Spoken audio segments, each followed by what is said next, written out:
Wait.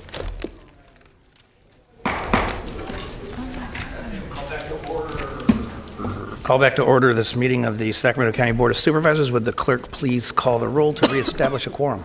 Supervisor Cerna. Here. Peters. Here. Frost. Here. Natoli. Here. Kennedy. Here.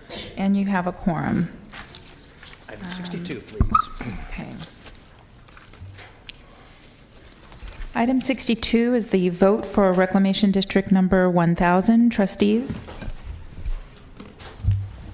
Good afternoon, Michael Peterson, Department of Water Resources. Today's the opportunity for your board to vote on candidates for the Reclamation District 1000 board. The election occurs in odd numbered years, and it will be occurring this November.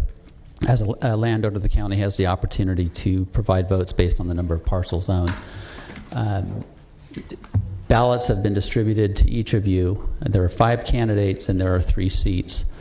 Contrary to what is stated on the ballot, you are each able to spread your votes in terms of 100%, spread 100% amongst up to 5 of the candidates on that list. We will then tally and see who the top 3 are of that vote, and then bring those 3 back to you for a second step, which would then be for each of you to distribute 100% of your votes amongst those 3 sort of final candidates that we would recommend carrying forward to the Reclamation District Board. Supervisor Cerna. Thank you. So just to make sure the record is crystal clear, even though the ballot as printed suggests that we not vote for more than 3, that is an error. We can vote percentages for all 5 if we want. And because this is an election, I think we just need to make sure that the record is very, very clear on that, because we are taking a formal vote, and if someone wanted to challenge it, all they'd have to do is look to the written ballot and not look at the record and suggest that there was some problem there. So just want to make that clear. Okay. So we have no hanging chads. Correct. Thank you. Thank you. This is not Florida. Mr. Chair? Do we need a new ballot then No. that says the right terminology on it? Council?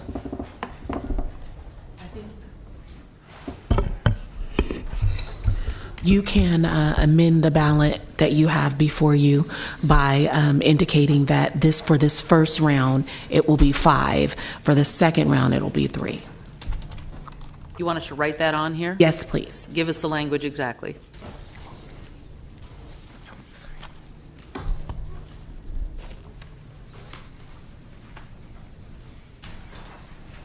So in the section at the top, on the right, that says spread the percentage of your vote for 1, 2, or 3 candidates, you are going to add 1, 2, 3, 4, or 5. You could even make it simpler and just scratch out 4, 1, 2, or 3 candidates, and then scratch out do not vote for more than 3, and just say spread the percentage of your vote. The total must add to 100%. There you go.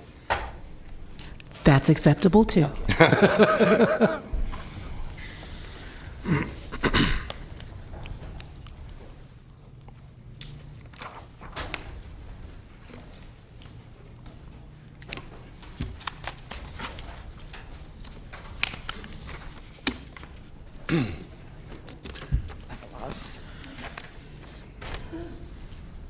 Someone collecting these? Yeah, what are we doing them now? Oh.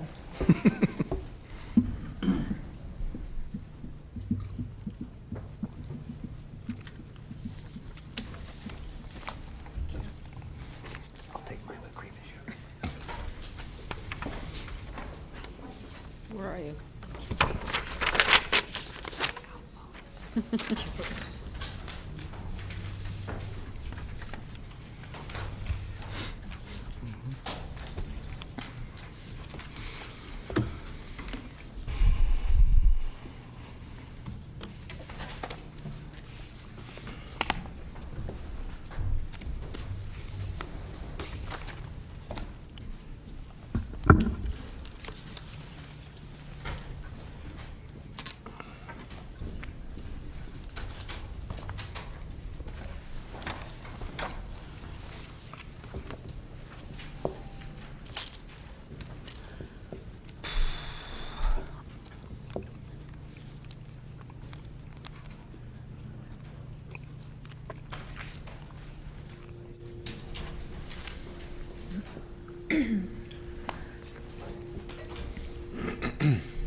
Don't you have some music for this?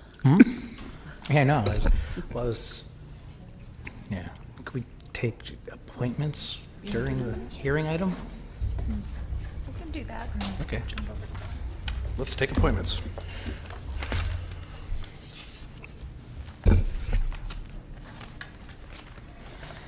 Okay, so we're going to take item 68. While you're tallying, we'll take item 68 for the nominations. Let me know when you're ready. Oh, they're actually ready now. Oh, okay. Okay, so based on the tally, the top 3 votes carried forward, or candidates carried forward to the second step of the process are Thomas Barandis, Frederick Harris, and Jerome Smith. So now, the second part of your voting is amongst those 3 candidates, Thomas Barandis, Frederick Harris, and Jerome Smith, distribute 100%. And that's how the voting will be carried forward to the reclamation For one district. person For now? one? Just one person. You can, again, Spread it out. You can do spread it out. 33.3. There's only Yep. going to be one, You will distribute. Appointee? You can distribute 100% amongst those 3 candidates because there are 3 seats. Okay, I'm sorry. I just got my ballot. What were the names again? Thomas Barandis, Mm-hmm. Frederick Harris, and Jerome Smith. Thank you. And we will take those results and carry that forward to actually cast those votes in the election in November.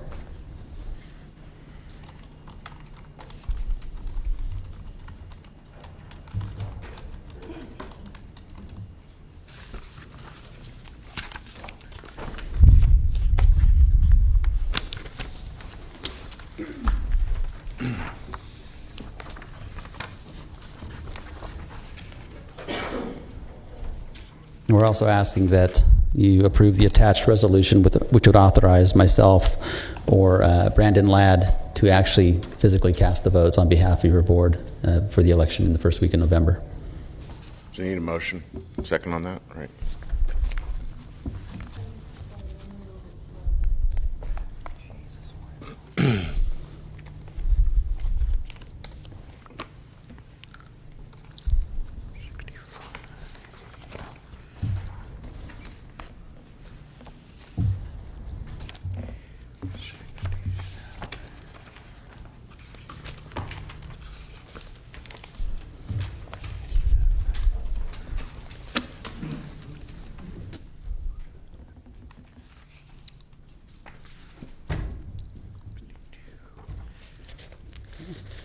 Okay, I have a wrinkle.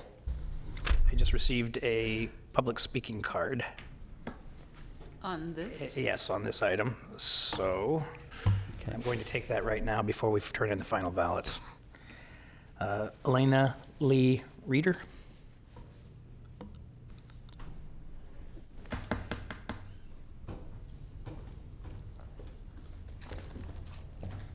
Hi, now that you've already taken the vote, I don't feel the need to speak. Thank you. Okay.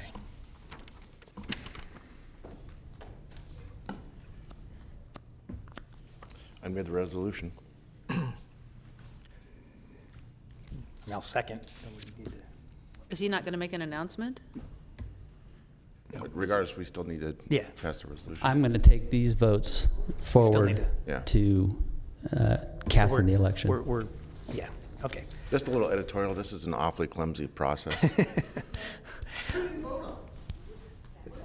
We're voting on Reclamation District 1000, which is a flood protection district in the Natomas Basin members. And the reason that the board votes is because it's based upon property ownership and the county owns property in that area.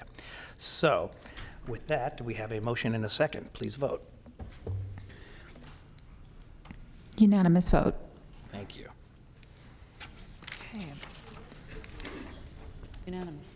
Item 63 is the 7-Eleven use permit amendment. This is a use permit amendment, special development permit, and a design review for a property located at 3449 El Camino Avenue in the Arden Arcade community. The environmental determination is exempt. Good afternoon, members of the board. Leanne Moffett, Planning Director, here to give the staff presentation, and I do have a PowerPoint on this item.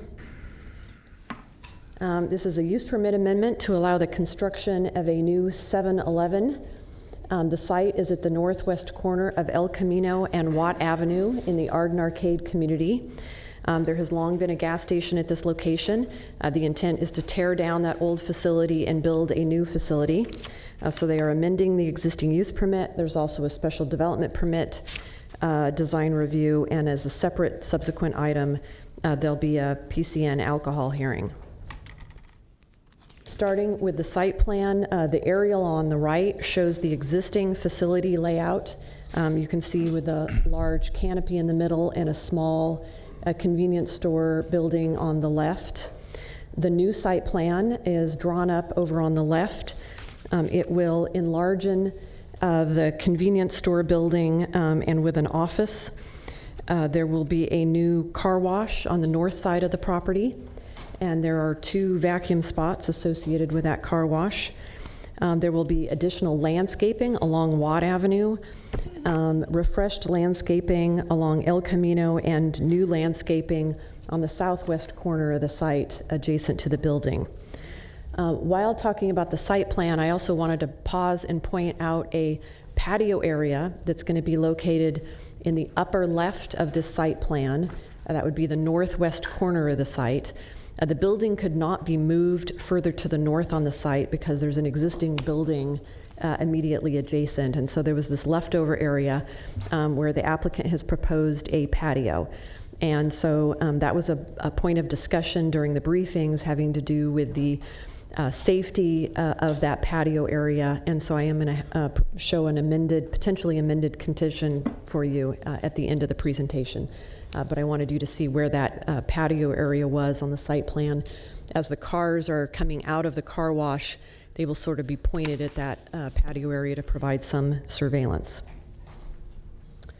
Here is a graphic showing the various elevations of the new buildings with the 7-Eleven colors and theming going on. So the key points are, this is a use permit to allow for new site development. We will have a new set of conditions superseding those associated with the prior use permit. The special development permit will allow the continued use of the existing non-conforming driveways, will allow a deviation of the side yard setbacks for the convenience store, a deviation of the required distance for the drive-through exit, and a total sign deviation for the primary service station. And there have been significant modifications throughout the process, including on the design to the satisfaction of the design review administrator. So with regard to the conditions, let's see, we have the Arden Arcade Community Planning Advisory Council met in January and made an advisory recommendation for you to approve this. During that discussion, the landscaping was a point of topic there, and the landscaping was enhanced and added to after the CPAC meeting so it fully meets the zoning code standards.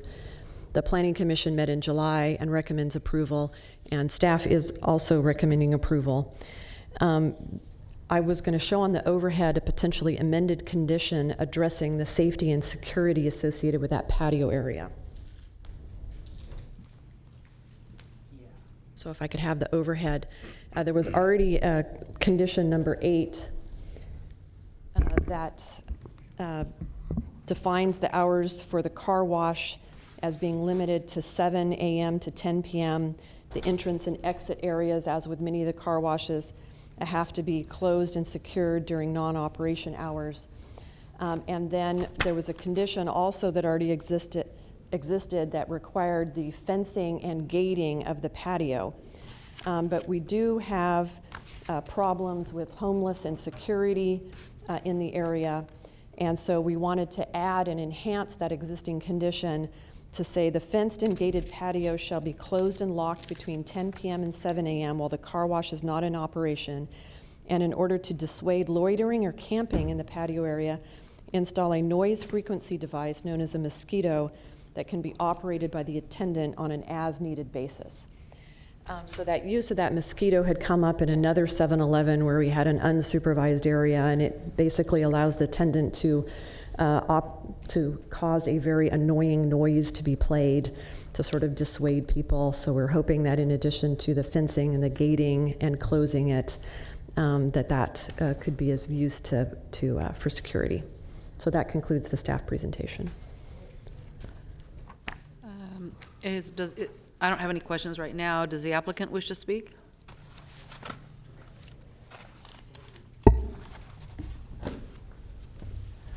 Chair Kennedy, members of the board, Vice Chair, Brian Holloway, Holloway Land Company, representing the applicants, and I've been sworn.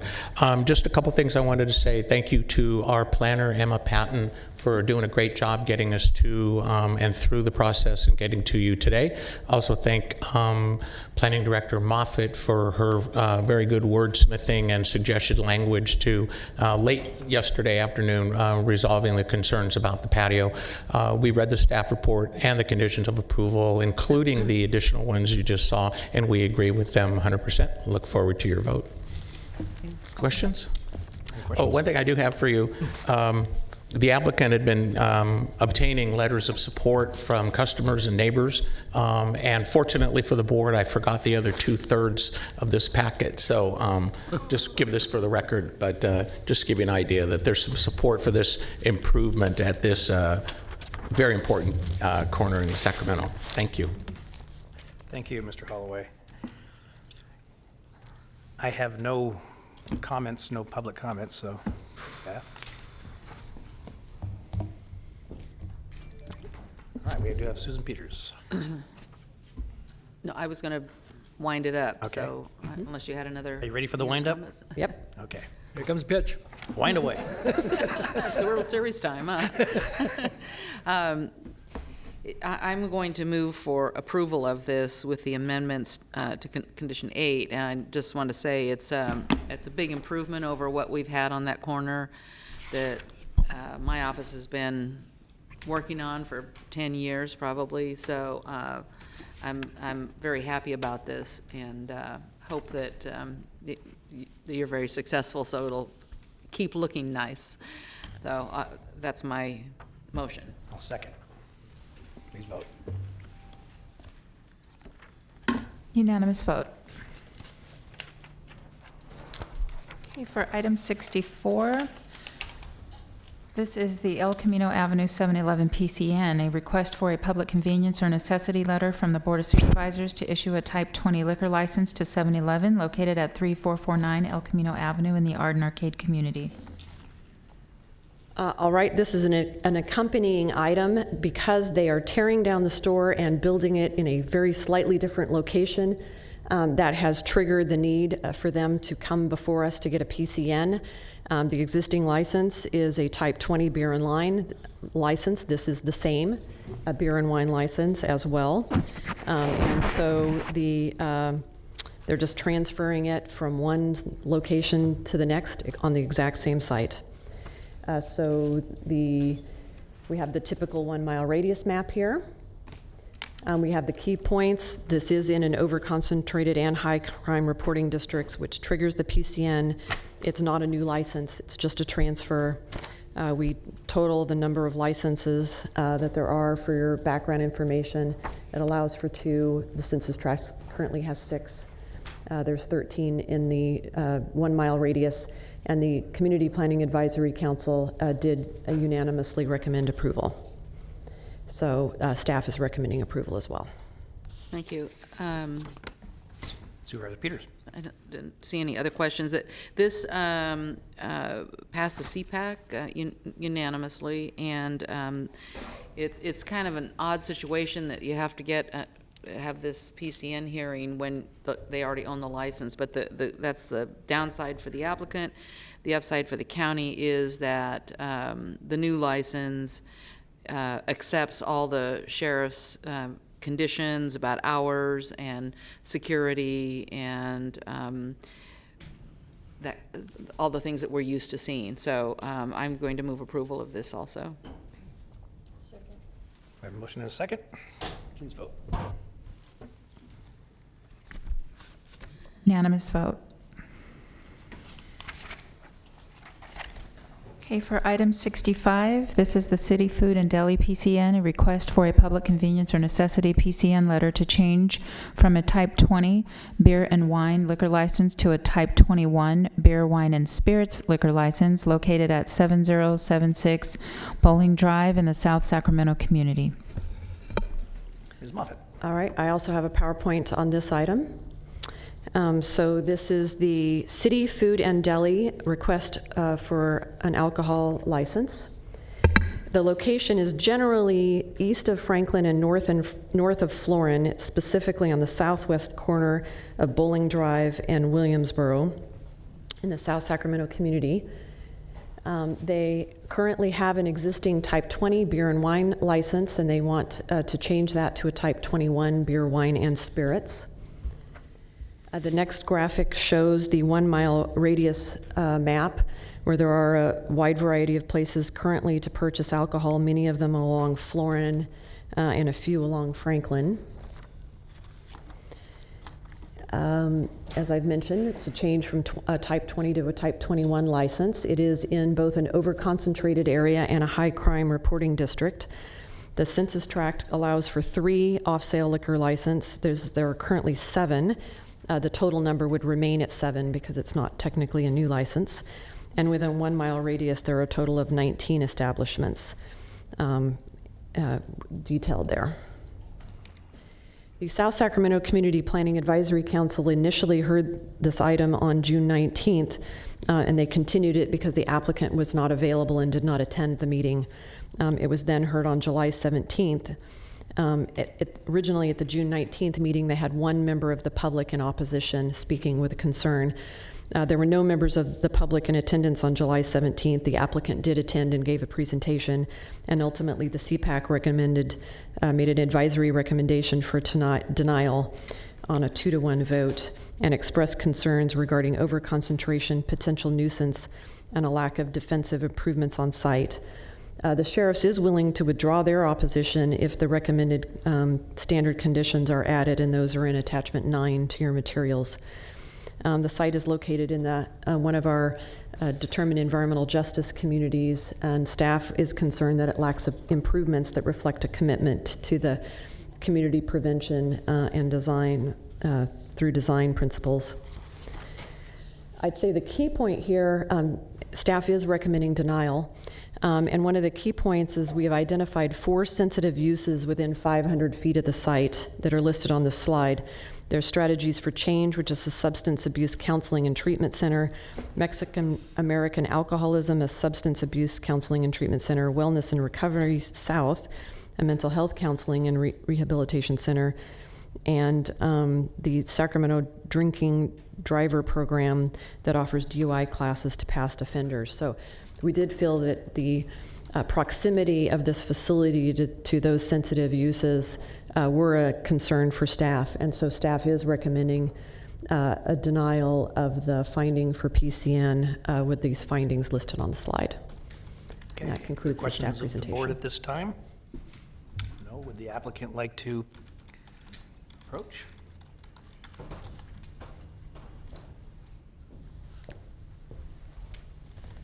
Good afternoon, everyone. Daniel Sabala, Paul Budwall, representing the applicant today. I've got quite a few things to say about the presentation and the application, but I'll try to make it brief and get right to the point. I'll start with where we ended off on the map that's attached that discussed sensitive uses. It's a little unfair. It's really unfair to the applicant on 2 bars. This is the second time I've come to the county, one because of the issue, the use of the term environmental justice, right? We are still in the draft phase of developing not a policy, but an element that would lead to goals and objectives and policies to put together some policies that are enforceable around environmental justice.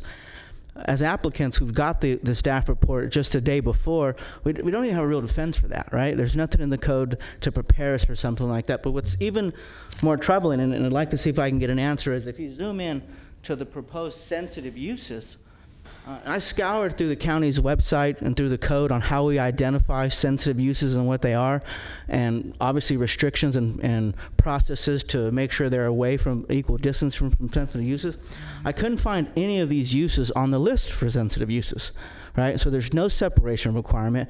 Neither one of these nonprofit organizations, who two of them I know well, are fantastic organizations. They don't have children present. They're mostly heavy on the administrative office standpoint. I just find it unfair to the applicant that we've highlighted these in real big and pink and identified them as sensitive uses when they're not. If you'd like them to be, they should go into the code, and so that we should know this early on as applicants before we waste time and money going through this process. So I want to get that out of the way because it's really tough for the applicant. But why we're here is you have an applicant today who's owned a store in the Bowling Green neighborhood for about 15 years. Mr. Charan Budwal, his son Paul, owned 4 stores total in Sacramento, some in the city, some in the county, with combined 25 years of experience as a business operator. No ABC violations. If you look closely at the map on who he serves, you do have 200,000 more plus square feet of office and business space. You've got, 430 something odd single family homes, and you have a huge apartment complex across the street that serves a neighborhood. I just hope that you would take in consideration kind of the contents of the makeup of a neighborhood when you have convenience stores that do business there and that will continue to do business there long after today's hearing. Yes, there are other licenses within 1 mile and within the census tract. However, focus on the context of the neighborhood that we serve. You have huge artificial barriers like the 99 freeway, major arterials like Florin Road and Franklin Boulevard that make it really hard. And it's unfair to say that there's a convenience or there's for people to get from the Bowling Hood neighborhood who want to purchase household items or beer and wine or distilled spirits that have to go to Walmart on Florin Road or make a trip almost a mile away to another store. Yes, there's an overconcentration of licenses in this community, but I want you to take a look at the context of the neighborhood that we serve when you make that a consideration. And lastly, this is a family business. As I said before, Mr. Budwal and his family have owned 4 businesses in Sacramento, 4 convenience stores. No violations at this one. There were 2 violations at 2 other stores, and I hope Paul will be able to clear up any of the questions that you have about those. But today what we're looking for is just a fair opportunity to take a real assessment of what this family wants to do, the business they want to, type of business they want to operate, and consider that in the neighborhood context, this is a neighborhood that they serve. And also lastly is that when it comes to environmental justice and the sensitive uses, to please recognize the unfairness. I have one last slide, and so I have it here. This is something I made for a presentation I did for some high school students on environmental justice, because I'm an environmental planner, and environmental justice is a huge part of who my ethos. And so I was very excited to hear about, obviously SB 1000, but there's where we are, right? It's a great tool that at some point will allow the county to adopt policies and ordinances that help achieve some of these things that affect neighborhoods that I've grown up in Sacramento, right? Aging infrastructure. You look at if crime and nuisance activities around convenience stores are a problem, you can then use these ordinances policies to help steer resources to your budget, to make sure you have prosecution, to make sure you have code enforcement officers. There are ways to use this environmental justice framework and to achieve some of the goals we have. We're not there yet.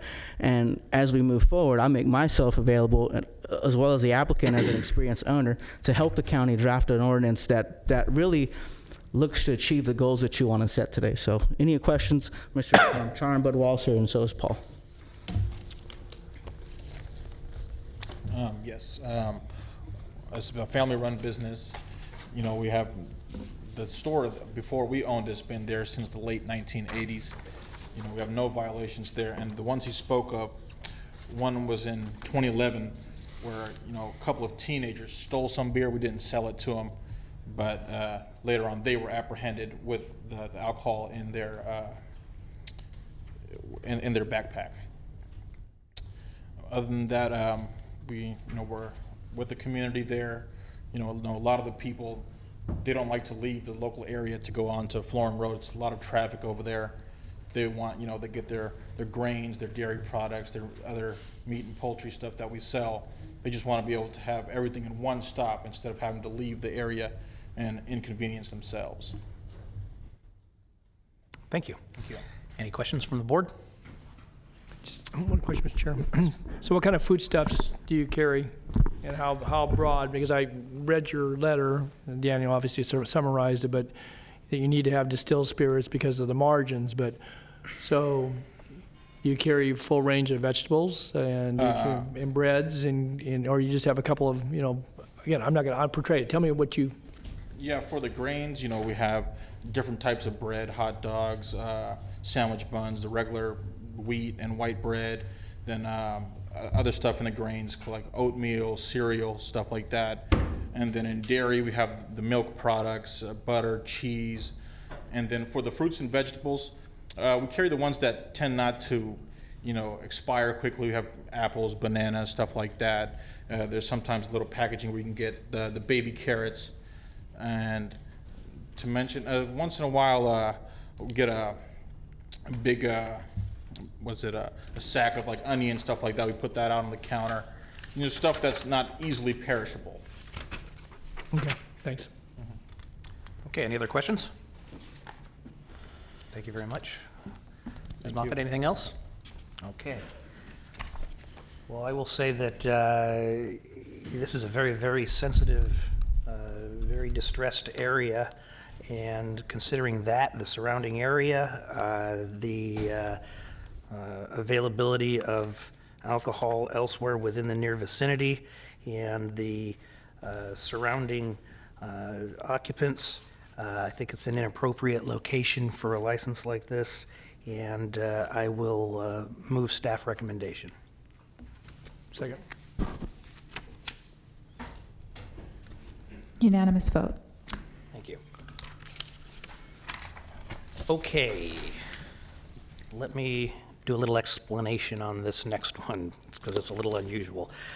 We put item 15, though we already heard public testimony on it, over from this morning to give Chief Seal an opportunity to answer some questions that the board had at the time. And I do believe that Chief Seal saw the hearing as well. So what we're going to do, kind of unorthodox, is we're going to combine numbers 66 and 15 because there's great crossover there. But we will take obviously separate votes. So the clerk will actually read into the record both items.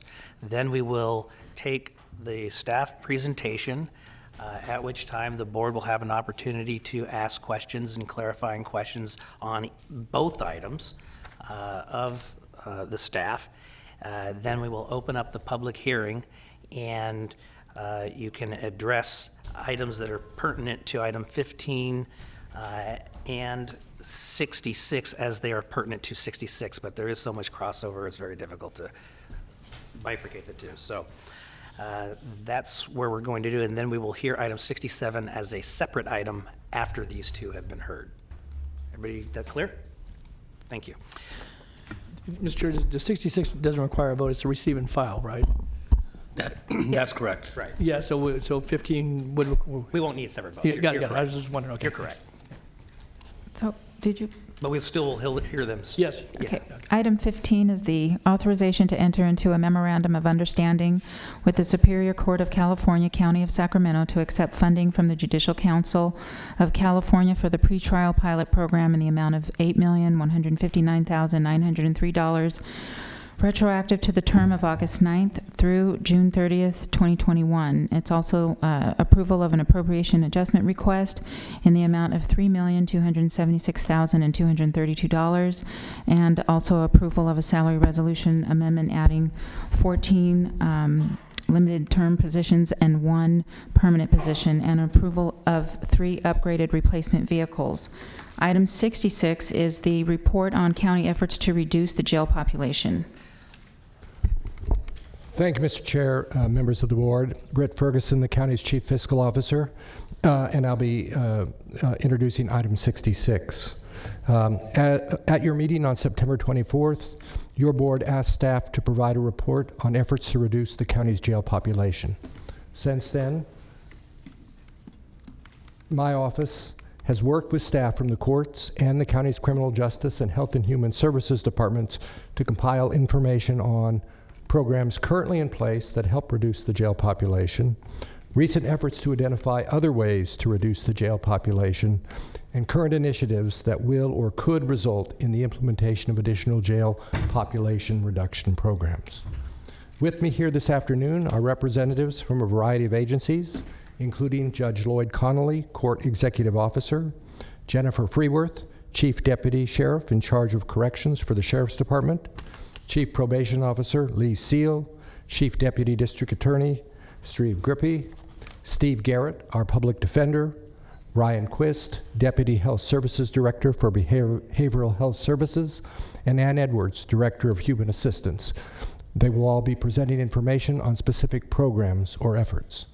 Before turning to that presentation, however, it might be helpful to the public to provide a little bit of background about the county's adult correctional system, and for that I have a PowerPoint, and here we go.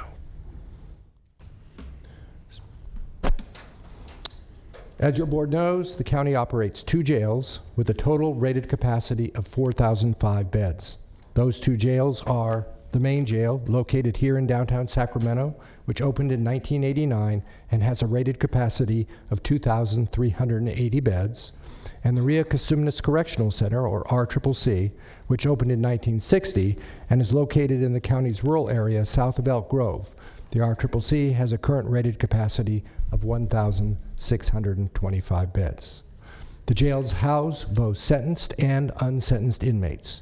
In recent years, the ratio of unsentenced to sentenced inmates has averaged about 40%, so that's 60% unsentenced, 40% sentenced, as shown in this slide that reflects the last 3 years of average daily population, monthly average daily population, or ADP data. The unsentenced offenders are in blue, and the sentenced offenders are in orange. As this slide shows, after climbing to a peak population level of 4,768 in 2008, the jail's ADP declined until 2011 when, following the passage of public safety realignment, which transferred responsibility for certain convicted offenders from the state prison system to counties, and many of those offenders had sentences well in excess of the 1 year that was the case with the sentenced offenders before realignment in the jails, the population began to grow again. In 2015, following the passage of Proposition 47, which reclassified many nonviolent felonies to misdemeanors, the ADP once again began to decline. Recently, the ADP seems to be holding steady at about 3,700, a decrease of approximately 21% from its 2008 peak level. The decrease in ADP over the last 10 years appears to be driven largely by a 38% decrease in jail bookings over this period, as shown in this slide. This in turn tracks with a 31% decrease in reported crime and a 26% decrease in arrests. The impact of the decrease in bookings, however, is partly offset by a 30% increase in inmates' average length of stay, or ALOS, as this slide shows. It seems likely that part of the reason for the increase in ALOS is the impact of public safety realignment. The impact of realignment on ALOS is illustrated by this slide, which shows the ALOS for jail inmates released in the second quarter of 2019. And this is pretty typical if you look back over recent quarters, not just that quarter. And as you can see here, the ALOS for AB 109, or public safety realignment inmates, was 137 days. The ALOS for all sentence inmates, including those inmates, all sentence inmates released during that period, was 63, less than half the ALOS for AB 109 offenders. The ALOS for all releases was 37 days, and the ALOS for unsentenced inmates released during this period was 27 days. The FY 2019-20 adopted budget for the jails totals $258.9 million. The other major component of the county's adult correctional system is the probation department. That department is responsible for supervising offenders who have been sentenced to that program either in lieu of jail or after they have been released from jail, or in the case of realigned offenders, state prison. Currently, probation has a caseload of approximately 22,000. Most probationers receive a term of 5 years, but under the probation department's adult supervision model, which they adopted a couple of years ago, they target their supervision on those most in need, and during the first year to year and a half of the term of probation, based on research that shows that's when most offenders are likely to reoffend. This means that approximately 4,500 offenders are under active supervision at any one time. In addition to supervising offenders, probation provides a variety of treatment programs and services designed to reduce recidivism. Recidivism just means reoffense in the long run. Many of these services are provided through Adult Day Reporting Centers, or ADRCs, operated by the department. ADRCs currently serve approximately 540 participants at any one time. The fiscal year 2019-20 adopted budget for adult probation totals approximately $55 million. The county currently operates or participates in a number of programs or efforts to reduce the use of incarceration and keep offenders safely in the community rather than jail.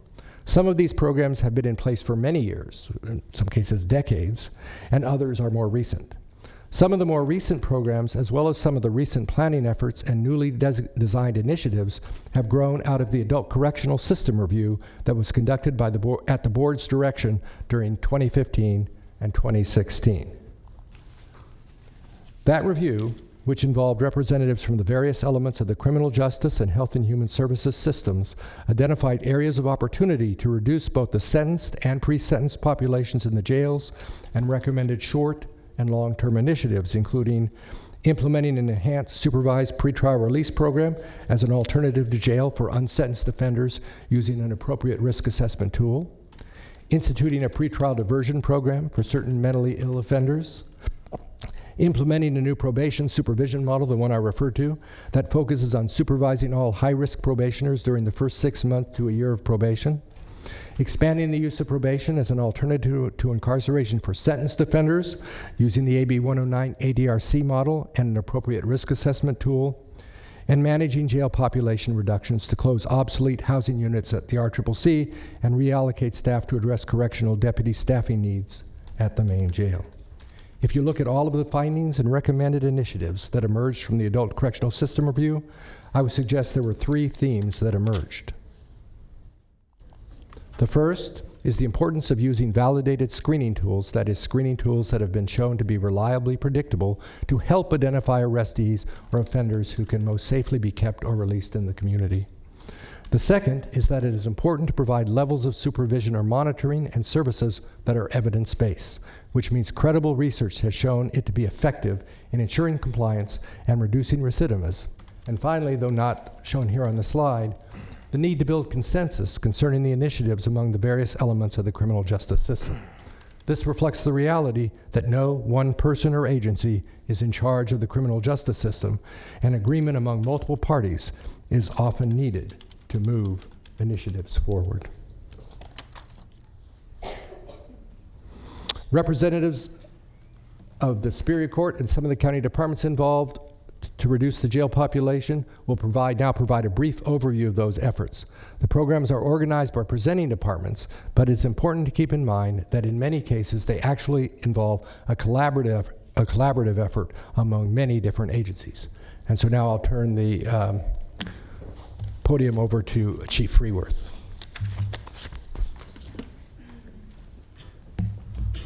Good afternoon, supervisors. Thank you for the opportunity to be here today and speak before you. My presentation will be to offer you some insight and perhaps some education about some of the programs that we have had in place for many years to help reduce the jail population. These practices, as I've mentioned, we've been doing for many, many years. The first program is the Jail Site and Release Program. Another word for that would be our quick population.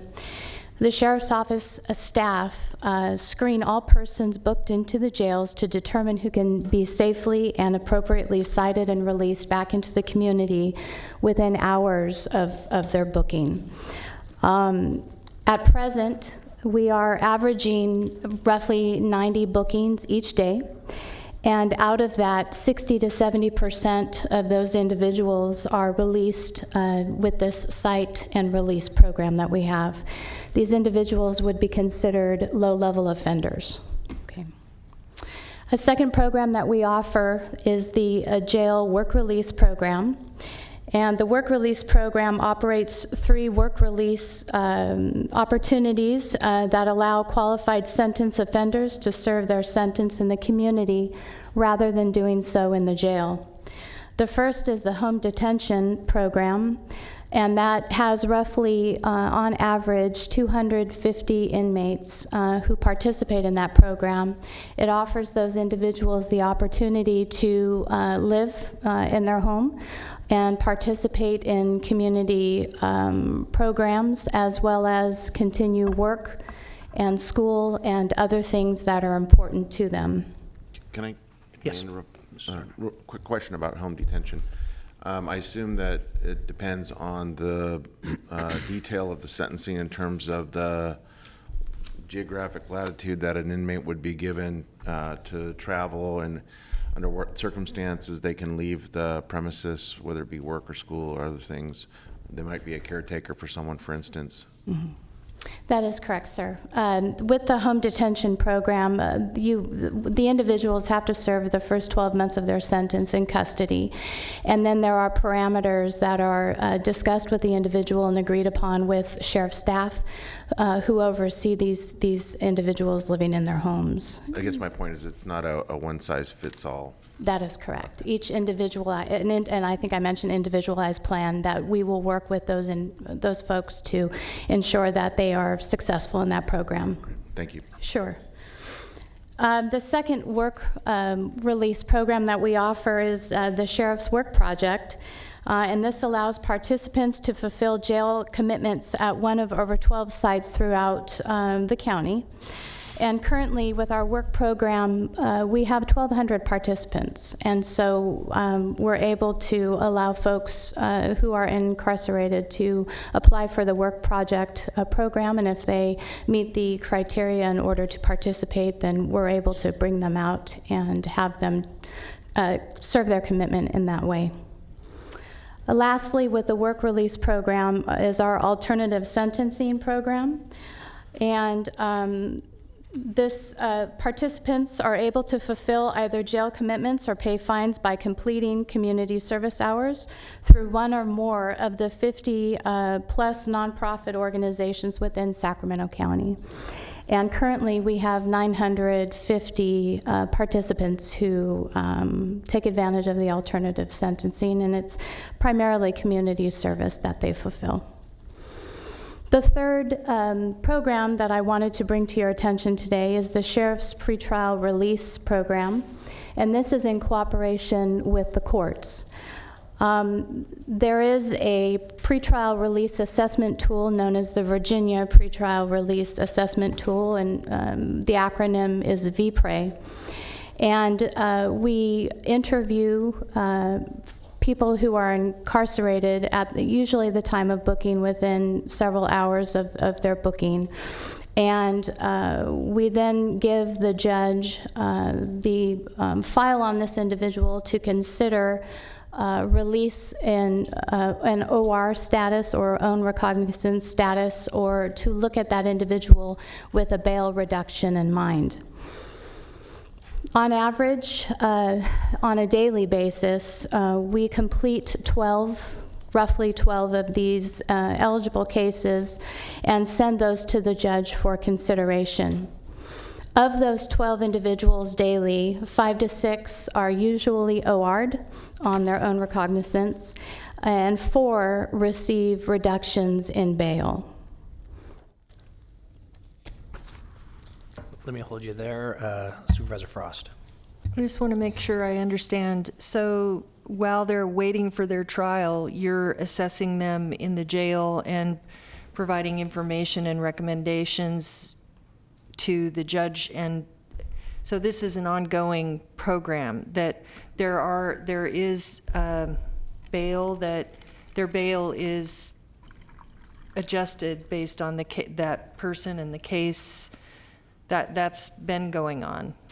So there's not one set bail for everyone. You're saying it's already individualized, the amount of bail that is required per individual? So the courts establish that the bail, and with the VPRE, which is the assessment tool, individuals who are booked into custody do not, this happens before the arraignment period. So an assessment by sheriff's staff is done of individuals who meet the criteria for this particular program with the courts. And if they meet that criteria, the assessment tool is done on the individual. An interview takes place with sheriff's staff and the person, and that information is collected and given to the judge so that the judge will consider whether or not he or she will reduce the individual's bail while they remain in custody, or whether or not they're going to OR the individual and allow them to be released from custody per the judge's order. I hope that clarifies. So someone could be released without bail just based on their situation now? They could be OR'd, yes. They could be released per a judge's order. What is OR? I'm sorry. Own recognizance, that they promise to appear later to stand trial. Okay, sorry for my ignorance. Sure, no problem. Thank you. And then lastly, for me, and then I'm going to turn it over to Lieutenant Rose to talk about our reentry services program, which is something we are very proud of. But the last part for me is I wanted to bring to your attention again the homeless outreach team, our HOT team. And I know you're very much aware of this program as it was something that was approved by the board in 2016. And it's the sheriff's office working with other county entities to reach out to homeless people in the community, to attempt to guide them and help them toward social services that will be of benefit to them. And that too, as an intermediary, works as an opportunity for those folks who would normally possibly be sent to jail for crimes of any sort.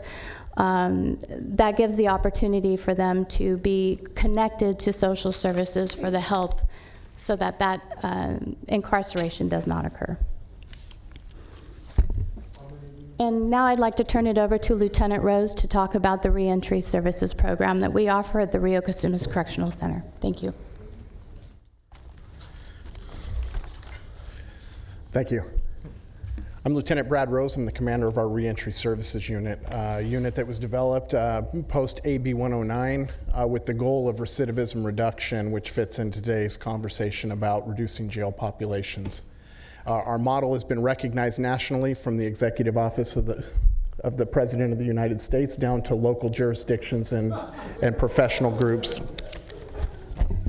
We break our program down into 4 components: vocational, educational, treatment, and community reintegration programs, with a model of collaboration with not only community-based organizations but other criminal justice stakeholders. Currently, our vocational model is built around livable wage professions in which we can get individuals industry standard certifications in vocations that include welding, culinary arts, custodial programs, landscaping and horticulture, automotive program recognized by the Automotive Service Excellence or ASE certification process, construction and trade training, an engraving and print shop that's based on computer and graphic design, and other programs that we are looking to incorporate over the next year. Currently, one of the most popular programs we have is our Wild Horse program that provides relief to the Bureau of Land Management for overpopulation of wild Mustangs, which are then trained by offender staff and sold at adoption to the public. Our education model provides adult basic education, parenting, English second language, and other education programs proven to be barriers to reintegration in the community, with a recent partnership with the Los Rios Community College District, in which we are offering college courses within the correctional facility. Our treatment model is focused on two areas: cognitive behavioral therapy as well as substance use disorder. We use evidence-based and data-driven curriculums to affect behavioral change in offenders, in which when they leave custody, all have experienced sobriety and can carry that on into their post-release life.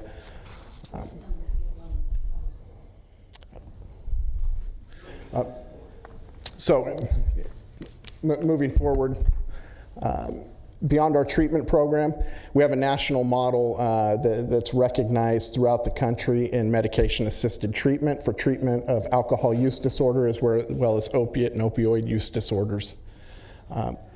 All of our programs are, like I said, are data-driven. We've shown to have significant reductions in recidivism, which fits in today's topic of reduction of jail population.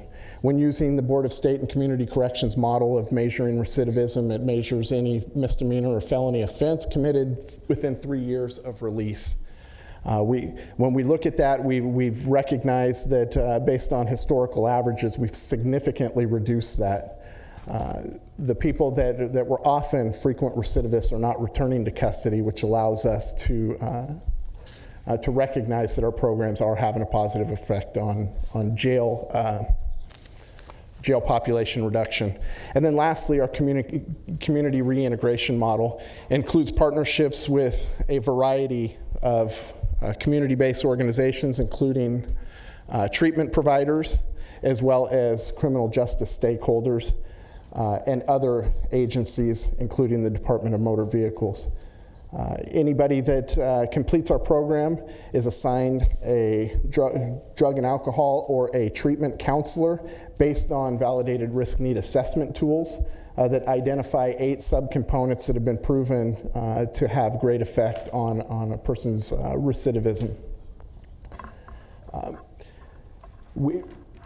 Recently, we began the use of a workforce development specialist who links offenders with livable wage professions while in custody, and we have people that are leaving custody and within 24 hours are starting an employment to a variety of local businesses that are not only felon-friendly, but are looking for people that are trained to the standards that we have in our program. Lieutenant, I'm going to Yes, interrupt sir. you there. Supervisor Cerna. Great, thank you. Appreciate the explanation. I think as my colleagues have as well, seen the various vocational training programs at RCCC for myself. I'm wondering though, do we have any data on, because I assume those programs aren't necessarily mandatory for inmates, unless you tell me otherwise. It is mandatory for some, yes. That they have to actually go into culinary arts or engraving or welding or... Well, it is based on a variety of risk need assessment tools that we utilize, and we try to align offenders with programs and services best suited to reduce the behaviors that will cause them to return to custody. Do you have a subset of inmate population where it's up to them whether they want to take advantage of those programs or not? Yes, sir. So I guess my question is, for those inmates, do we have data that says for those that do choose, who can choose to take advantage of one of those programs, that compared to an inmate that chooses not to, that the recidivism rate is any different? So we compare our recidivism data against historical averages. For us, we are a data-driven program. For every program that we offer, we can extrapolate lists of offenders that have participated in that program. And then twice annually, we conduct criminal records checks on those individuals to have a recurring recidivism study based on the definition put forth by the Bureau of State So and are we Community comparing Corrections. ourselves to ourselves historically, or other jurisdictions, other jail systems, other correctional systems? Both. Both. So the purpose of being data-driven is for us to self-evaluate. We want to ensure that every program that we offer is effective and efficient in not only recidivism reduction, but also lowering the rate of rearrest. And if it's not effective or efficient, then we'll look to change that for something else. The other is to, yes, measure what we're doing on not just a local level, but a national level to see where we measure up against other jurisdictions. Any part of those programs where you actually have folks that had been incarcerated, took advantage of the program, went out into the world after their release and succeeded, whether it be, in the profession of automotive care or as line chefs or sous chefs, whatever, that come back and talk to the folks that are incarcerated to kind of let them know of the benefits of the program, or at least give them an idea of what their experience was? Absolutely. And one person I'd like to highlight is a graduate of our Wild Horse program named Chris Colcasey. You can see his story on YouTube. It was covered by the Bee. A constant recidivist until he participated in the Wild Horse program. He's gotten out, he stayed out. He's a farrier. He graduated from farrier school, and he is now, in appreciation to the opportunity that he had to participate in our program, is now looking to hire other program graduates and to be a role model. He comes out to our program still and teaches a very elementary course on horseshoeing, but shares his experience with those offenders as well. That's just one example in one program. We have success stories in all of our programs. Great. Thank you. Continue. Great. So in closing, I appreciate the opportunity to briefly describe the services that we offer. For the board members that have recently toured, I thank you for learning more about our program. And for those that haven't, we have an open invitation anytime that you'd like to come out and see firsthand not only the programs that we run, but the successes that we're seeing. Thank you very much. Thank you, supervisors. Appreciate the time. Thank you, Chief. Up next. Did I go backward? Brent? You're right, Jennifer. Up right there. Good. Very good. Thank you.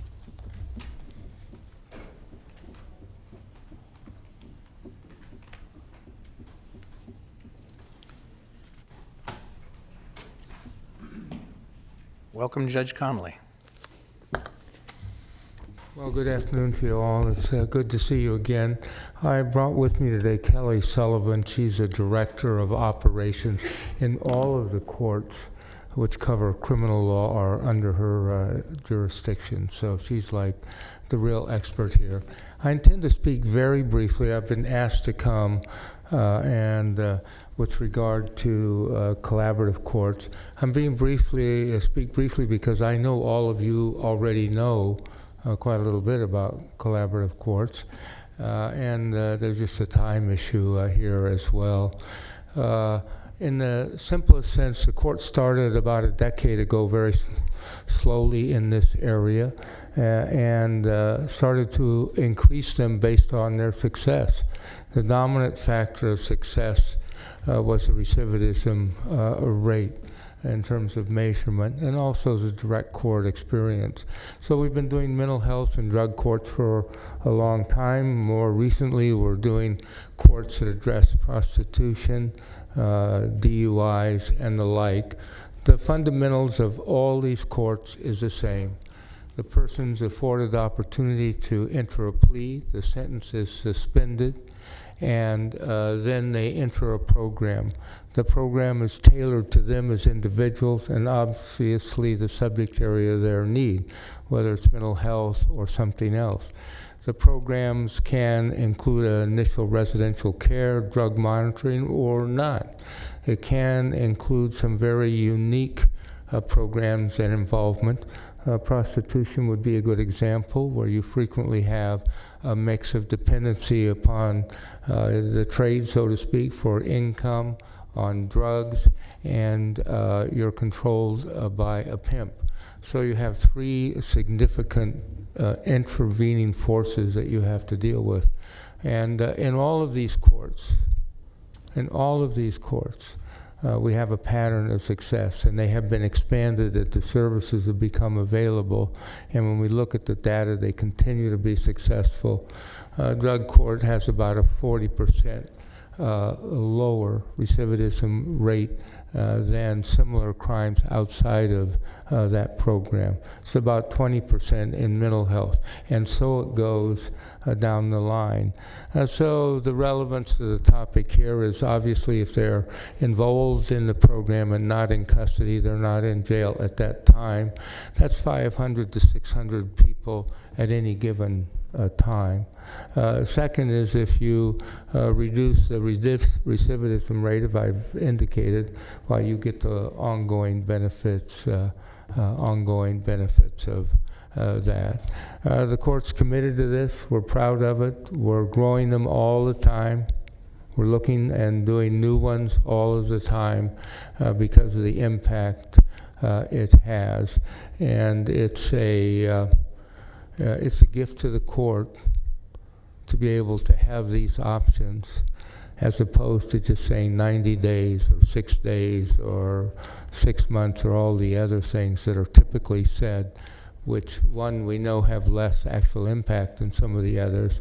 But just in terms of what's right, these programs are closer certainly to what's right than a plain sentence in most situations.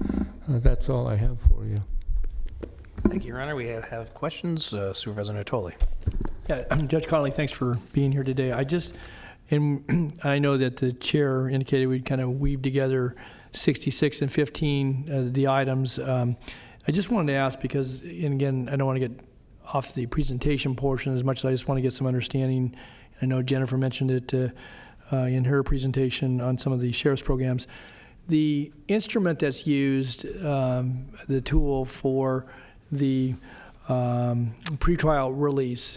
This morning, and maybe you heard that some of the testimony that we heard was from folks that there were inherent biases built into that, and that Bruce Wagstaff responded, and obviously he seals here, but that it's non-proprietary and it's a matter of information, I guess, could be made public. I think it's between the courts, obviously, and there's certain protections for folks that are involved in the justice system. But I guess I would just go to you, someone who obviously has been a member of the bench for a long time, certainly has deep roots here in this community, and has been a legislator as well as obviously a member of the judiciary.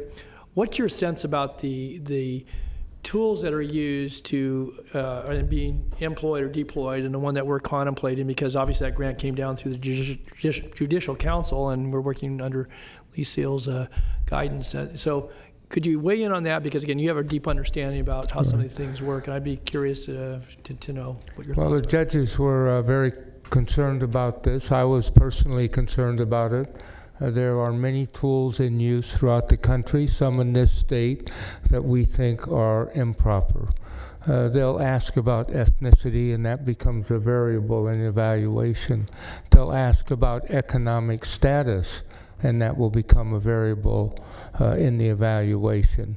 The reason this particular tool stood out and was accepted both by the Judicial Council, even with the request that we do this, is it's blind.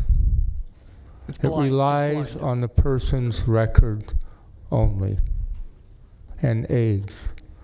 All of the other test data that's collected that frequently at least holds a potential for bias isn't collected at all.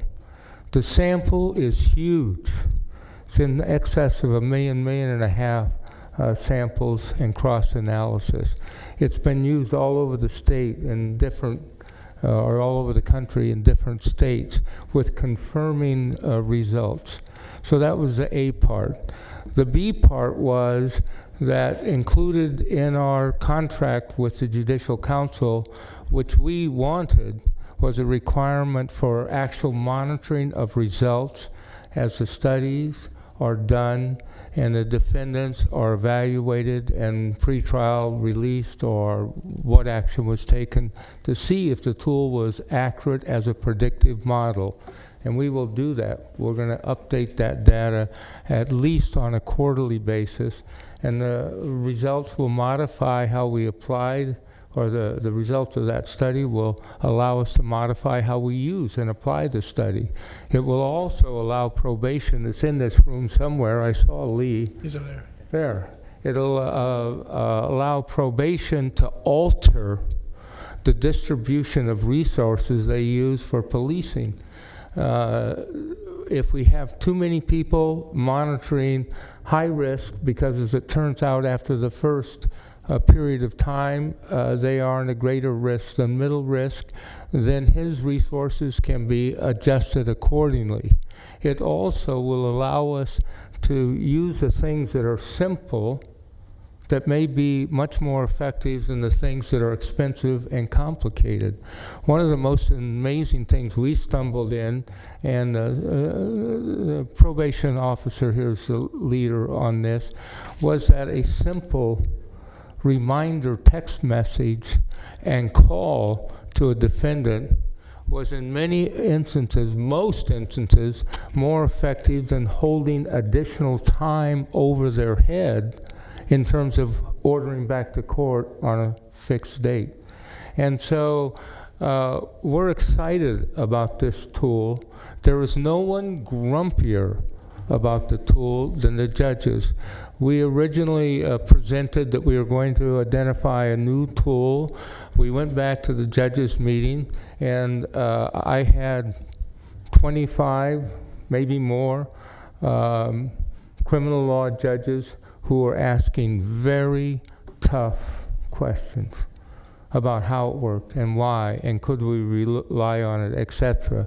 And as that process has gone through, and we're just in the initial stages now of implementing it, the judge attitude is overwhelmingly positive, approaching it with an idea that we have selected the best there is. It's going to be administered fairly and used in a scientific way, both in terms of determination of release and determination of the support systems around the defendant, and in the ongoing implementation of the program. So it's unique. And at its core is something so powerful to a judge. People don't stay in jail or get out of jail based on how much money they have. They get in jail and stay there or get out based on the record they have and the likelihood that they'll reoffend. It's not about money. And I don't know why some of the states in the South, one or two, and on the East Coast are ahead of California, but they are. And this is the beginning of getting caught up to where we ought to be. Liberty is not a question of money. It's a question of assessment of the individual involved in what they've done and some scientific assessment of what they may do in the future. And that's encompassed in this pre-trial release program, and it has the eyes of the state. Judges all over our state are watching Sacramento to see how this works, because it's bold, it's different. We got our money. No one thought we would get our money. This was a joint effort between Mr. Seal and the court. We submitted our application, and we beat out, just to be blunt, several larger, stronger courts in the state because of their confidence in the assessment tool and our approach. I apologize, I spoke longer than I should have. No. Well, Thank you, Judge. Go ahead. And I just have a quick follow-on. That was very helpful, Judge Conley. And I guess the one of the takeaways from this morning's testimony, and I think you again have talked to the core of some of the comments that we heard, obviously some very deep-seated, and I think even folks with their own experiences in the criminal justice system that spoke. But as it goes to the data portion of this, and there were some self-identified data nerds that spoke, but who are very concerned about how that information then is used and what's used to make those judgments. But I think then how is it that respecting people's privacy and their individual situations, that information, we can gain confidence from the public in a way that shares information that's relevant, so that those folks who wish to analyze it, to either dispute it or agree with it, can get some sense of it. Because again, I don't know what that mechanism is, and I don't know if it's through the courts, through probation, through reports to this board, through some other advisory body of some sort. But that seems to me, if we're going to build confidence and trust, obviously people have their own individual takes on this, but to the point you just made very eloquently, the basis by which judgments will be made about who will be incarcerated and who won't in a lot of cases. How do we share that information in a meaningful way? Or what's your thoughts about that? Maybe it's already been thought of, and there's a process where somebody's going to utilize to do that. Well, I think it ought to be shared two ways. One, in a cumulative sense, without names, there ought to be a report to the community on the data and whether or not the result is consistent with what the data would predict. And I think there's a fundamental right to know for that. When the person's name is attached to it, it should not be shared.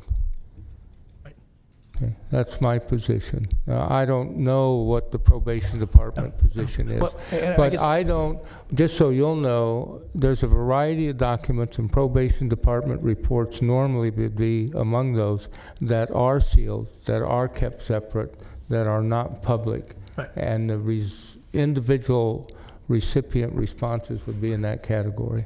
I guess I'd like to see as an outcome from assuming we embark on this program, and obviously that's one of the items before us, is to give the go-ahead, that there be a process developed that's clearly understood about how that would, what would be available and how it would be available. Because again, I don't know who's going to take responsibility. We can talk about that. It's good to do that without having individual circumstances related in any report. But I just think that there should be some clear understanding if we go ahead, and maybe Lee will speak to this, and certainly you've addressed my question on the matter, though. Thanks. I venture to say, I may be wrong, that Mr. Seal and I could sit down and draft an appropriate statement that would be acceptable to probation and be acceptable to the bench, and obviously available to you. And I think writing it in a unified way that's understandable and making that public makes sense based upon what you've told me you've heard. Yeah. Thanks. Okay. Thank you. Mr. Cerna has a follow-up, I believe. Yes, I know Supervisor Frost is in the queue, but I just had a quick follow-up on Supervisor Tolley's question, your response, Judge, and I want to make sure I heard you clearly.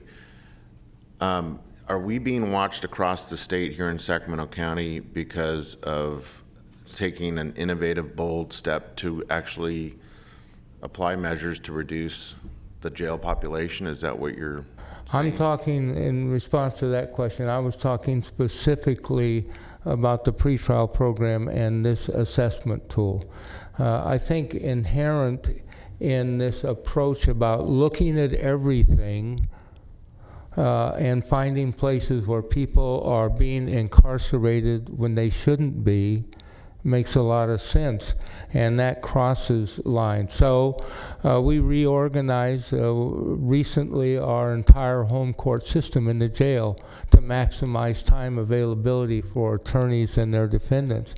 We merged department functions or subject areas, and we did all that to maximize the opportunity to settle cases, to talk early on, to work solutions out, because most of these things settle anyway, and you get them to settle on day 2 as opposed to day 10 is from, where'd Britt go? That's 8 days of time for Britt, but it's also 8 days of time for the defendant. The process whereby people are charged on the arresting crime automatically, as opposed to a process where you look at the actual conduct as it develops, means that they're almost always overcharged.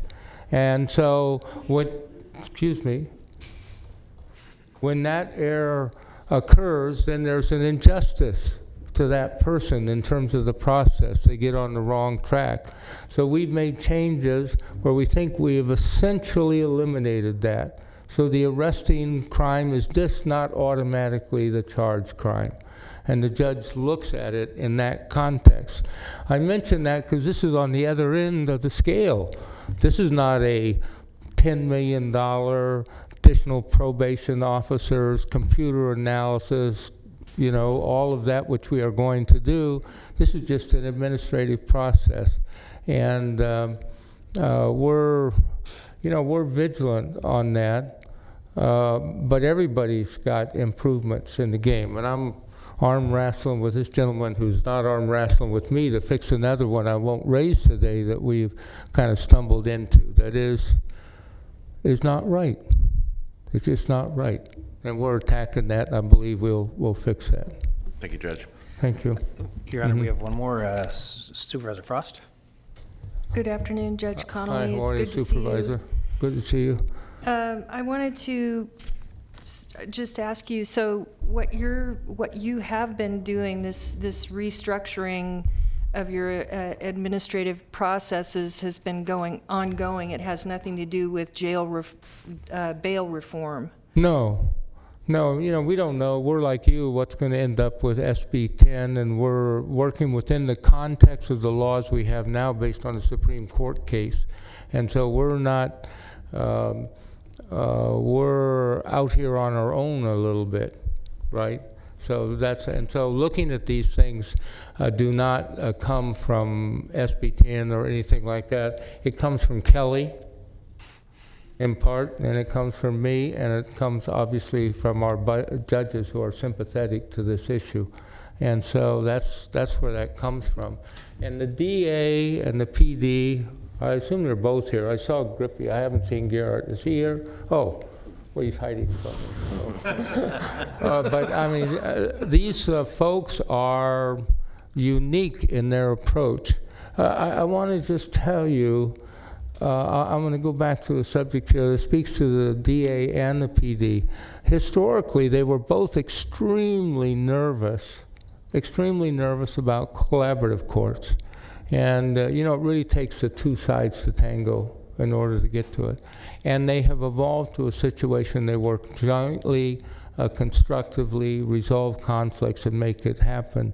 And that's to the benefit of a large number of defendants. And they both of them, I can't catch them as quickly as I like with my eyes, deserve commendation. So that separates us from many counties. We just take it for granted. I must admit, I have to word this with some tact, I was surprised that there was so much movement and cooperation in this area. Because I started even 4 years ago with some of these courts, there was still a lot of pushback, and it's moved from pushback to, oh, well, how do we make this work?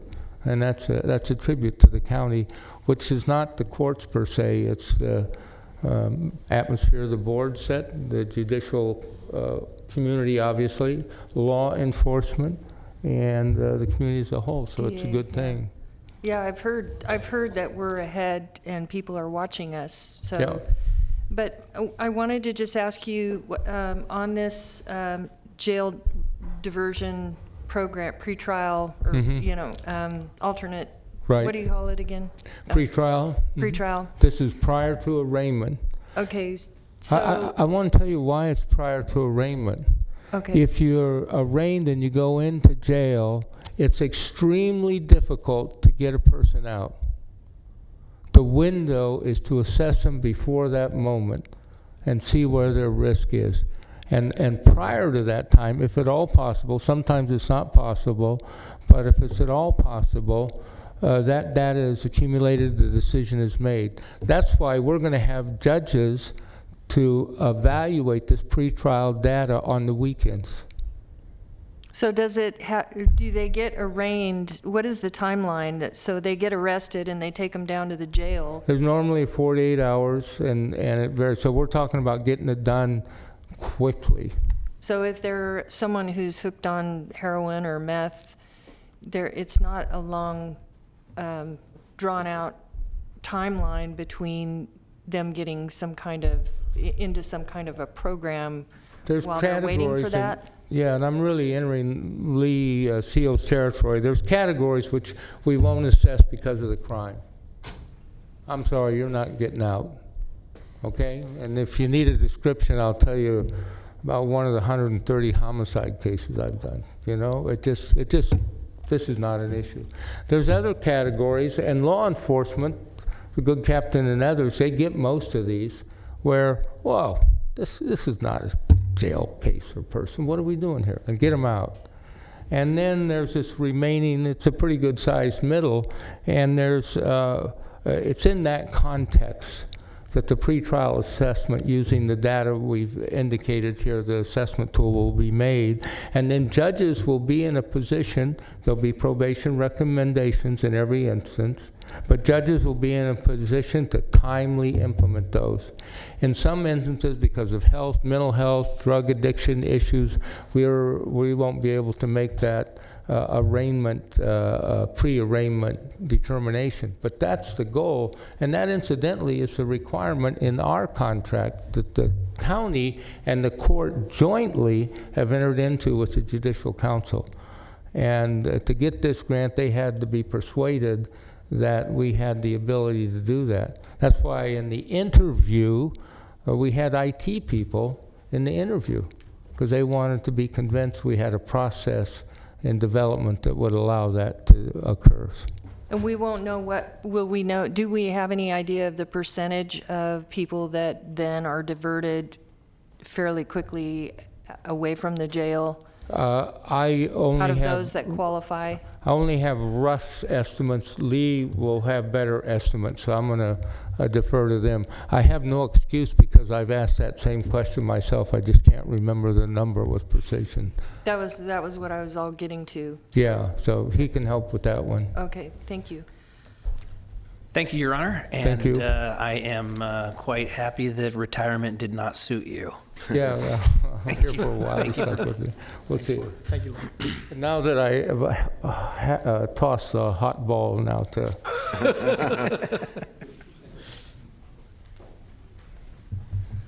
Good afternoon, Lee Seal.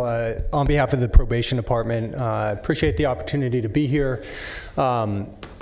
I would like to say right off the bat that I did watch the entirety of the proceedings this morning. I know that a number of the speakers who are still here today spoke earlier.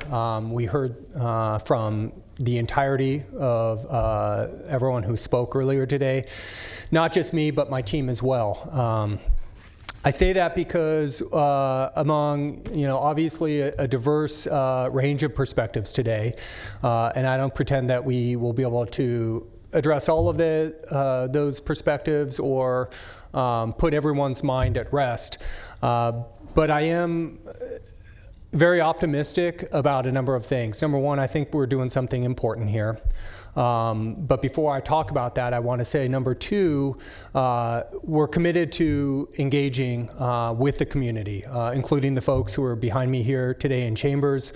I made it a point of coming down earlier to let just a few people who I knew know that, and the fact that we're not going to go dig a hole and cover our heads as part of this process. We're going to engage with people, including our critics, and including, frankly, a number of people I heard from today had some very good ideas as to how we can make this better. I was talking to someone who I think I just saw a second ago who said, well, are you aware, for example, of the hurdles that we face when defendants have to bring children and have childcare concerns, and that conflicts with their duty to appear in court, and they've got to make tough decisions. And obviously this is sometimes the most vulnerable population in the county, people without means.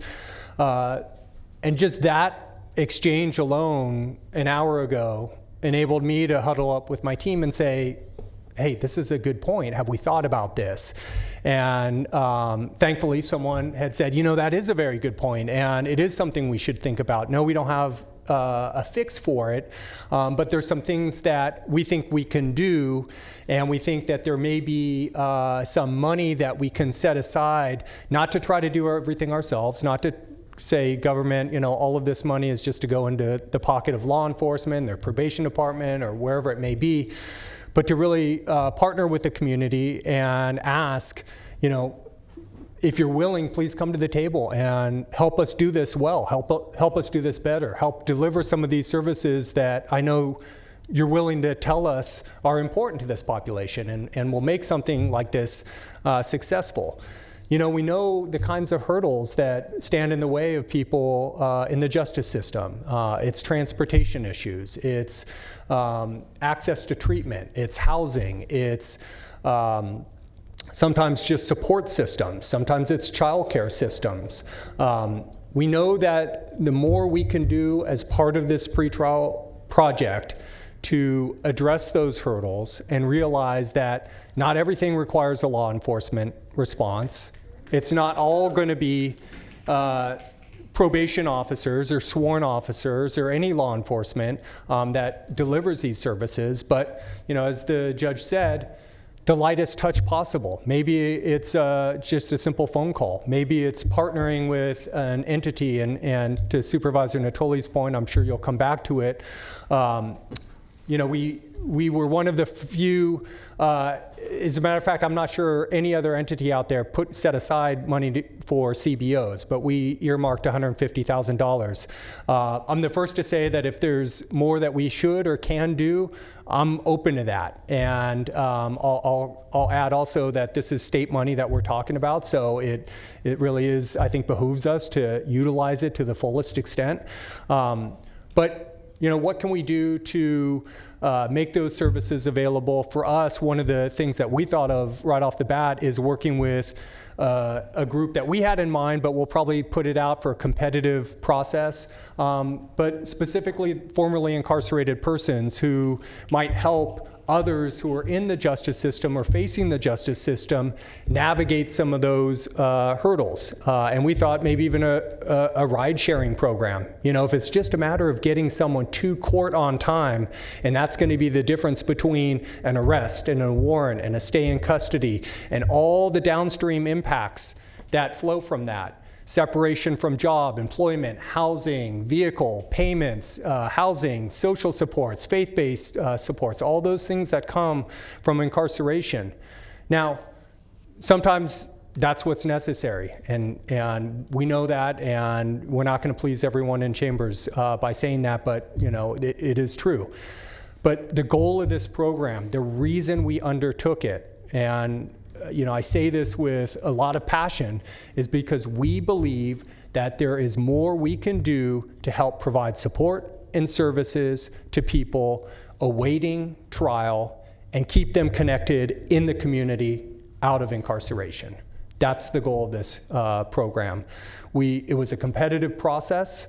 I'll add that obviously it's been observed, but I just want to underline it. This is state money that we're talking about. So, you know, if we didn't do this, if the board decided, you know, we just don't want to do this, and I trust that that won't be the vote today, I hope, but if that were the vote, that money would go back to the state. It wouldn't create more social services in this county. It wouldn't create any of the things that I think some people might advocate for. It's just going to revert back to the state. So this is an opportunity to use this state funding for this specific purpose and do something which I think is really important. And I do think that there is a social justice component to it, because it is about providing, and the judge said this very well, it's about providing an access to release from incarceration that has nothing to do with money. We're attempting in a pilot form, not whole scale, not entirety of the system, but just in a pilot form, make opportunities available and take money out of the equation so that we can deliver those opportunities to the rich and the poor and everyone in between, all alike. I think it's very important. There's a couple other things I'll say. Please feel free to interrupt me at any point, because I know there's a number of questions. Supervisor Kennedy, do you want to jump in? Good timing with that. Okay. Supervisor Natoli. Yeah, Noli, I appreciate it, and obviously you did watch the tape, and I appreciate, you know, your comments here between you and Judge Connolly. You certainly addressed some of the concerns that I heard, you heard, we all heard, and then also I think a specific question I had about supportive services. And you answered my question, is that because I thought that a fairly modest amount, recognizing what you've just said, and you know, we're going to employ obviously probation and technical folks to, you know, oversee the program, but you know, to only allow $300,000 over the 2 years for the $8 million for supportive services, and many of what you talked about that are ones that I think, hold potential for helping folks, and maybe you do onesie-twosies, but before you know it, you're actually, hitting a significant portion of the population, and you're reaching into their neighborhoods, into their own personal situations in a way that, offers support at a time when obviously they are tied to the justice system in some way, but I think, have the opportunity to hopefully see their way clear and to, have the support that they need to get through that portion of their life, but also to, find some maybe solution sets that help deal with some of the other issues that are there. And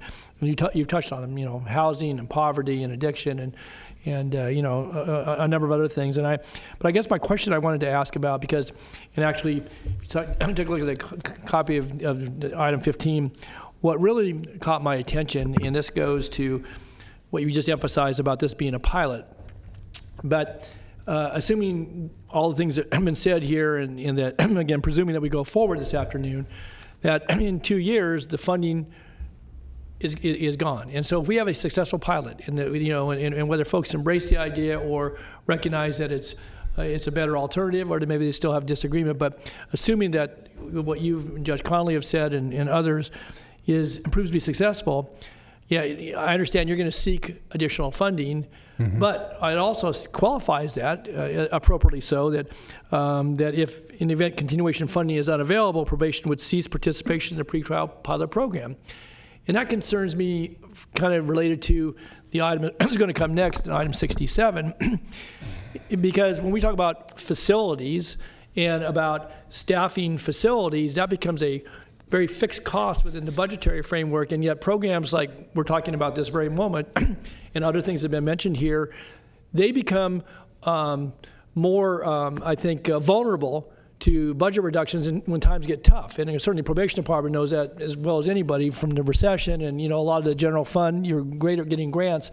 And I guess I'm concerned, I mentioned this to Nav yesterday in my briefing, that we talk about piloting, and the cost may be covered for the first 2 years, and we're going to go out and be aggressive, and we've been successful both in this judicial grant, but hopefully in getting other funding. But if it doesn't come forward, then it just gets thrown into the mix. It doesn't get the same level of commitment that we would do if, for example, we were going to build a facility and we're going to staff it, and then we're going to take an obligation on for 30 years.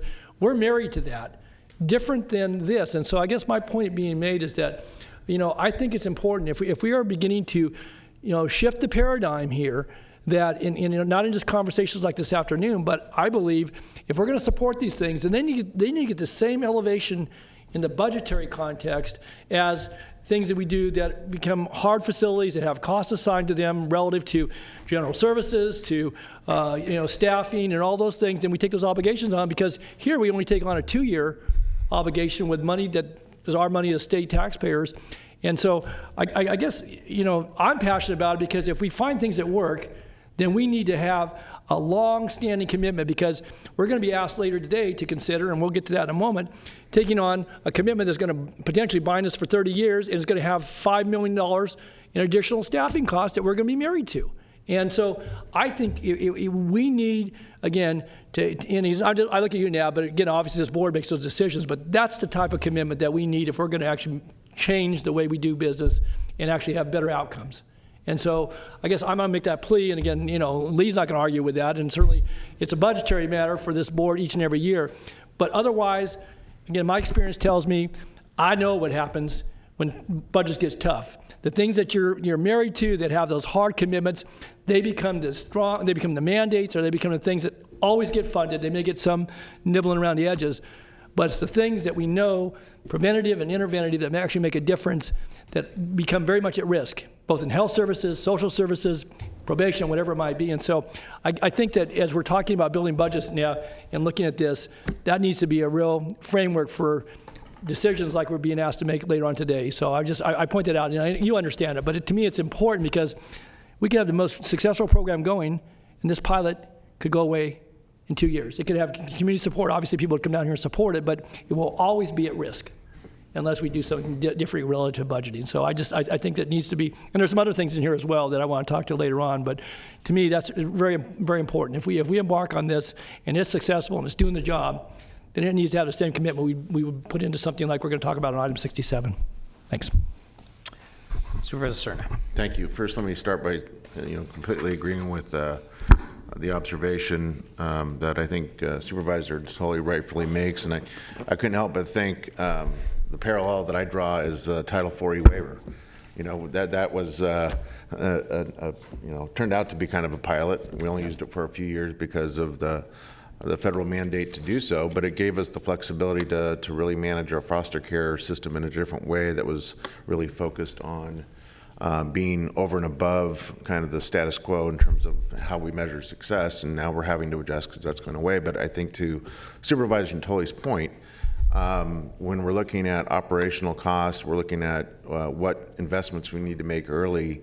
It is kind of a shame, in my opinion, that we're just talking about this right now in the context of it being a pilot. But what I wanted to really get to with the chief here at the podium is I'm looking at the MOU, and in the MOU under the description of purpose, it mentions least restrictive interventions. And I assume this is kind of code for basically giving probation, in this case, a huge amount of latitude to offer programming that is going to help us, the county, achieve our objectives of keeping the jail population as low as possible. It's going to achieve the clear objective that has been advocated pretty clearly by community members here today. So I was hoping you could elaborate a little bit more, Chief, about what you believe some of those least restrictive interventions might include. Sure. Well, the least restrictive intervention would be straight OR. So in other words, we make a recommendation to the court, that recommendation is adopted by the court, and that defendant awaiting trial goes straight home to her family or straight home to his job, whatever it may be. No involvement from our office whatsoever, no entanglement with the justice system. Essentially the only time in jail that they may have encountered was initial booking for the first 48 hours in terms of the pre-arraignment period, correct? Correct, yeah. Correct. So we'll get them out as soon as possible and keep them out. Obviously, the next step up from that would be things as simple as phone call reminders. I think we'll hear from the public defender about work that he's pushing forward to create electronic notifications, really supportive systems that help people. Job number one there's always two goals. The first goal of any pretrial program is to get that person back to whatever their next court date is. So the research shows that often what people need is reminders or access to transportation. We're going to invest in bus passes. Let's not let lack of means be the hurdle that prevents people from just showing up back to court and resolving their case. Obviously, there's a host of supportive types of services that we can also provide. I think in many instances, it'll be in the interest of a defendant or the public defender's office to connect someone with treatment services, let's say drug treatment or mental health treatment, at that early stage. Right now, you heard about so many of the successful collaborative courts that we have: mental health court, drug court, reentry court, veterans court, et cetera, et cetera. For many of the people in those collaborative courts, they have spent some time in custody before being assessed, deemed eligible, and then released to the community to participate in whatever underlying treatment modality that may be. With pretrial, we have the opportunity to connect people sooner with those services and treatment so that they don't spend that longer period of time behind bars while they're waiting assessment, while essentially the government does its job to get its act together to determine, this person would be great in the community, why don't we provide that person services?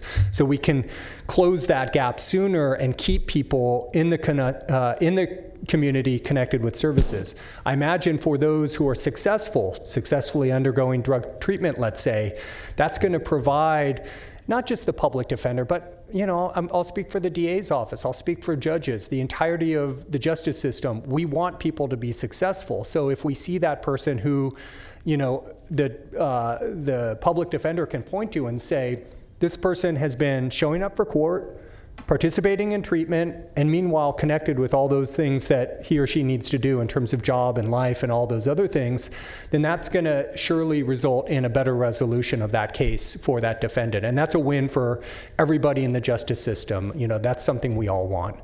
I'll pause again. I have more, but I want to be sensitive to any questions that may be before the board. Supervisor Frost, you're very good at this. Chief Seal, I wanted to ask, with this screening tool, is it possible, I know this is a pilot, and I'm assuming there's going to be a lot of communication between you and all the, the judicial and DA and sheriff and jails, but is it possible that a tool, this technology, can actually create some efficiencies when we build that, that extra small tower where we're going to have, a special place for mental health and medical, and, one of the things that we're being asked to do with our consent decree is to provide a better screening, a better screening process, so we make sure that people who enter the jail go to the appropriate place. Is it possible to use that or think about that technology possibly fulfilling or creating some efficiencies there that would maybe reduce the number of people we need for screening because we're able to use that technology? Well, I think the general principle is that the entirety of the justice system, including the probation department, including the sheriff's department, you heard from the captain and Lieutenant Rose, that we're doing more and more to use risk assessments and needs assessment to determine, screening for access to programming, access to community-based services, whatever that thing is that you're delivering it, the justice system is increasingly using these screening devices. I can't speak for the sheriff's department, but I'm sure that they use currently some kind of screening tool for access to mental health services. I don't think that the particular tool that we're talking about here, it's very specifically developed to answer just two questions that I don't think has any applicability to those particular services. The questions that it's focused on are simply, is this person likely to show back up for the next court hearing? And second, is this person likely to commit any kind of offense while released out in the community? So we're just looking at those two things. Okay. I will get back to a prior point, though, and say that, as to the issue of outcomes and data, to Judge Connolly's point, we are mandated under the terms of the grant to report out outcomes and data. I commit to this board and to the public, some of whom are behind me and others who may be watching, that we will make this everything that we can make available that's not confidential, individual level sensitive data. We will make that available, and we will find a way to ensure that it's publicly available on a website, whether it's our own probation website, reported to the court, or maybe a county transparency website. The data elements, in fact, are so numerous that I won't attempt to list them here, but suffice to say, we're going to be reporting out on every aspect of who gets released, what the decisions are, all the way down to some socio-demographic information such as race. So for those who are concerned about disparities in either this program or the justice system more broadly, we're going to be able to look at that data and ask, how are we doing? Are we magnifying disparities, or are we hopefully helping to address disparities by making programs available regardless of one's race, for example. So to be clear, we will be looking at race when it comes to outcomes, but race will never be considered when it comes to the tool. Absolutely right. Judge Connolly said it perfectly. We chose a tool, and I understand there's a lot of debate out there. Some of the debate comes from the fact that some tools out there are proprietary. They are owned and controlled by corporate interests that do not make available the factors that they're looking at and how they weigh those factors to spit out a result. So I actually join in the critics who say that we should not be using those kinds of tools as part of this program. The tool that we chose is very simple. It's all currently online. I have a piece of paper. It's just basically a question tree. As the judge said, it relies almost entirely on criminal justice data, arrests and convictions. You know, I've heard from, and you will surely hear from, some people who will make the point that that information itself is skewed because there are disparities that are baked into the criminal justice system. But, you know, arrest and conviction data is, you know, the information that is, you know, for better or for worse, the bread and butter of what we use to make decisions. We wanted to use a tool that did not have any socioeconomic information about wealth or housing or race or anything like that, because to the extent possible, we want this to be a neutral, colorblind decision, irrespective of one's wealth or any other factor. The last thing if I may, I'll add one other thing just to circle back to where I began with, you know, our commitment to being open to community and stakeholder support, including critics who you know, want to share their perspective as well. I don't know yet how we'll do this, but after watching the hearing today, the team and I gathered up and we all agreed that we need to host some kind of community forum or open house, something, and I'm open to the board's input and the county executive's input on this as well, to make ourselves available so it's not just right here, right now with the folks who are here today or beforehand or after. We really are committed to giving some time and opportunity for communication, and we'll figure out a way to make that happen so that people can really weigh in and have some degree of communication with us. I will say that you know, I'm hopeful because just in the couple of conversations I had today, people had some helpful ideas, and I think that with community engagement, there's an opportunity to make this better and make it successful. Other questions about pretrial in particular? No, sir. Should I close by just saying maybe 30 seconds about the bigger context of our work? You can spend more than 30 seconds. All right. There's a lot that we do in the community. As you know, we have 3 adult day reporting centers. We've undergone a bit of a transformation over the last couple of decades. We've really begun to embrace evidence-based decision-making, and really that's just a fancy term for using research and science to tell us what works and what doesn't, and to pursue those things that work and stop doing those things that don't work. We know that cognitive-based therapy is highly effective. We offer that at all of our adult day reporting centers. We make that available to help our clients turn away from whatever criminogenic behaviors may have led them into the justice system in the first place. But we also know that that's not enough. There's a lot of services that we provide, everything from vocational treatment, educational assistance. We have GRE programs. We have connectivity to college. We have a partnership with the Los Rios system where we have a cohort of young adults that go specifically as a group through the Sac City Community College campus with special life support systems so that those young people can be successful and connect to high-paying jobs or a UC pathway. We have someone who's in UC Berkeley who came out of the justice system. We see these success stories all the time. Obviously, those adult day reporting centers have a host of community-based partners, some of whom themselves are formerly incarcerated, part of our treatment team.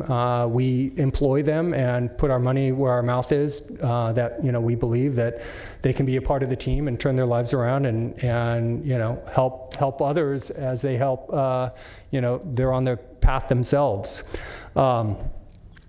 Lastly, eligibility specialists, connecting people with benefits, CalFresh, CalWorks, all those kinds of things. Registered nurse to help connect people to, their prescription medication. Oftentimes it's these, we talk about a warm handoff rather than a cold referral. You can hand someone a piece of paper and say, drive across the county and pick up your meds and go to this person and get your benefits. But by co-locating all those people in these centers where we have, where a lot of our client base in North Sacramento, this area, and South Sacramento, we really want to try to deliver those systems of support as best we can. And we're proud of the outcomes that we see. We certainly are the first to agree with some of the sentiment expressed this morning and some of the sentiment I've heard from the board that, the social services network and support system is essential. We couldn't agree more. That's why we've partnered and taken some of our budget to expand those services. Supervisor Cerna. Thanks, and thanks for those concluding remarks, Chief. And in that same spirit, I would like to share some more sentiment real briefly in the form of a suggestion. Since you've already mentioned that you've been maybe just having some hallway conversations with some of the advocates in back of you, I would like to suggest that that you offer an open invitation to the folks here and that might be watching, that might be interested, who have not had the opportunity to participate or witness, it's a better verb, an ADRC graduation, to be there, because I've seen a number of them, and it is a pretty remarkable thing to witness in terms of the investment that our individual probation officers make of themselves and in the folks that they're assisting, and it's reciprocal. You can see the relationship that's been developed between the probationer and the officer, and really there's, I don't think they even kind of look at themselves as either of those kind of characterizations. It really is something to behold, and to me that is probably the easiest way to understand the profession that you and your staff are in. Thank you. I second that. These are open to the public.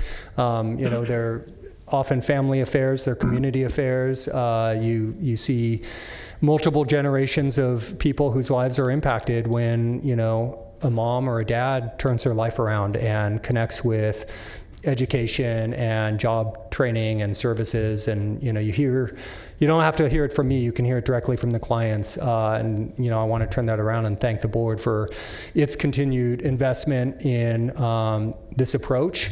And, if I may, thank you in advance for taking what is an ambitious and courageous step to engage in pretrial assessment and services. I think it's absolutely the right thing to do. You'll hear from people who say, we don't go far enough and we haven't released enough people, and you'll hear from people on the other end of the spectrum who say, you've gone too far and we're releasing too many. Our approach is to start conservatively somewhat. We want to start somewhere and take this on, stand it up in a way that's credible. It's going to take us a little bit of time to get it up and running. I'm proud to say that we began yesterday just by coincidence. So, as I stand before you, the first people have been released as part of this program.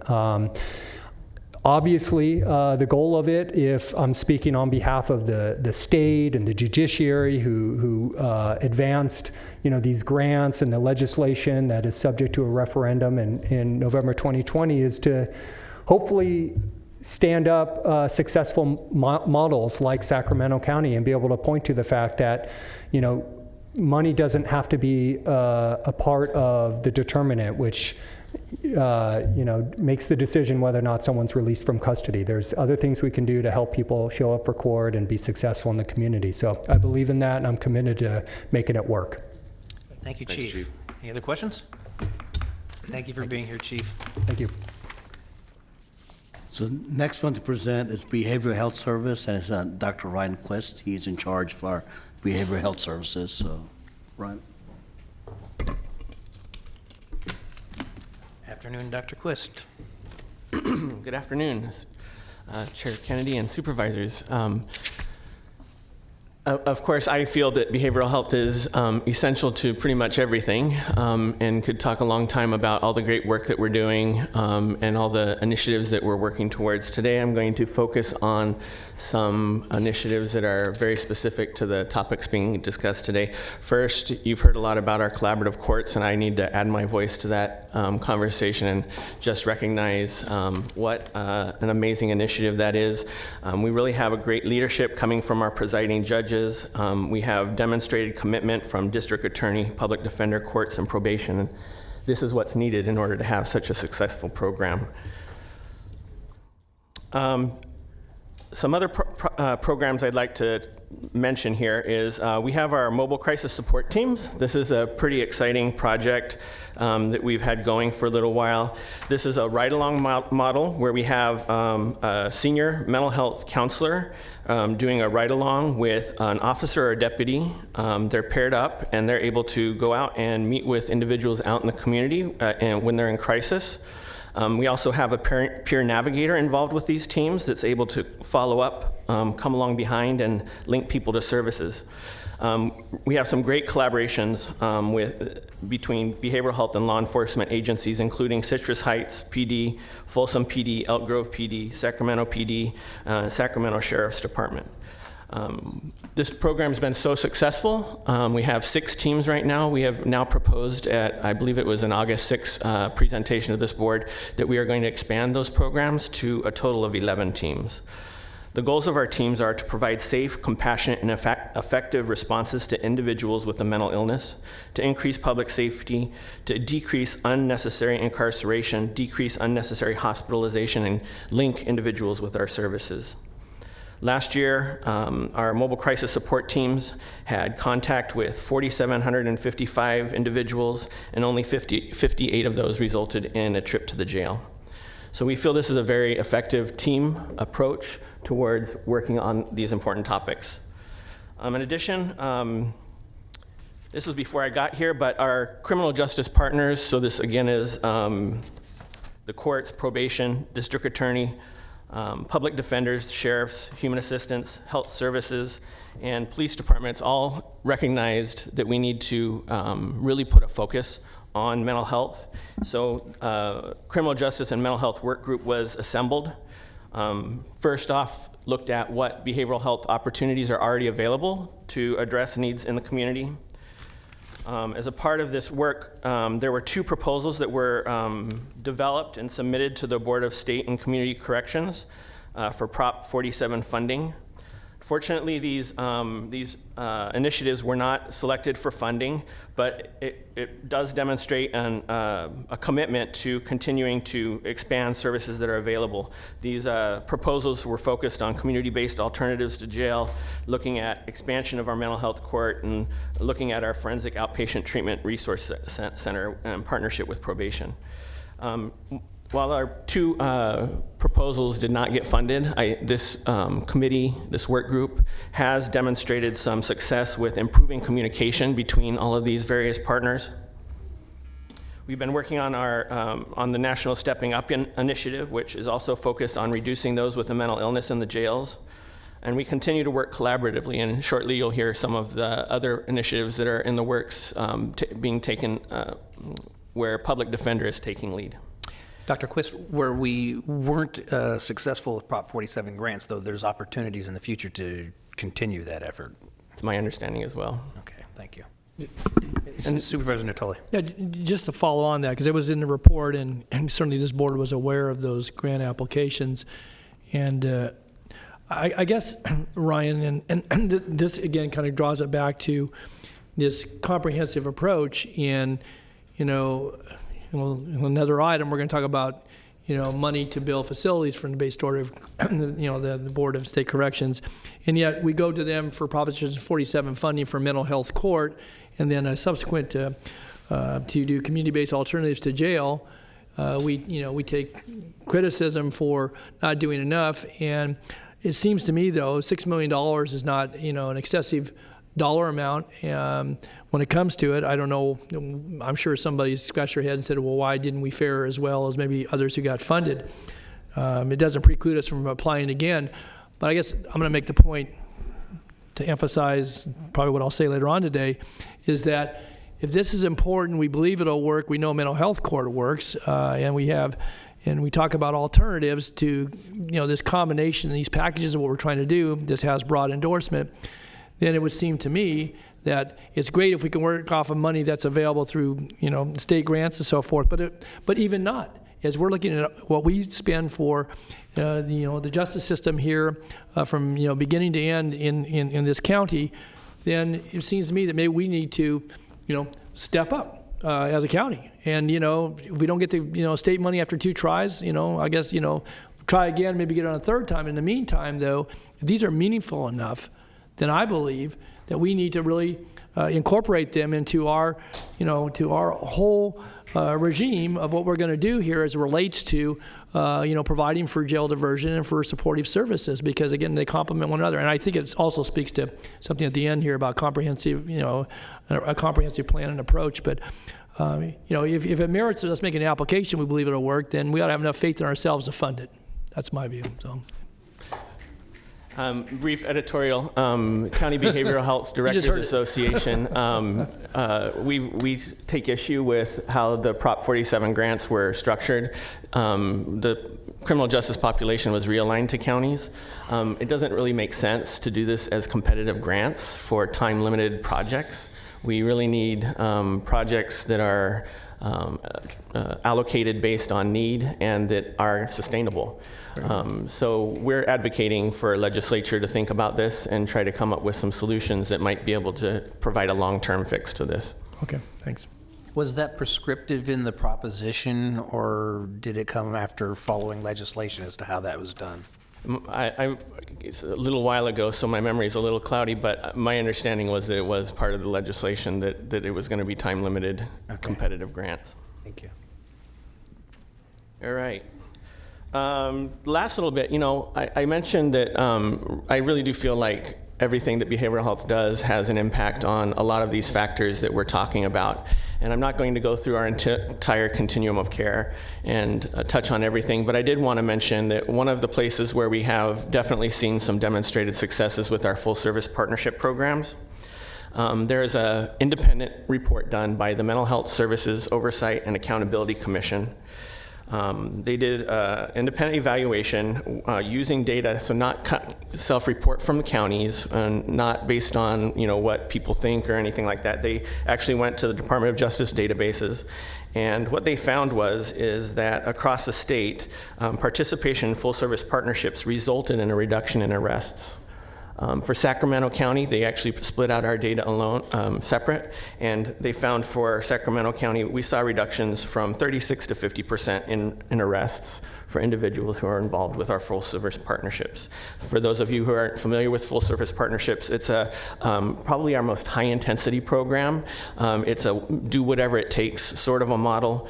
We do a lot of field-based work where people go to the consumers rather than make them come to us. And currently we serve about 2,000 individuals a year in this program.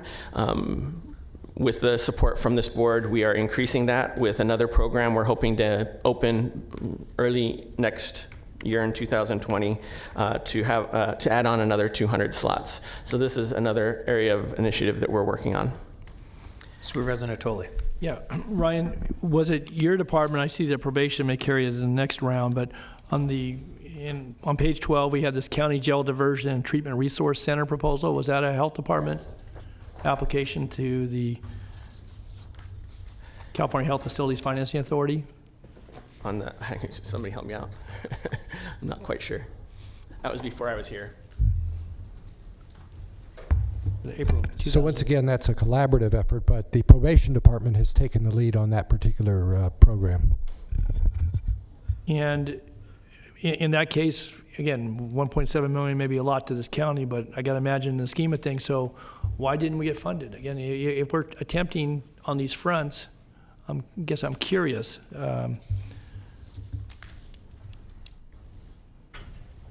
Sorry, Ryan, I thought this was a health department one, so. Good afternoon. It's a grant that we will be bringing back before the board, perhaps as soon as next month. I think we're working on a tentative grant date. We've been working closely with the state. We identified some things that they're looking for in the grant that they're actually helping and want to see us succeed. So they've identified some things as to why we didn't get the grant the first time around. So we're cautiously optimistic the second time around that we'll be successful. It does tie into this. I passed over it in my presentation, but it does tie into some of this effort because it is an opportunity to bring stakeholders together, including behavioral health, the public defender's office, probation, other stakeholders, community-based providers perhaps as well, to create a single locus for diversion.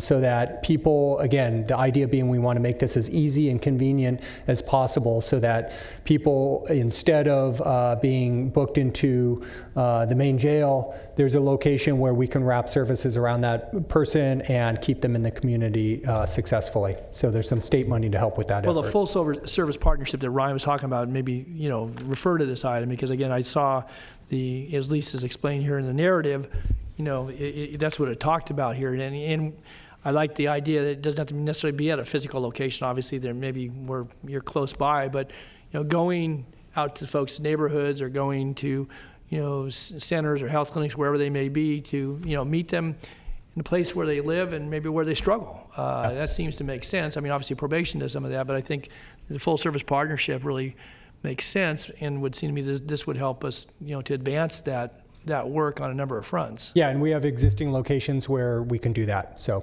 absolutely. But we need $1.7 million a year to do this.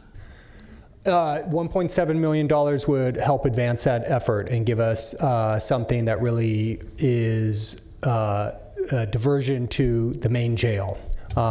We absolutely can and do this work absent that, but it's something where, I can tell you, having been with the county for 6 years now, that there's increasing partnership between behavioral health and justice stakeholders. I think we're doing more and we'll continue to do more with or without that money. We're going to push and pursue this. Thanks.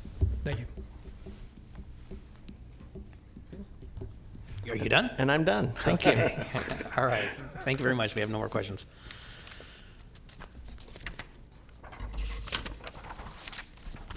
Mr. Public Defender, welcome. Oh, Steve. Good afternoon, Chairman Kennedy and honorable members of the board, and also concerned citizens. I too watched this morning's hearing, so I'm well aware of some of the concerns that were expressed. And I would also say that like I have done in the past, many of the people have met me, and if they have other questions and they want to talk with our office about that, we will continue to make ourselves available. I wanted to start off with what may be the elephant in the room. What's the public defender think of this probation move? And we support it. And it's not just well, we evaluated the program and it looks pretty good. Although those things are true. It's also, we have experience with probation. We watched probation. I was the supervisor in our juvenile unit when we had over 400 people, I think, were in the juvenile hall. Probation, through their hard work, has brought that number down to, I think I've seen as low as just below 100, and recently it's been 120 to 140 in a facility that will house 400. And at the same time, the crime rate, juvenile crime rate's down about 70%. So those two things together lead me to say this is something that we're not going to oppose or shoot at. We think it's an opportunity. There is no other opportunity that I'm aware of to do something different and try and do this. It's paid for by the state, and there's a track record with both the personalities and the institution. So, and I know I'm going to get some criticism for that, but that's the truth. And so that's where we are on that. I'm here as well to talk about what efforts the Public Defender's Office does. And Lee, my colleague, Lee Seal, mentioned that we were going to talk about text messaging, and I think that's at least some good news I can talk about, or at least I hope it's good news on this.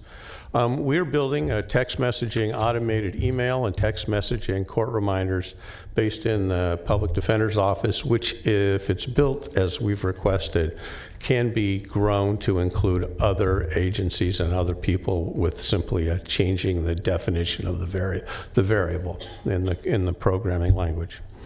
We're anticipating, and again, all things with computers have a little bit fluid dates, but we're anticipating to be ready next month. So we're hopeful of that. And that's an evidence-based program.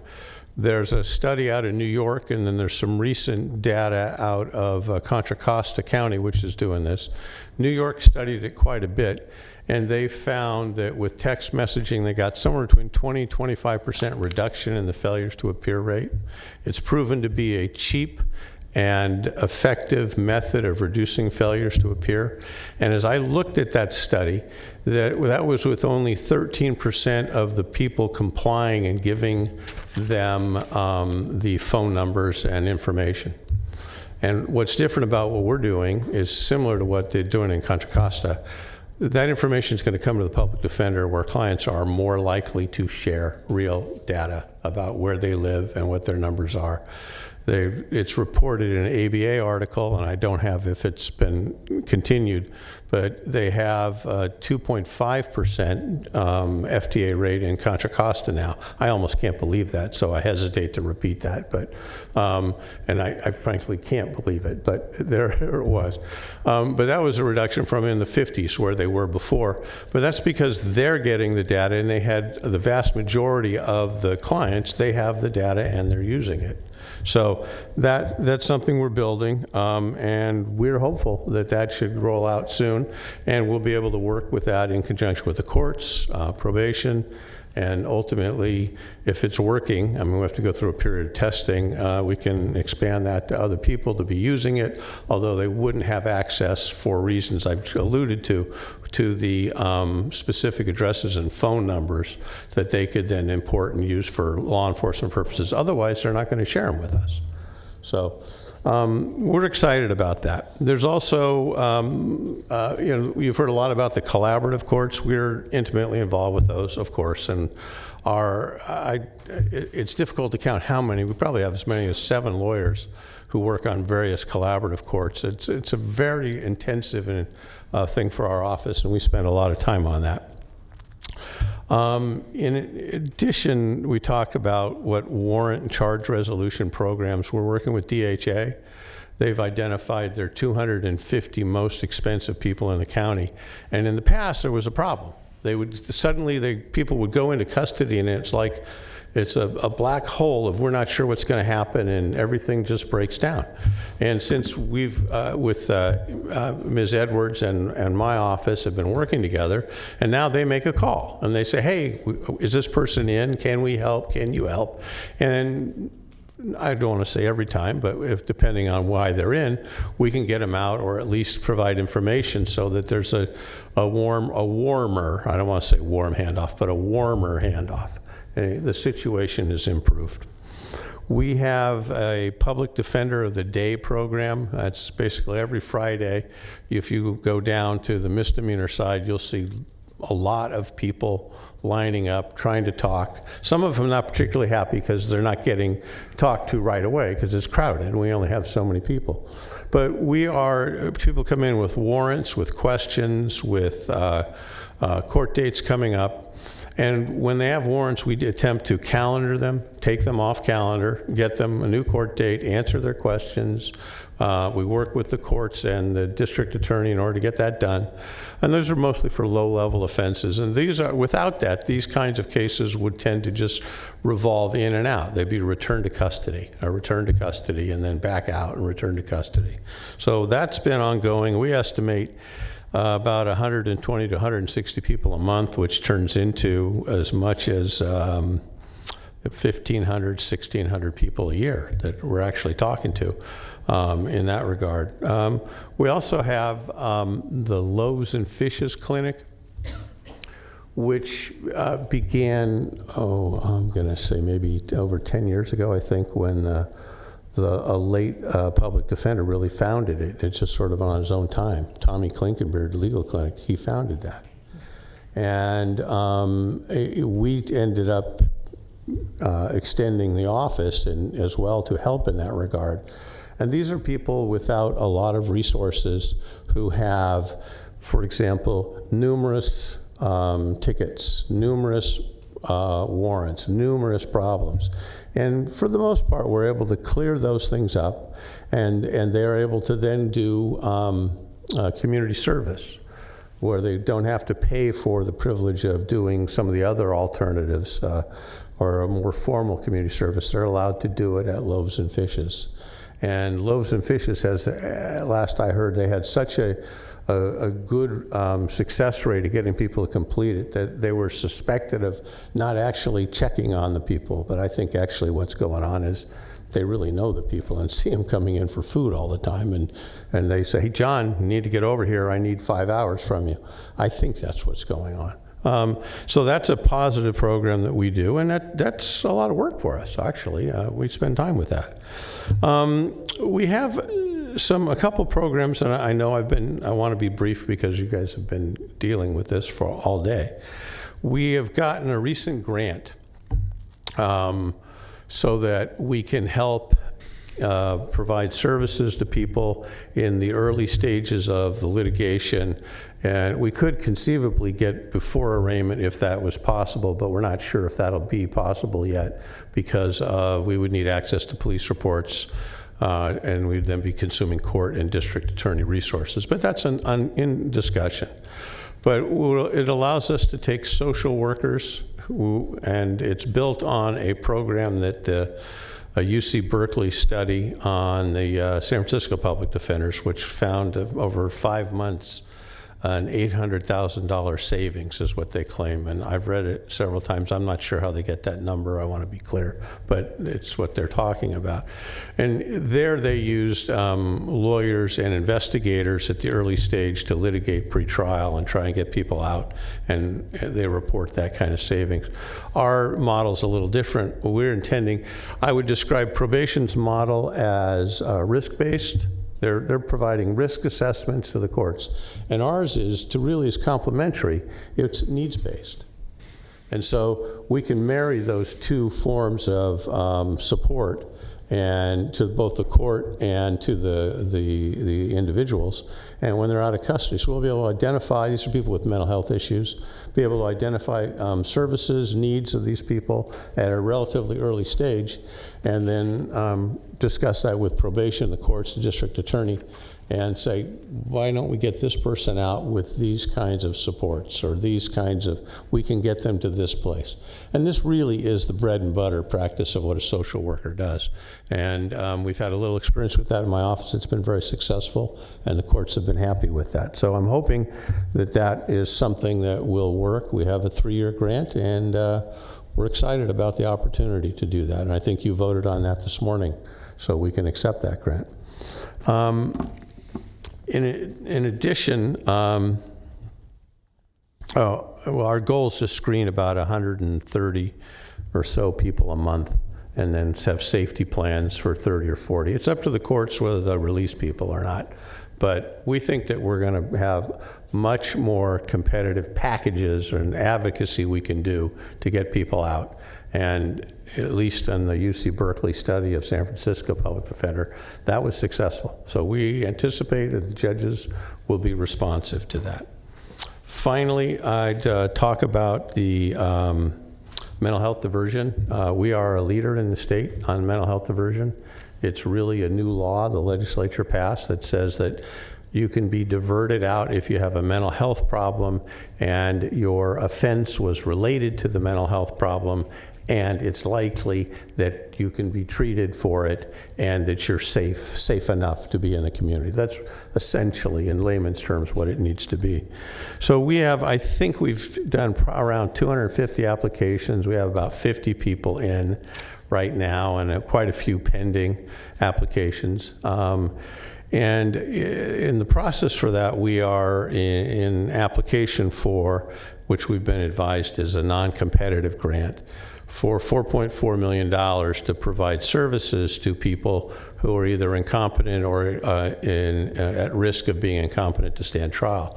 And that would create a forensic mental health clinic with psychiatric services, medication adjustment. So one of the problems when people are released from the jail with needs for psychotropic medication is they either, if they're given some, they lose it or don't do anything with it.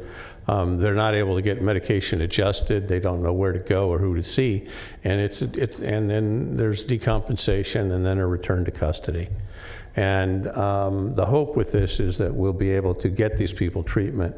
It also provides case management services and housing for people as well. That's a more limited number. I don't want to get into specifics at this point, but the case management's exciting as well, and it gives. And one of the problems we have right now with mental health diversion is who pays for the expert if you need a medical opinion on that, on whether there's a nexus and those kinds of things. And the grant would pay for it for this period of time, so that's a positive.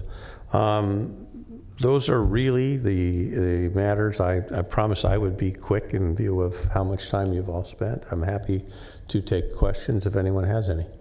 Any questions? Thanks, Steve. Thank you, Mr. Garrett. Appreciate it. Mr. Grippy. Good afternoon, Chairman Kennedy and the rest of the board. I'm Steve Grippy from the District Attorney's Office. Like Steve, I intend to be brief, but I actually will be brief. Just kidding. I always have to do that. I'm really here on behalf of Anne Marie Schubert and the entire District Attorney's Office. Really, my only real purpose in being here is to, I think, address the question, what does the District Attorney think about all of these programs and these ideas and this concept of pretrial release? And I'm here to tell you and to tell the public that she supports it fully. When you hear about the collaboration amongst the parties in our justice system here in Sacramento County, I've been told this for 15, 20 years, that very few counties work the way we do in the justice system. People fight just because of the inherent concept that we're on different sides, but in Sacramento County, we don't really do that. And so since the very beginning, when we talked about a pretrial release pilot program that was to be run by the sheriffs over probably 2 years ago when we started talking about that, we've been involved, we've been at the table, we've had a clear voice in what we think, how we think it should be run, and to the credit of all the other parties, I feel, I've been the person mostly at those meetings, and I feel that our voice is heard. So if there's public out in the community saying, hey, what about public safety? That's the DA's role in this system, and we feel comfortable with what's going on here. In fact, we support these collaborative courts fully, and we have been from the very start. So I think that's really my only role here today, is to let the public know and to let others know that we have supported this. We do support it. We do have our eye on public safety, but we believe it's being addressed appropriately in all the programs that are being addressed today. Any questions? Thanks, Steve. Thank you for your brevity, Mr. Grippy.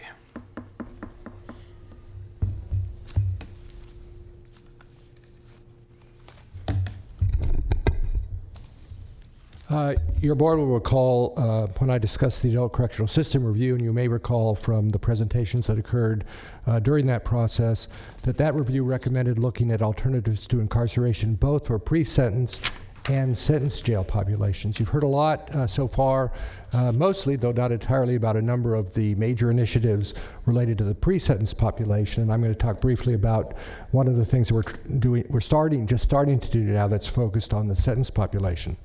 What we've done thus far is we've hired a consultant to work with the various components of the justice system, the court, the district attorney, public defender, sheriff, other police agencies, behavioral health, to assess and, if appropriate, recommend non-jail sanctions and services that could be provided either in lieu of jail or after shorter jail sentences. You'll recall one of the major factors that has led to the jail population not reducing as much as it potentially could is the length of sentences for sentenced offenders. The consultant is currently in the process of gathering and analyzing data on sentenced inmates to assess their risk to reoffend and determine the number that could be safely released from the jail. Once that information and the profile of those offenders, and once that information is available, the consultants will work with the various criminal justice agencies to determine the types of programs and services appropriate for these offenders based in part on what research has shown to be best practices, and taking into account the concerns and issues that the various elements of the justice system have. This process, as I said, is currently underway. We expect it to be completed within roughly the next 6 months, and once that's done, we'll have a sense of where we can go from in terms of the programs that might be implemented specifically as an alternative sanction to the jail for sentenced offenders. Supervisor Natoli. Yeah, Britt, just on that point, and you've added a month since the staff report said 5 months, but you said 6. So my point being, though, is that if you're waiting for this data and it's going to inform all the parties in the system, but certainly this board, who in many cases is given the budget oversight responsibility, obviously you as our finance officer play a critical role in that. So is it safe to say that by spring, prior to next year's budget consideration, that we would have at least the preliminary recommendations, the findings, the data collection? What is it that we could expect to have in 5 or 6 months? So I think what we will have, maybe not before the June budget process, but what we expect to have at the end of the process is a profile of the sentenced inmates in the jail, an understanding of the types of programs and services that could potentially be provided as an alternative to incarceration, and an estimate of how many people might be impacted by implementing those programs and services, and a sense among the members of the justice system what is likely to be able to be effectively implemented. So is it fair to say, and again, I don't want to bleed ahead too much to the next item, but that in light of what you just said and how you've responded obviously to what you're looking at, did that inform the recommendation you guys are bringing forward on item 67? As it relates to looking at ways, looking at sentence population, at, but the 60-40 split, and long term where we're headed, because again, otherwise, if it didn't inform it, then we're being asked on the next item to basically consider what's being recommended and a host of other options that are available to this board. But we really don't have the benefit of that data. We have the benefit of what we heard today, and I think this has been a very good summary of what we're doing, and a lot of good effort.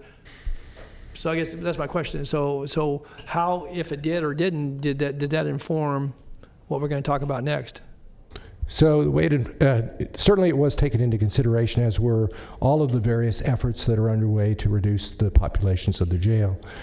I think one of the things that we sort of considered as we looked at all this is there's still a lot of uncertainty, even though our goal is to significantly reduce the jail population. There's a lot of certainty about exactly how successful we will be in doing that, and that there are certain things that we will need to continue to do regardless of what happens in terms of the reduction of population in the jail.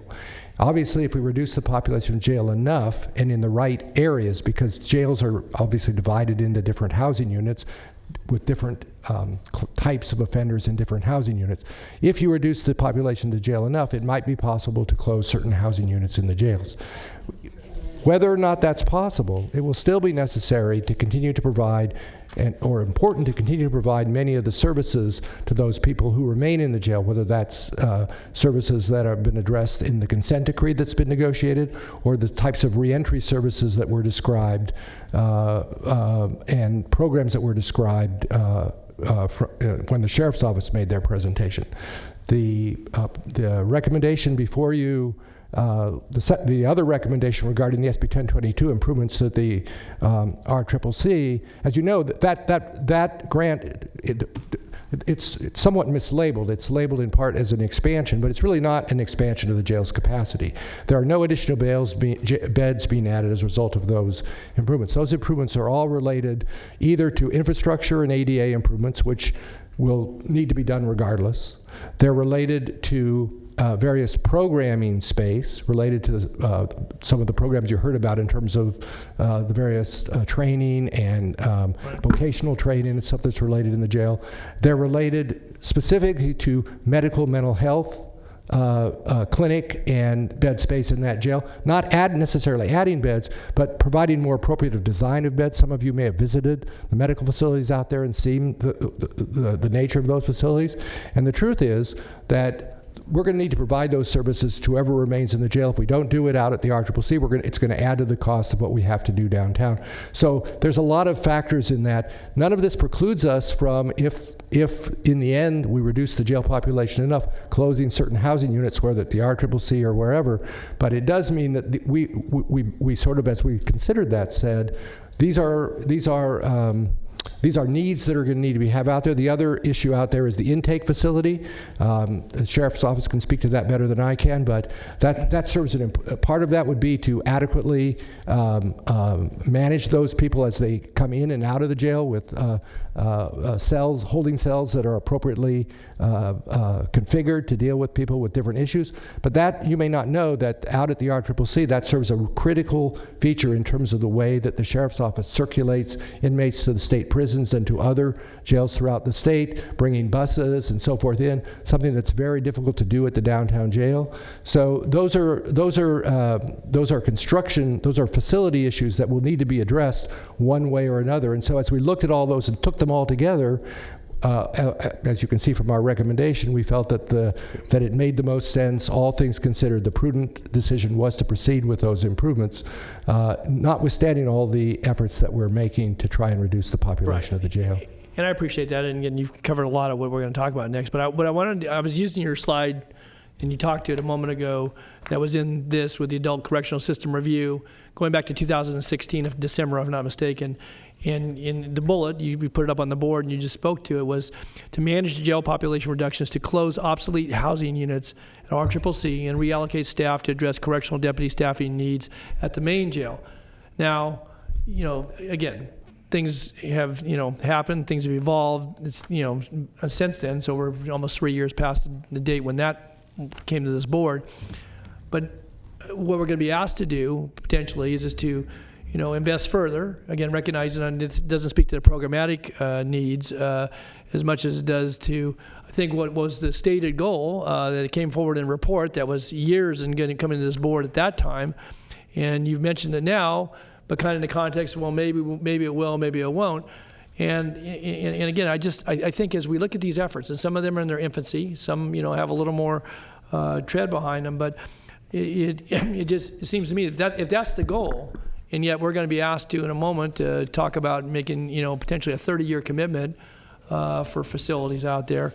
I guess, how does that comport, Britt, in your assessment? Because again, you've been steeped in this, and so again, I'm asking about this particular presentation, and that wasn't your recommendation, that we paid a consultant a whole lot of money to come up with that, to work with our chief executive staff, administrative, and with courts as well. But so how do you think that comports with, again, I don't want to bleed too much over to the recommendation, and I'm just curious about that, because that's a stated goal by the committee that made the recommendation to this board at least accepted. I don't know whether we passed on them or not, but how do you think that fits? So again, I think that remains part of our sort of understanding of what the plan would be. To remember that the RCCC has a mix of housing units out, some of which are clearly antiquated and some of which are Yes, not. I agree. And so the idea was not necessarily at the time totally close down the RCCC. Not what that says. It was focusing on if we're able to get to the point where we can actually close housing units and reallocate staff so that we can do the things that we need to do without adding staff as opposed to reallocating staff or less adding staff. If we're going to do that, the initial focus should be on those housing units at the RCCC that are, frankly, probably the most appropriate to close first. And I think that was the thought behind where that would go. And that still remains, I think, sort of where we think it makes logical sense to look. Okay, let me ask you one other question, and this is just the last one on this item, but it goes to basically the summary in the 14-page report, and you know, it's the last sentence. It says, one thing that is lacking, however, is a comprehensive adult correctional system plan that would help ensure there's a coordinated approach to these efforts.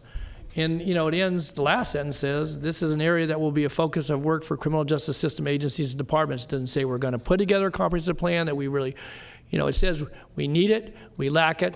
You know, we got a lot of good work going on, but who ties it all together? But it doesn't say we're going to tie it all together. And so is there a recommendation embodied in this? So it's a good point. Yes. So perhaps said a little more obliquely than it should have. Okay. But yes, we do. And I think, you know, it's maybe a little strong to say there's no plan. There is no like capital P plan, but clearly you can see from all of the initiatives that have come out of that there was a sort of a roadmap that continues to be followed. But we do think now, having a couple years having passed since this review was completed, that we do see a need to bring things together now in a more focused and coordinated way as we continue along that process, and we will be moving forward on that effort. So is that something, this is a receive and file report, but is that something that we would then give direction around to do that? I mean, I hear you. I think we're motivated to do it, and we will do it with or without your I think we direction. have the direction. Perhaps in hindsight being 2020, we could have written that a little bit different. As you can see the presentation, we have one more to go. We are pulling all this together. Is there a group that's really focused on it? It will be from the Office of the County Executive, working with the courts and all our criminal justice folks to bring it forward.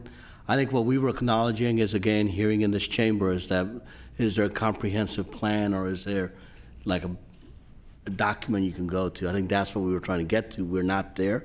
We're working towards having that. We will pull it together and we'll bring it back to the board so you have that document. So there's not, as I actually like Britt's words, there's not a big P plan, but clearly there's coordination in a plan. I mean, we've had every one of these department heads come down here and talk about coordination. So it's happening. We're just not, it's just not packaged in a way that's, you know. We are going to get this packaged the right way. Okay. Any other questions? No. Next up, Ms. Edwards. Oh, yeah. Good afternoon, this is our last presentation? Yes. Correct for us, yes. And I promise I will be short. I'll try and be short. Good afternoon, Ann Edwards, Department of Human Assistance. You know, as I was listening to all the presentations today, I was reflecting on my career here at Sacramento County. I've been here for 22 years, and this is the first time that, as a social service director, my partnership with criminal justice partners is nothing like it's ever been in the past. I work very closely with all the departments that you heard from today, and I think that's a good thing for the criminal justice system. So DHA is involved in several efforts to help try and minimize the jail population and also reduce recidivism. We work with and continue to have staff outstationed at both RCCC and probation, so that when individuals are returning into the community, we can get them hooked up with benefits such as CalFresh, Medi-Cal, et cetera, so that that is in place before they leave to make it easier for them to integrate back into the community.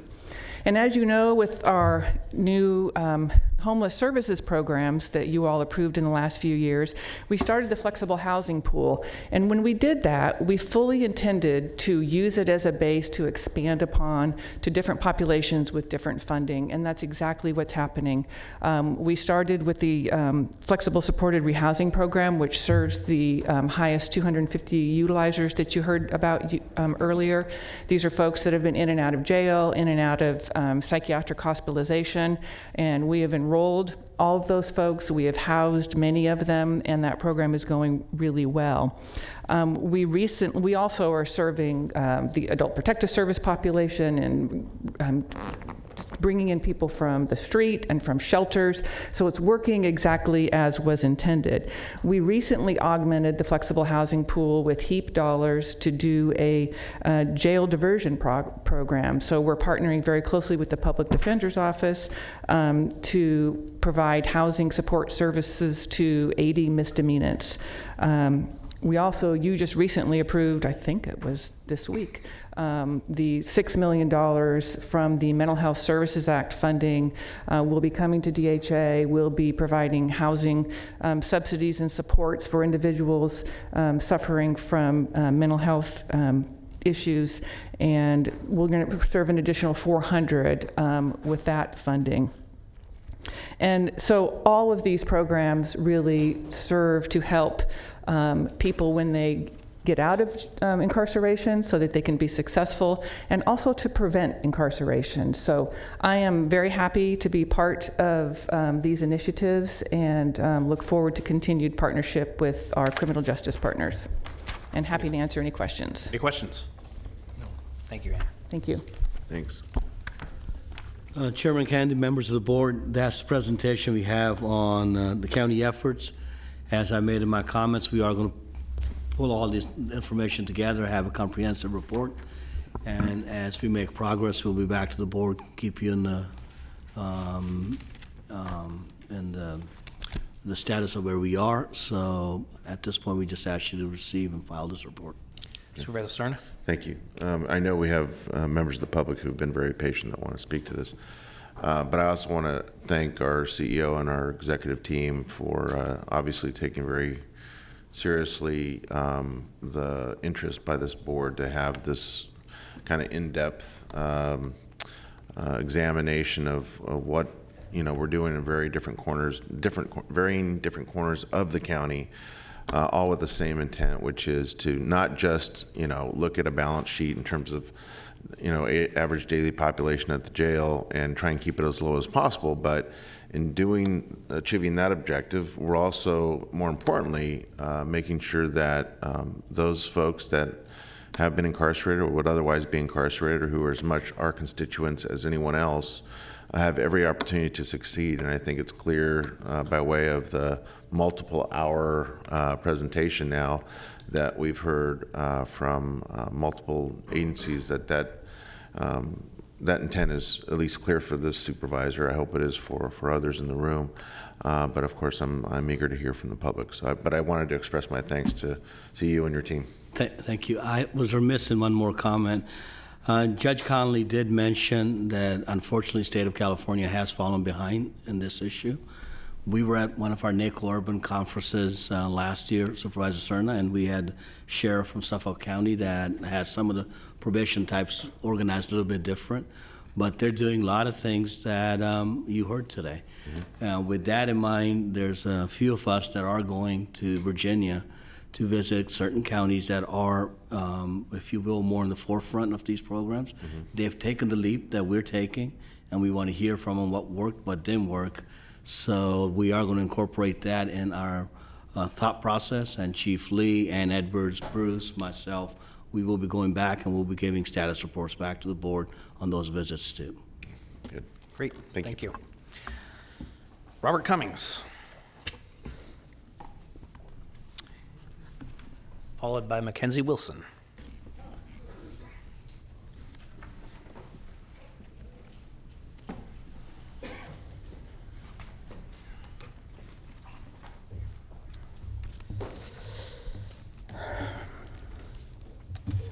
Good afternoon, Chairman of the Board,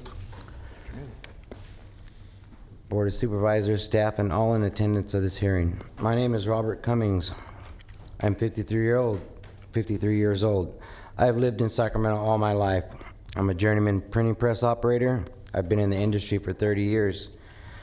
I've teamed up with Decarcerate Sacramento after learning that they are just as concerned with the well-being of our community as I am. I was appalled when I heard about the jail expansion project for our CCC in Sacramento County Main Jail. I was appalled after learning that rather than to decarcerate, as suggested in the consent decree, the department wants to expand the jail to house more people with mental illnesses. Nowhere in the consent decree does it suggest jail expansion is a solution to an inhumane Sacramento County jail. With jail expansion, we're still forcing police departments and sheriff's deputies to act as mental health professionals on the streets and inside the Sacramento County jail. And it's no secret that it costs much less to treat mental illness than to incarcerate those with mental health issues. And since it costs less to treat a patient with trained staff, why is this issue even being contemplated? Please stop the jail expansion. The time is now. Let's measure twice so that we don't have to cut once. And hopefully the cut's going to be the jail expansion. Let's fund mental health facilities that have trained staff for mental health instability. How about more funding for community service programs? Our youth should have the same types of programs afforded to me as a high school senior in 1984. Grant alumni here. There were lots of programs for job training, job placement, mentorships, and teen centers. Can you wrap up, sir? Sure. Thank you. I'm just hoping today we have an outcome of hope. I hope we have a situation where we can walk away with a sense of accomplishment. The Sheriff's Department should go ahead and reduce the population as per the decree.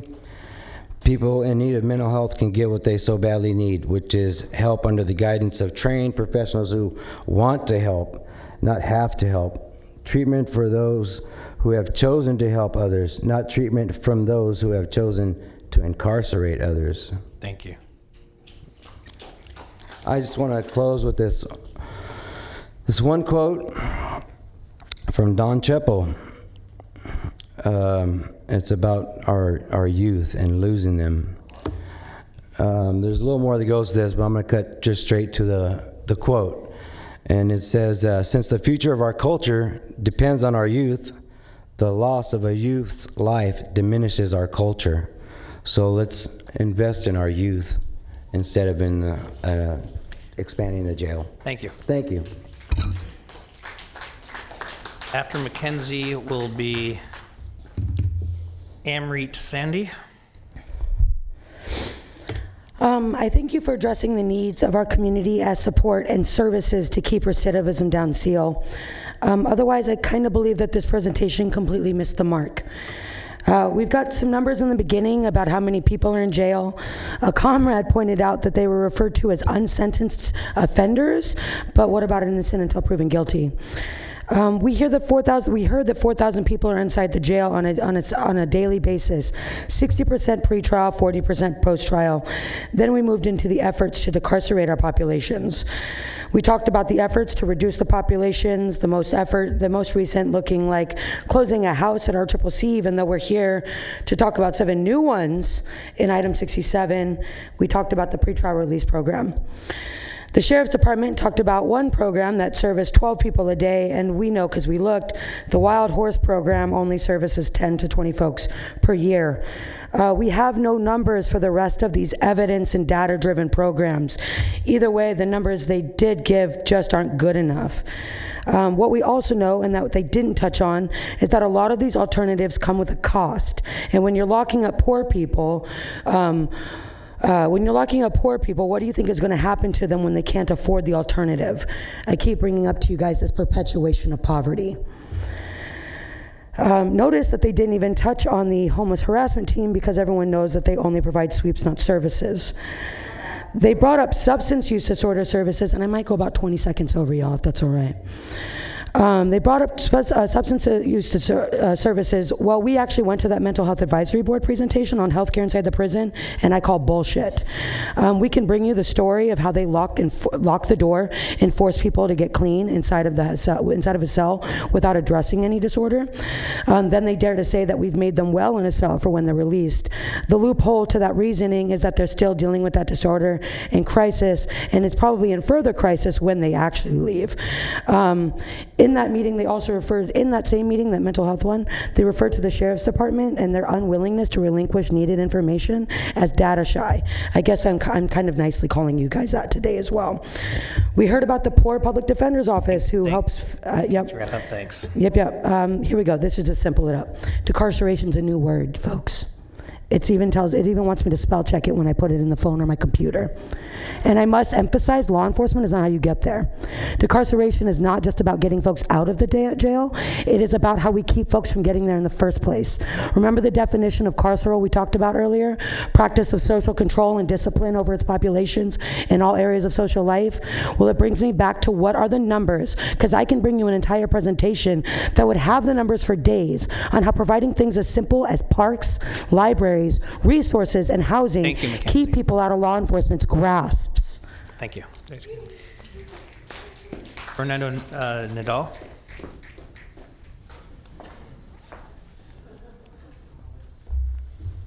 I'm sorry. Oh, yeah, I called you already, didn't I? Yes. Go ahead. Sorry. I apologize. Good afternoon, almost evening. I'm Emrich Sandhu. I am the Far West Regional Vice President for the National Lawyers Guild. Chapters in my region are in Hawaii, California, Nevada, and Alaska. So it's my duty to let you know that we did pass a national resolution in 2006 to abolish prisons.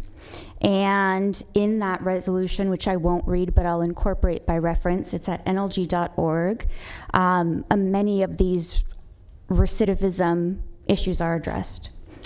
I realize you don't need me to tell you that jail expansion is wrong. I know you already know that.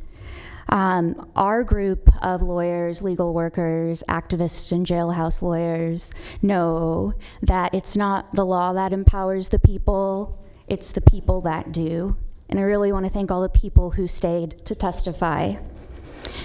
Given that who we should turn to is the people, here's what I've heard from the people. One, there's a need to diversify your stakeholders. I see no voices for inmates, former inmates, or families of inmates involved in the formal presentation. There are groups who do this work. I encourage you to link with them. 2, reevaluate the decision to begin your analysis at pretrial. Let's start with the decision to arrest. Let's stop incentivizing arrest and detention. Let's stop criminalizing poverty through homeless sweeps, through criminalizing sex work. We've passed a resolution to decriminalize. I encourage you to also look at.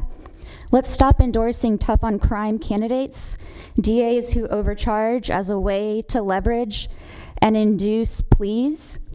We know that accepting a plea is not a success for someone who's not guilty. Let's provide services without a plea.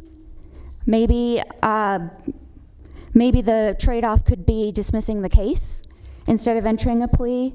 And let's stop incentivizing prison labor.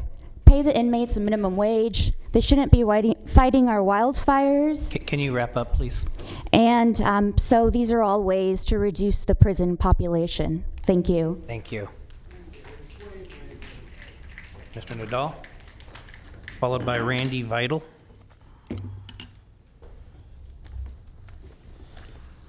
Thank you for allowing me to speak again.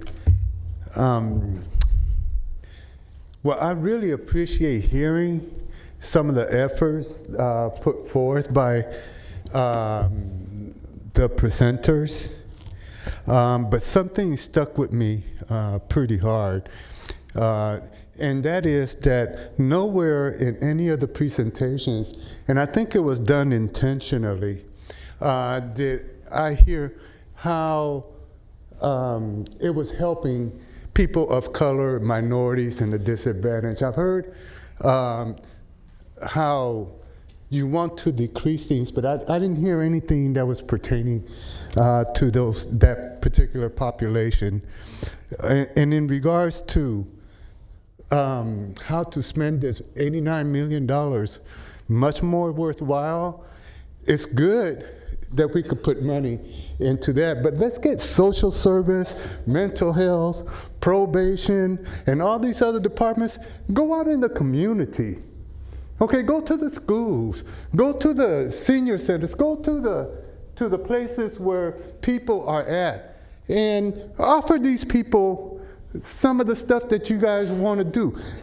Incentivize people by providing training, helping people to maybe become probation officers or other type of social services or mental health workers. Put that money into helping people to better their lives instead of helping the system better itself by incarcerating more people.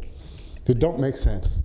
Let's keep them out. So put some effort before they get to the court, because of the fact that you need to train officers, not just the DA's office for overcharging, but the officers, because they create a system where people can't get out because they can't afford an attorney because they've been so overcharged and hardly charged that they stay stuck in jail. Thank you.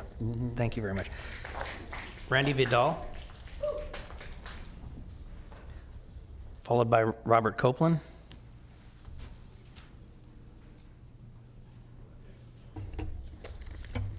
First of all, I'd like to welcome myself here. I'm a transient here from another county. My name is Randy Vidal Jr. I'm ex-incarcerated. My thing is I want to talk about this $89 million expansion and the reasons why I oppose the building of a new county jail or an addition to the county jail is because I have been through the process.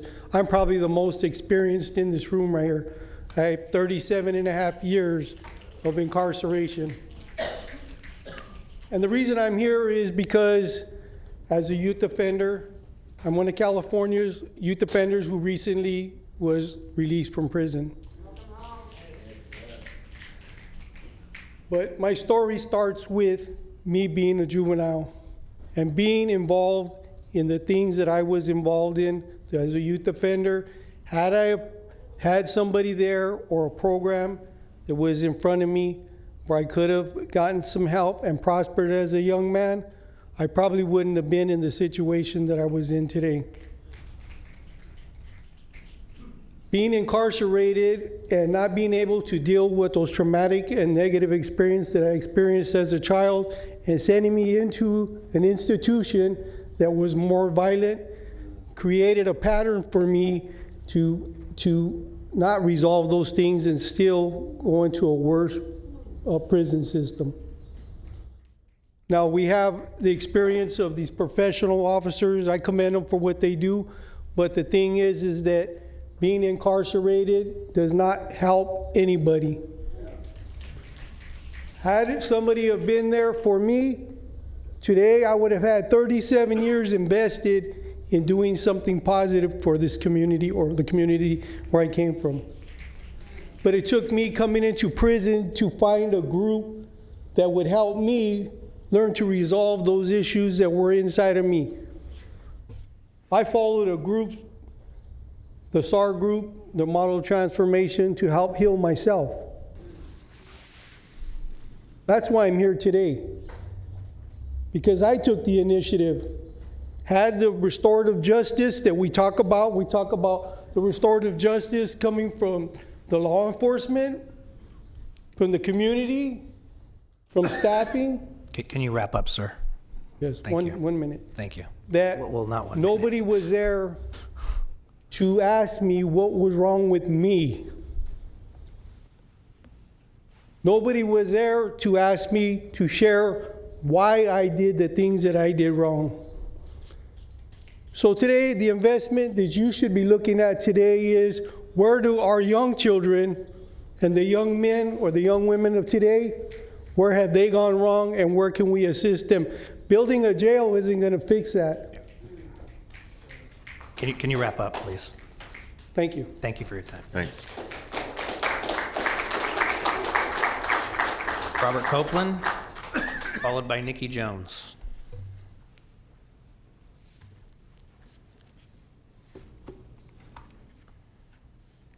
Well, I would like to see right here at the County Board of Supervisors in that 6-month period an update on how the program is working. That should be mandatory right there. We want to know if the money is being spent wisely, people are actually getting help. You can't get help in a mental. You can't get well in jail with mental health. You need to do it outpatient style. I mean, as far as that jail, why wasn't ADA compliant when it was built? And I think in 1989. I don't understand the county board supervisors back then. I'm not blaming you people here, because I don't think hardly any of you were on the board back then. But they should have been ADA compliant back then, so you don't have to spend $89 million now to make it ADA compliant. And I don't think all these presenters sound good, but the proof is in the pudding. And as far as the flying the ointment is the hot team. I mean, does 5700 Stockton Boulevard mean anything? Where people got arrested, one of the homeless population got a broken arm because of the sheriffs? How does that help the homeless population? Thank you. Thank you. And for the record, Robert, the jail was built prior to ADA. Was it 89? It was built prior. ADA to, was 1990. It was built prior to ADA. Thank you very much. Okay, we are now. He was talking about the jail. About RCCC specifically. Okay, I'm not getting in an argument with you. I'm just saying it's my turn to speak, so. Okay, then we'll start the clock. Thank you. So I just want to thank folks who spent the time and who've been doing the work to build in programs in the county, in the public defender's office, even in the sheriff's department, who are working to meaningfully reduce the jail population as it is, or meaningfully. What I could say is that they're working to meaningfully improve the quality of life for the individuals that they touch. Now, the problem that I see with the presentation that they made is that the percentage of people, they say all these very beautiful things that they're doing, and they are, but the percentage of people that actually get to participate in those programs versus everyone who is inside the jail is very small. And so I want to reiterate what Natoli said about if we're investing in these programs, why are we not investing large scale the way we are in a massive jail expansion? Why aren't we investing in a way that's sustainable, that will actually take all of our individual goodwill and turn it into a comprehensive capital P plan to reduce our jail population, to have meaningful and significant reductions in our population the way Contra Costa has? We're not worried about, to the DA's concerns, we're not worried about public safety. We know that this is making us less safe as we expand and expand.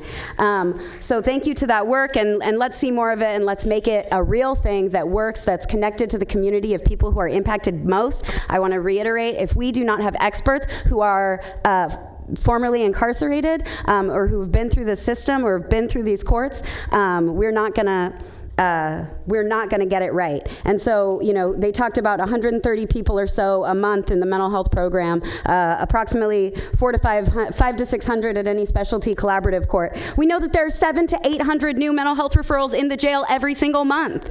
What is that? What is that? 7 to 800 every single month. And so I want to also bring it back to this point where we spoke out against the assessment tool earlier, and the kind of, by not asking about race, you do not erase the existence of it as a factor in their life ongoing, and particularly in their life as it relates to criminal justice engagement. We know, Seal mentioned that that some folks will say that it's baked right in, racism is baked right in. He didn't really have a response. He said, we use that bread and butter. We use the bread and butter that's been baked with these toxic and devastating legacies. And so we are not colorblind. We are not picking a tool that is colorblind. We are picking a tool that is amnesic about the history of the criminal justice and legal system. Can you wrap and if up, we Nikki? Absolutely. So if we decide to move forward in all these wonderful ways, and we continue to use this tool that reinforces that bread and butter, what we're going to see is more of what we've seen in the past. And to the buzzword of the day, evidence-based, the reality of the racial disparities that we see from our criminal legal system is very, very clear. Those are evidence-based. That's happened. The research is done. Y'all are doing it, Thank you. discriminatorily, and that's not going to stop if we don't use another idea, use another tool, anything else. Criminal history is racist. Thank you, Nikki. All right, that's the last card I have on this item. We will bring it back to the board. Of course, the report was just to receive and file, and thank you very much to staff for that. But we do have item 15 on the. Is there any comments of the board? Oh, no comments. I'm ready to make a motion. If I would move approval of item 15. There's a motion and a second. Please vote. This is on item 15. Yeah. Yes. Okay, thank you very much. Unanimous vote. Sorry. Item 67. Item 67 is the Rio Cosumnes Correctional Center Expansion and Infrastructure Improvements Project. Reject all bids, reduce project scope, and authorize to re-advertise. And the environmental document is previously approved negative declaration. Good afternoon, Chair Kennedy and members of the board. Jeff Gasway with General Services. On April 23rd, 2019, your board approved plans and specifications for the project, authorizing bids to be received. On August 1st, a total of 2 bids were received. The bid of Roebling Contracting, Inc. was the lowest bid received, but this low bid is approximately, or is $14,511,000 over the engineer's estimate. After review by DGS, County Council, Sacramento Sheriff's Office, and the architectural engineering consultant, it was determined that given the differences in the bid amounts, it would be in the best interest of the county to reduce the project scope, to bring the project within budget and rebid the project.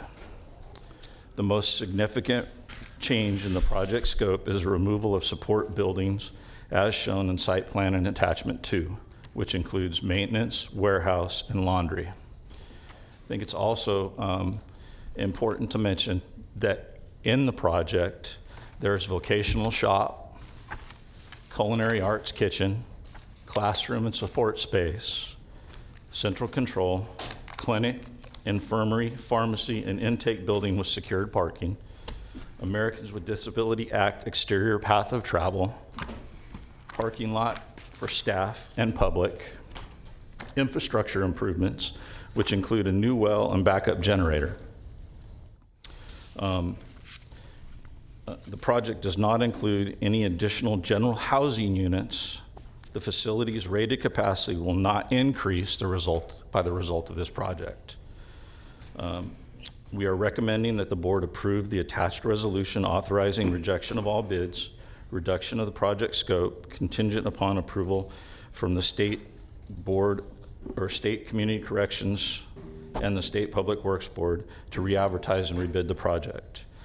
I can answer any questions regarding the project. The sheriff's office is here to answer any questions regarding programming or operation of the facility. I think it's also important to mention that the $80 million is a grant from the state and the county. The only funding that the county would have to provide is staff time to operate the facility, and we already have a significant investment in this process of $8.8 million. Okay, Mr. Castaway, we do have some board questions. I have one question, just kind of a threshold question, is Does this project add one more inmate to our jail population? Does not. And Does I think not. Britt already spoke to that. I'm just emphasizing the point. It does not. Okay, but does it serve, will the result of this serve inmates who are already incarcerated who have mental health problems? Will it serve them better, the goal is, than they are currently being served? Yes, it will. Okay, thank you. Mr. Natoli. Yeah. Well, thanks, Jeff. You've been before this board a couple different times as we've talked about this project going back to in the summer of 2017, and I know that some of the other folks in the audience have been here as well from the Sheriff's Department. And we started out, obviously, with a project that had, and I went back and reviewed some of the notes from those two meetings where we talked about critical facilities, and then came back in May of 2018 after, I guess, working with the consultant. Then there was determined that we were, being very quickly outstripped by either cost estimates, even with Best Value Engineering. We took out the food service facility and adjusted the staffing accordingly. Now we're back here again after having bid the project. Obviously, I know that at least one of the bidders is represented in the audience, and now we were last time around in May of 18, we were looking at a $13 million shortfall, and whoever's estimates were doing it, whether it's architectural services or consultant. And so here we are today, obviously, with the recommendation that you bring before us. And I guess what I want to ask you, though, is that in the previous staff reports, we had one time we're looking at in excess of $10 million in annualized costs. Then we took the food service facility out, and that was reduced to somewhere closer to almost $8 million, I think 7.8. And now we're looking at annualized costs that are just below our $6 million annually, and that includes sheriff staffing, obviously, clinical staffing, and then some support services. What gives you or those that bring this to us confidence that we aren't just chasing this, irrespective of the issues about what this constitutes? And I did programs, I'm well familiar with them, and I think we're doing, some good things within the institution itself as it relates to preparing folks for reentry and hopefully caring for some of their needs. It's an older facility. But what level of a confidence do we have going with the recommendation we had before us from kind of a general services approach that we're not just chasing this again? I mean, we've been at this for 5.5 years now. Yes, we have. Yeah. We've looked at what we're proposing in the scope reduction. We've had an estimator look at what the cost would be, and we're fairly certain we're below. We have enough cushion built into this to be able to make this project happen. Other counties are giving their money back, that either sought AB 1022 and/or after examining whatever cost, for whatever reasons, they're giving the money back. We benefited, I guess at least on paper, with the, from the initial round where we got the $56 million, then we had the additive that took us up to the $80 million. We've invested a good deal of county resources thus far. I guess most of those might want to turn your radar down, please. We've invested, significantly in, preparing for bids and so forth. But to your point, I guess that, what we're seeing to be critical facilities, keep getting pared down, but we keep in the elements of, obviously, the circulation on site, the well, which was $4 million, the support facilities, obviously, for the classrooms, which I think certainly fit with the programming, and then the medical facilities. And yet we're going to absorb, on an ongoing basis, first-year costs, as I still see it, $6 million. Is that an accurate number, about 5.6 million? That would be correct, yes. And then I don't know about the second-year costs, because those had some additional build-ins. We were going to have savings for warehouse space, which is going away. The laundry was going to have savings, from either energy costs and/or other costs that were factored in. Does that number reflect then those adjustments, either pluses or minuses as it relates to staffing and things that were built in. We were going to save $347,000 because we weren't going to lease warehouse space. That goes away. Yes, I would say that would probably go away. We haven't really discussed that at this Yeah, point. and I guess, and this is not being critical as much as it is, obviously you bring us a rebid, but the analysis that the analyses that was provided both in May of 18 and in the summer of 2017 did factor those things in. It talked about the criticality of those facilities. I know time's a factor here, but my question to you is that, so what if we just took a time out? Again, the Board of State Corrections doesn't seem to be also interested in moving that fast. Department of Finance, we've gone to them. I know we brought some issues to us back in May of 18 that, were time sensitive. Does this grant have an expiration date? Yes, the grant does have an expiration date. When? I don't know the exact date, but we're past it, significantly past it at this time. Not because of our doing, again. No, not not necessarily. no. Right.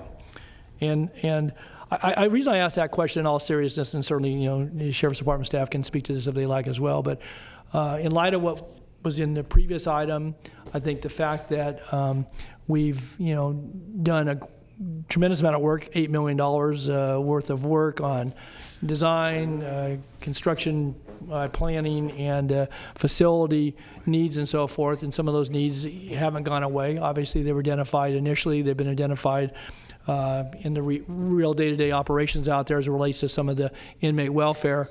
But I guess I asked the question in all seriousness. So what if we put this on pause and gave ourselves as a county the opportunity to see how we're doing in some of these other areas that are reducing jail population, or ask the state that question. Again, if we don't know that, I don't put you on the spot, but we say, we've got some serious questions here as a county. We're looking at doing some other things. It doesn't necessarily address those needs. And I will just say that when we last talked about this in depth in May of 2018, we recognized that by eliminating some of the kitchen facilities, we were going to have to fund some upgrades anyway. We still had some of these needs. They're real. They compete.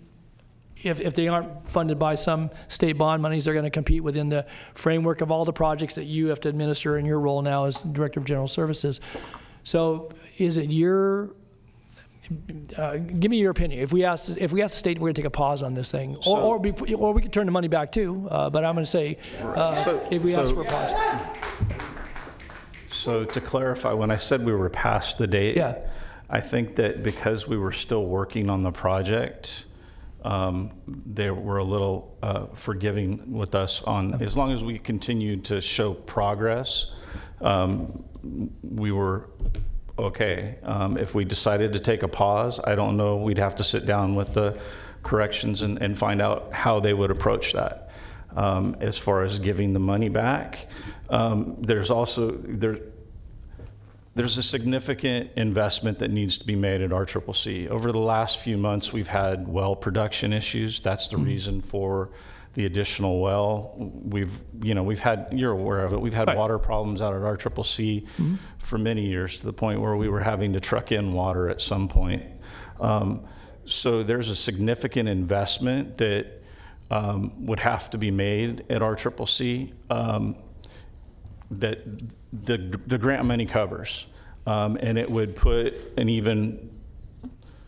put more of a strain on the capital construction fund and reinvesting in the facilities than we already have now. Right.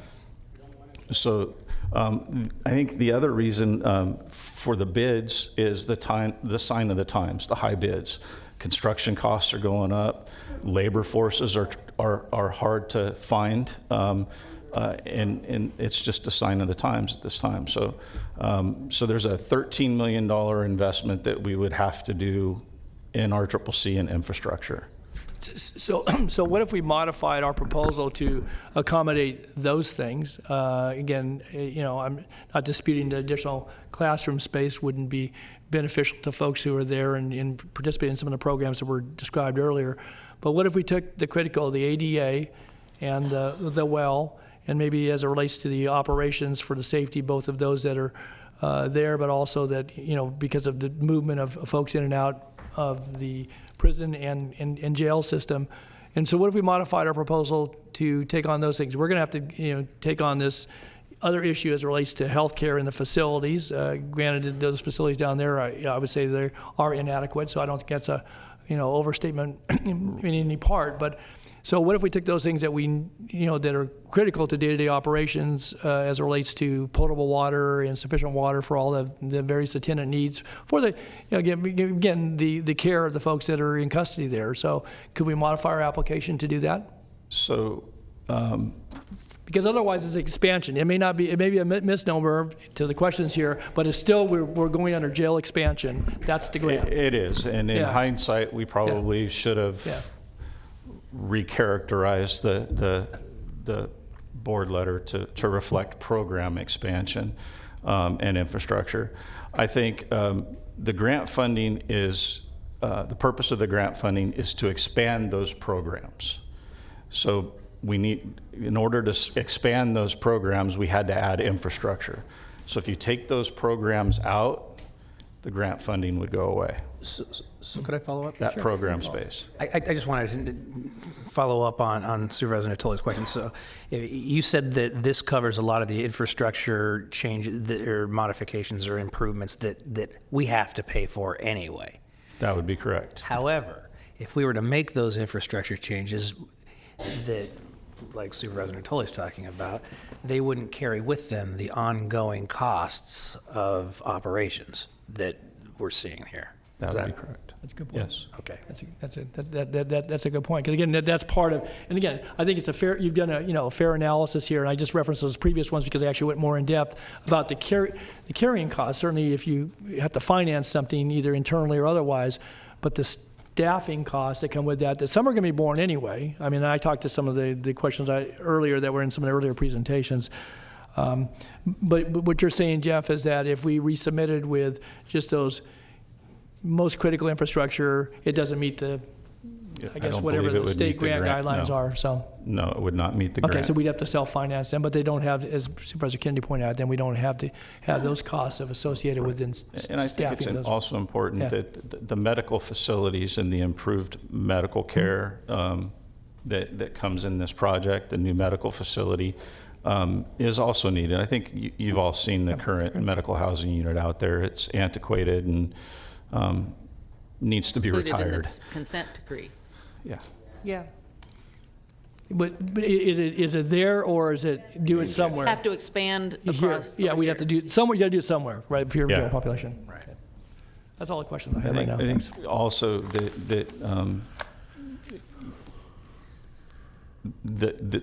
if we were to move forward with this project, there would be some relief as far as some of the medical facilities in the adult system 2 years sooner than we would have at another location. It would come sooner. The relief for that would come sooner. So, right. Okay, Supervisor Frost. So I think my question goes to you, Jeff, and also to County Council. This relates to, I know the grant, we've been working on this for a long time, and in your report, you mentioned that the bid, the lowest bid came in about 22.4% higher than what the engineering report had anticipated the cost should be. And I'm pretty sure all the bidders were well qualified, and the person the bidder that had the lowest bid is well qualified. But I also know that I believe the cost of construction is going up around 15% a year.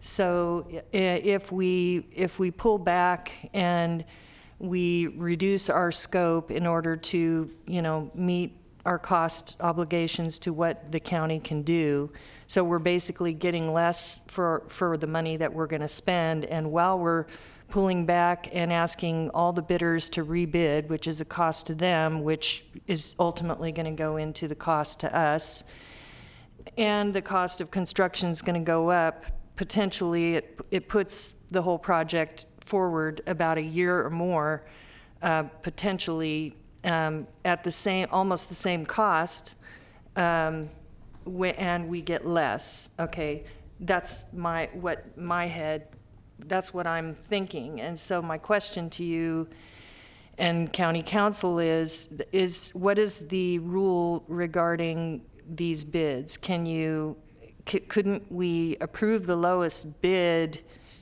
Can we approve the lowest bid and then reduce the scope in some way after, during this course of the work so that we can get started now and be off and running? No, or I is don't, that not allowed? That is not allowed under the Public Contract Code, and I believe that Department of General Services has worked extensively with our office on an opinion on that. So that is the result is that that they are recommending rejection of all the bids for that reason. I mean, they could award the project, but they would have to do the project as currently designed. But it's going to cost us the same. Well, if we don't know that almost for sure. Well, we kind of do. Essentially, it seems like, if we just approve the lowest bid now, even though it's higher because the cost is more. Supervisor Russell, bids are based upon a given project. If you change the scope of that project, the bid changes. It's not as if you take a part out and it's... Right. I'm assuming we're reducing the scope because of the cost. Is that correct? Correct, because the bid came in over. And so we're not going to get as much as we were going to get because we're reducing the scope, but we're going to end up paying the same amount for a smaller scope of work. So well, I think the that intent doesn't of make sense. I think the intent of scaling down the project and rebidding is so that you can get a lesser scope and lesser cost to come within the grant funding. What she's saying, the lesser cost won't necessarily come in because of construction cost inflation. If it takes a year to go around and construction costs are Right. going No, up I that understand much. that. That's but- exactly right. I mean, I understand the theory, and I guess time will tell. But unfortunately, because the way public contracting is, laws are written and the process to go through it, that's where we are at this point. So we can't accept a project that's over what the engineering had anticipated. We can't accept the lowest bid at this You point. can accept the lowest bid, but you will be getting the project as currently designed and specified and at the cost currently bid. So if they say they can deliver it at that cost and they guarantee that they can deliver it at that cost, at their cost to deliver at that cost, wouldn't that seem logical? Well, I think if we were to award the bid as it went out and as the bids were received, we would need to come up with $14,511,000 for the project. Oh, so this gets down to we don't have 14 million. That's correct. That's correct. Okay, Put more equity in it. that's what I needed to know. Thank you. Supervisor Cerna. Thank you.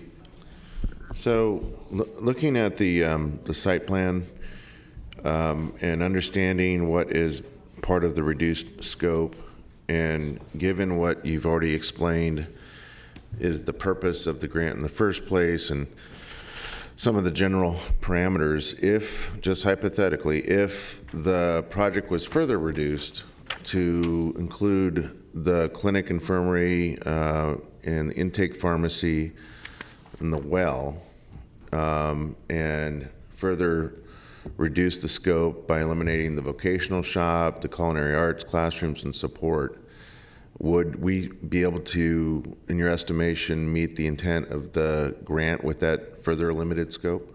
I don't believe so. Because you have to have programmatic space? It's the program space that's the key. Is the clinic and the intake pharmacy, do you know what the operational cost delta is associated with that? I specifically, no, I don't. Is in the roughly $6 million, there's $2 million for per year for medical health systems. I think there's a And this is coming from what, our general fund, presumably? almost $3 million for sheriff's staff. Right. And then there's roughly $600,000 for general services staff to maintain the facility. Mm-hmm. And we presume that if the board were to approve the scope as is, that the ongoing operational costs would likely be sought as an increase to prospective future sheriff budgets that would be asked to approve each June, correct? I mean, in other words, we don't. I know it's a foggy crystal ball that we'd be looking into, but I would have to believe that the sheriff probably wouldn't reduce his budget otherwise by that amount to keep us even. In other words, to absorb the net county costs out of this. I would have to defer to the sheriff's department on that. Okay, thanks. Supervisor Peters. Along the same line, Jeff, you've had a chance to look at this and you've had a chance to talk to the department and the CEO. What is, if we wanted to do just the programmatic space and the medical facilities and the infrastructure and ADA, have you come to a number that you, I mean, I'm not going to hold you to it, but that's substantially less? I mean, do you think we'll be able to get this if we just did the bare bones? Yes, I think we qualify? we have a viable project with the reductions that we're recommending. And it's going to be, what, half the price or what? It's going to, it'll be an $80 million project. We're going to attempt to use all the grant funding. But with the scope that we've reduced, we've tried to build in a cushion in case bids come in. We have a little bit of a cushion. And you've identified pieces to eliminate? Yeah.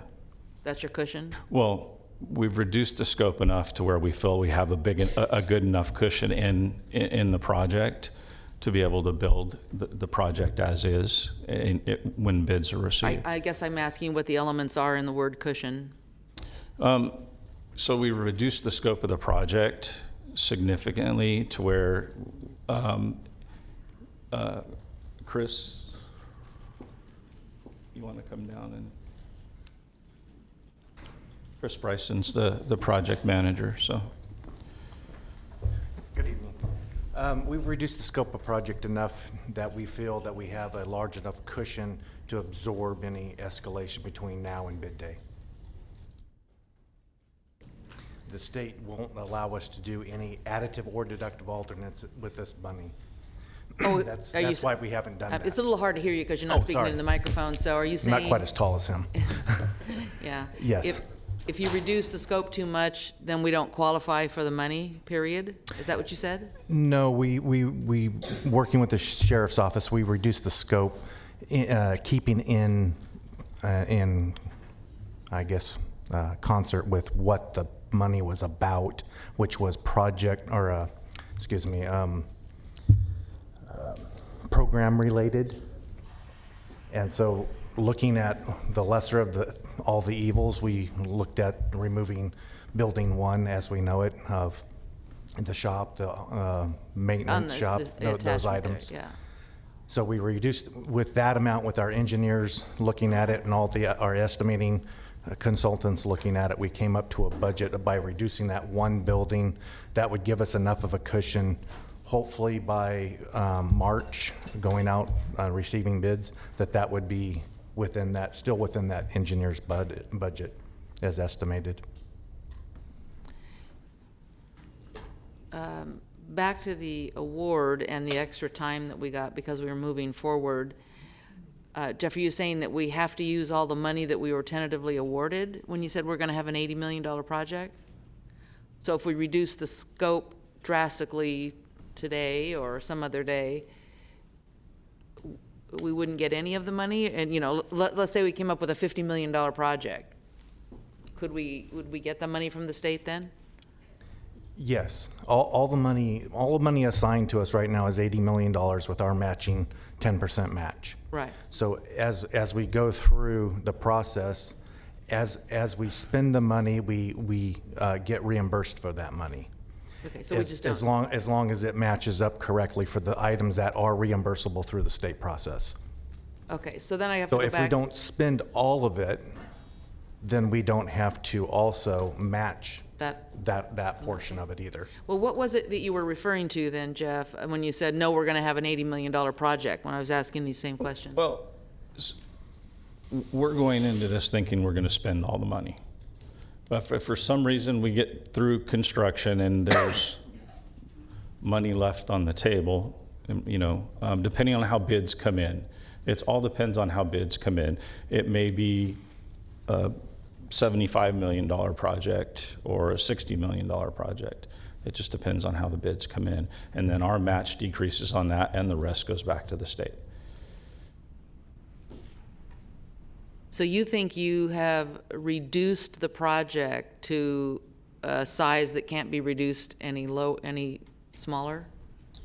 At this point, yes. I mean, there's really not much more we could take out and keep it a viable project. Okay, thank you. Supervisor Natoli. I just wanted to check in, and going back to the summer 2017 report on the staffing needs, consistent with what you were describing, but again, we haven't seen the updated numbers except for the kind of backing out. We backed out the food service facility on page 14 of the attachment at that time of the critical need facilities. We had $2,250,243,000 for detention staff. This was for the inmate processing in the mental health clinic facility, and $2 million in staffing for the correctional health staff. Included 12 either deputy sheriffs and or records officers, 1 JPS staff with 5 registered nurses and 6 licensed vocational nurses. Is that still the staffing model that's being considered here? And I would assume we'd have to adjust for inflation relative to any salary increases. But is that consistent with what was being? Correct. Okay, so probably upwards of about $4.3 million for the staffing, and then plus the, as you said, general services staff, and there's some other costs in there as well. Okay. That's all I have. All right, any other questions? Okay, we will go to public comment. And I am going to say that I am, because of the late hour and the number of cards that we have, I am going to be holding very tightly to the 2 minutes. I recognize most of you who know me know that I'm try to let people speak and say what they have to say, but we're going to be here a very long time, and so I'm going to hold to the 2 minutes. So I apologize beforehand if I cut you off, but I will cut you off. The first is Robert Cummings.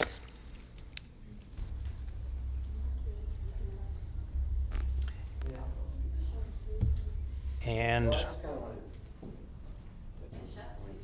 next is Tiffany Riesel-Moyer, and if we could, to the much as we can, come forward as I call your name, so there's a queue. It will also expedite things.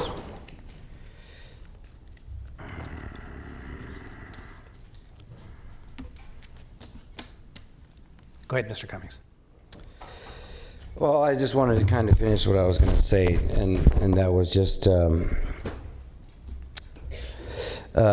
just please just ask yourselves if it's logical to build the expansion jail. I'll tell you what I feel is logical is more resources for the community. That's what's logical. Safer communities are not the ones with more police. They're the ones with more resources.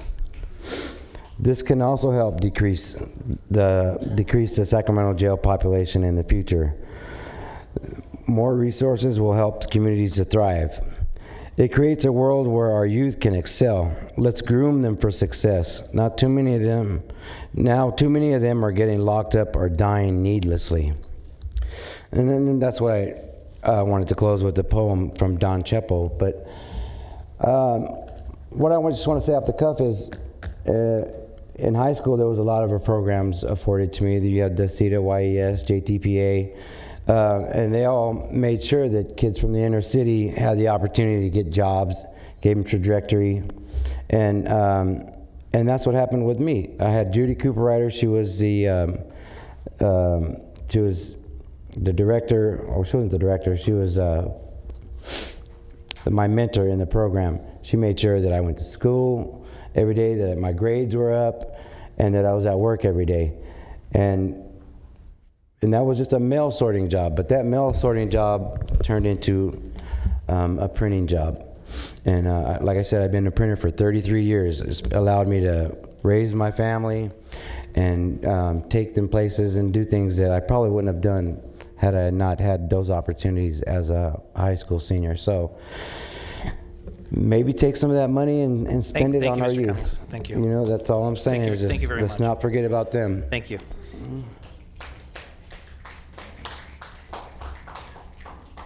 And Mackenzie Wilson will be next. Good evening. I know that we have met in a different capacity of mine as an attorney, but today I'm here as a Sacramento resident. And in fact, Mr. Cerna, you are my representative on this Board of Supervisors. In reviewing this recommendation, it's clear to me that the county has put a lot of resources into the plan over the last years. But it's not clear to me that an equal amount of thoughtfulness has gone into it. It's not clear to me how this is to reconcile with the county's global efforts to reduce the jail population and increase vital community services. In fact, the recommendation itself suggests that one reason to keep the expansion plan is because the county might very well fail to reduce the population. It reasons that we might as well keep the space open and ready, and I find that outrageous. It is easy to interpret that the expansion plan is an actual plan to fail in your population reduction efforts. Additionally, the money issues as identified in the recommendation also appears disingenuous. It doesn't add up.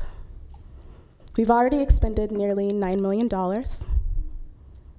With the sum, we have a requirement to spend $9 million more. It anticipates that $5.5 million additional operating costs each year indefinitely, and it's a lease revenue bond.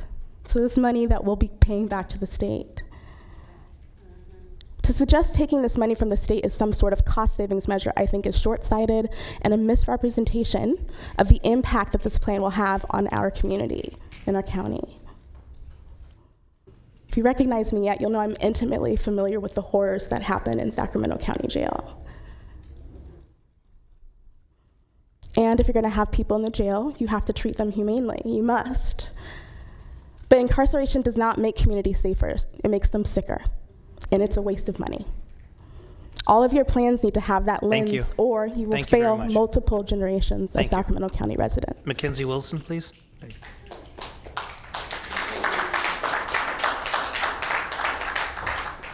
I'm just going to pick up where I left off at the last one. So in that last presentation, we heard about the Port Public Defender's Office, who gets to help up to 1,500 people per year, and they do that with only 6% of the funding their general fund gives to the criminal justice arm. That arm already gets 70% of that fund. It's weird that everyone except for the Sheriff's Department brought up service as being available based on the contingency of funding. Right? That's a problem, y'all. We also learned that mental health services are still going to include law enforcement, and I'd like to give a moment of silence for Joseph Mann. This was not a presentation on incarceration, and I'm really excited that we're having a conversation about possibly rejecting this bid. Decarceration is a new word. It even wants me to spell check it, like we said, when I put it in my computer on my phone. I must emphasize that law enforcement is not how we get there, folks. Decarceration is not just about getting folks out of jail, it is about how we keep them from getting there in the first place.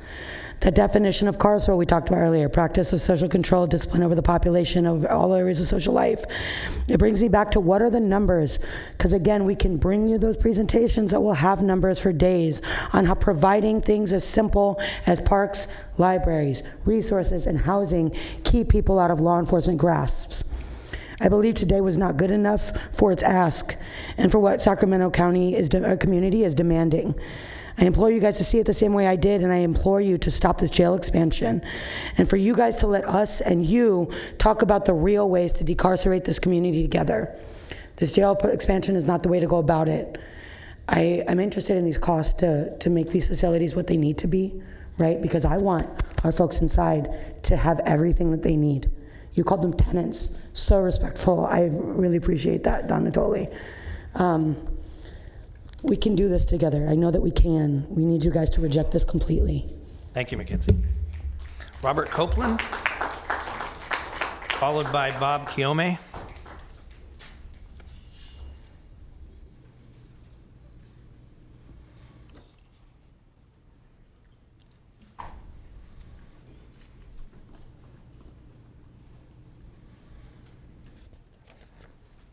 Well, one, I'd like to know how many other counties apply for this program and how many of them reject it or turn the money back. Two, you can't get well when you're in jail. I don't care how good the mental health service is. Three, what is the bare bones that you have to live with if you want, that's provided you to reduce the inmate population in our CCC? I mean, if you reduce the population there, you don't need the biggest, you don't need use much water. You don't need as much mental and health services. Thank you. Bob Kiyomi, followed by, it looks like FS Foss, I believe. Thank you. Good afternoon, supervisors. My name is Bob Chomey, and I'm a resident of Sacramento County, also a principal at Roebelin Contracting, the lowest responsible bidder for this project. I've led our estimating and bidding team since 1997 and have seen thousands of bids at public agencies, and I've seen this situation over and over again. Our bid right now is $8.4 million lower than the second bidder, or 10.6%, so you can rest assured you have a great price from a qualified contractor that completed the first SB 1022 job for Stanislaus County. The engineer's estimate dates back to the application made to BSCC in 2013. Long delays in the state, DOF, DGS, you guys have talked about this, have delayed the start of these projects until about this year. There was 36 counties that submitted originally. There's 10 counties that we're currently shortlisted on as a contractor for about $363 million worth of projects that are due to hit the streets year-end 2019. What this is going to create is additional inflationary pressure in the civic or the correction market, which is already small with respect to specialty contractors that do security, electronics, and detention work. So we feel that there's going to be a big issue in trying to hit the new mark that you make. There's also another $7 billion coming into our community. We've been waiting a long time for it over the next 7 years with the state, the education bonds, and also the rail yards developments.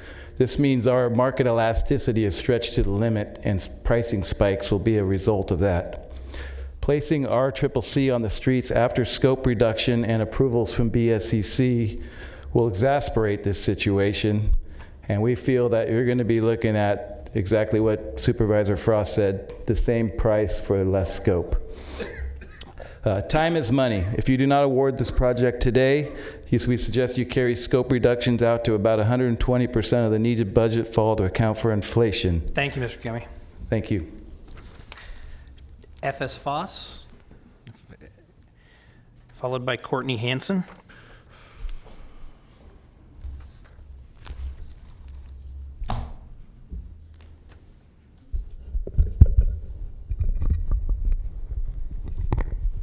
I have no new information to lay before you.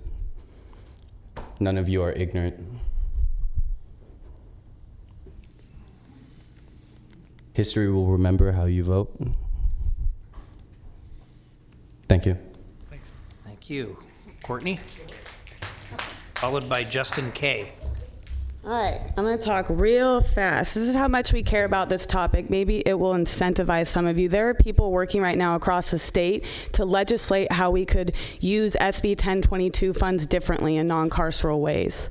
So we really need to look at the bigger picture today, and we are at a crossroads.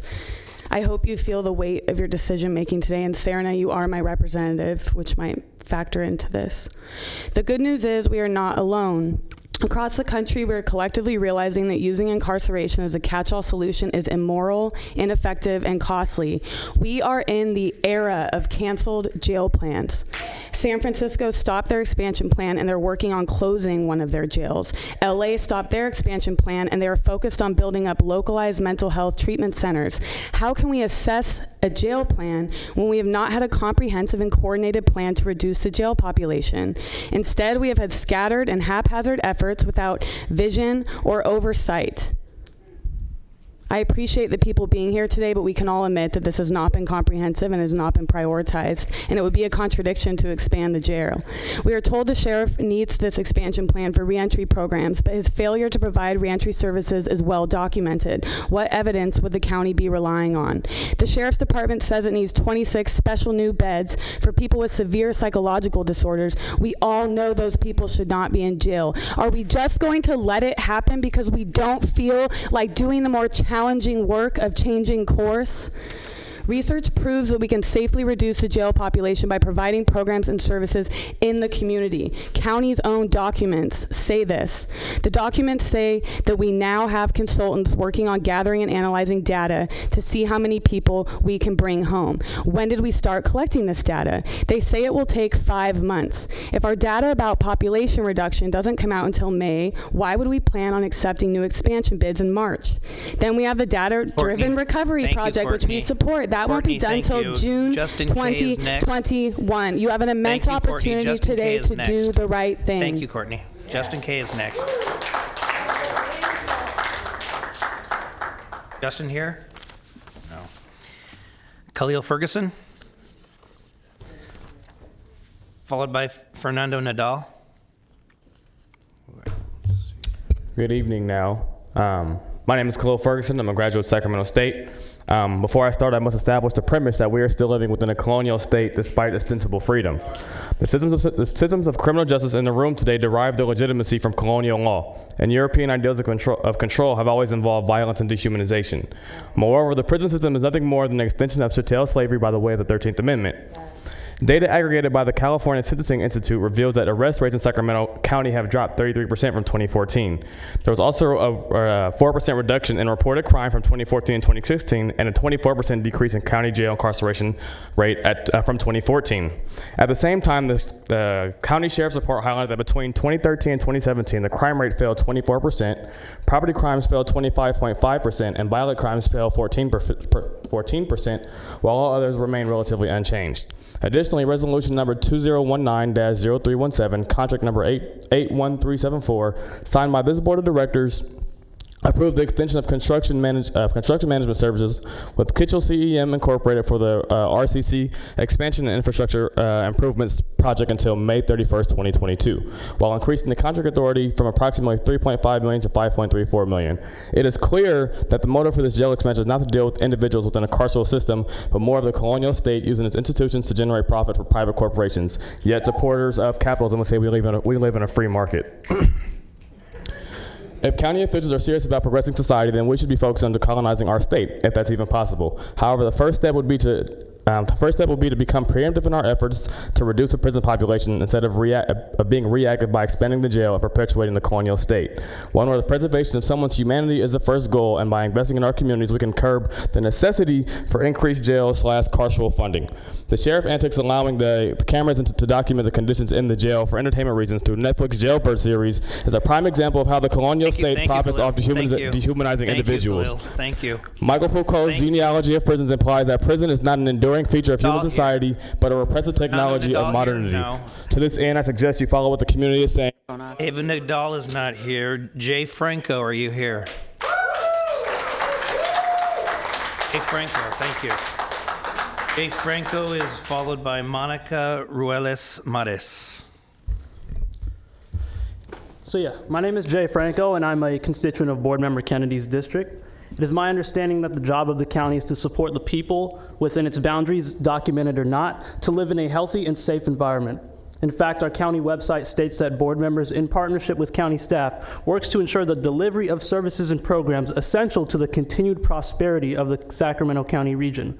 So how are we working to ensure the delivery of services and programs if we are literally cutting health and human services?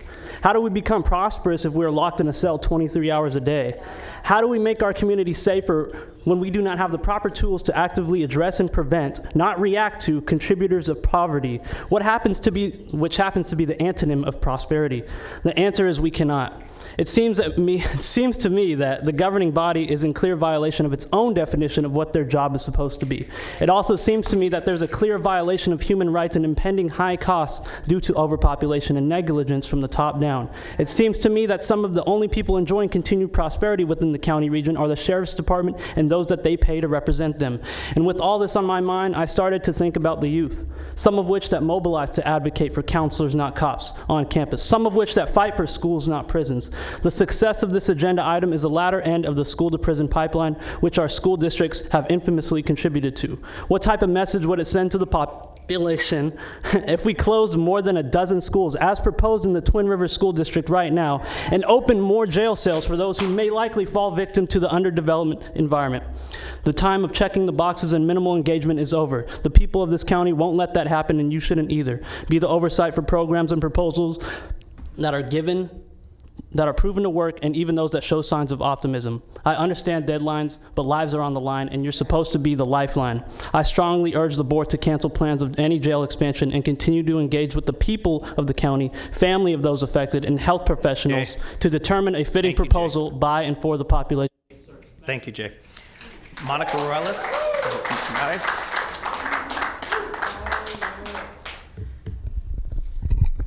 Hello and good evening, representatives. My name is Monica Ruelas Mares. I appreciate you for trying to pronounce it as it's supposed to be pronounced.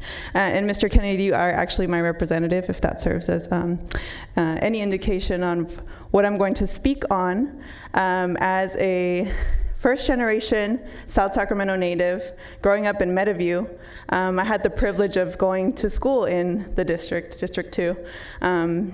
Graduating from high school, being able to then further educate myself into a university setting, and then coming back to Sacramento to serve my community. I do work in a state advocacy space at the nonprofit level, policy advocacy, but by nighttime I'm a community organizer at heart, because I really hope that it is ingrained in us that it is our duty to serve our communities when we come back to them. So I hope that you understand that expanding the jail and this project is conducive to incarcerating more folks.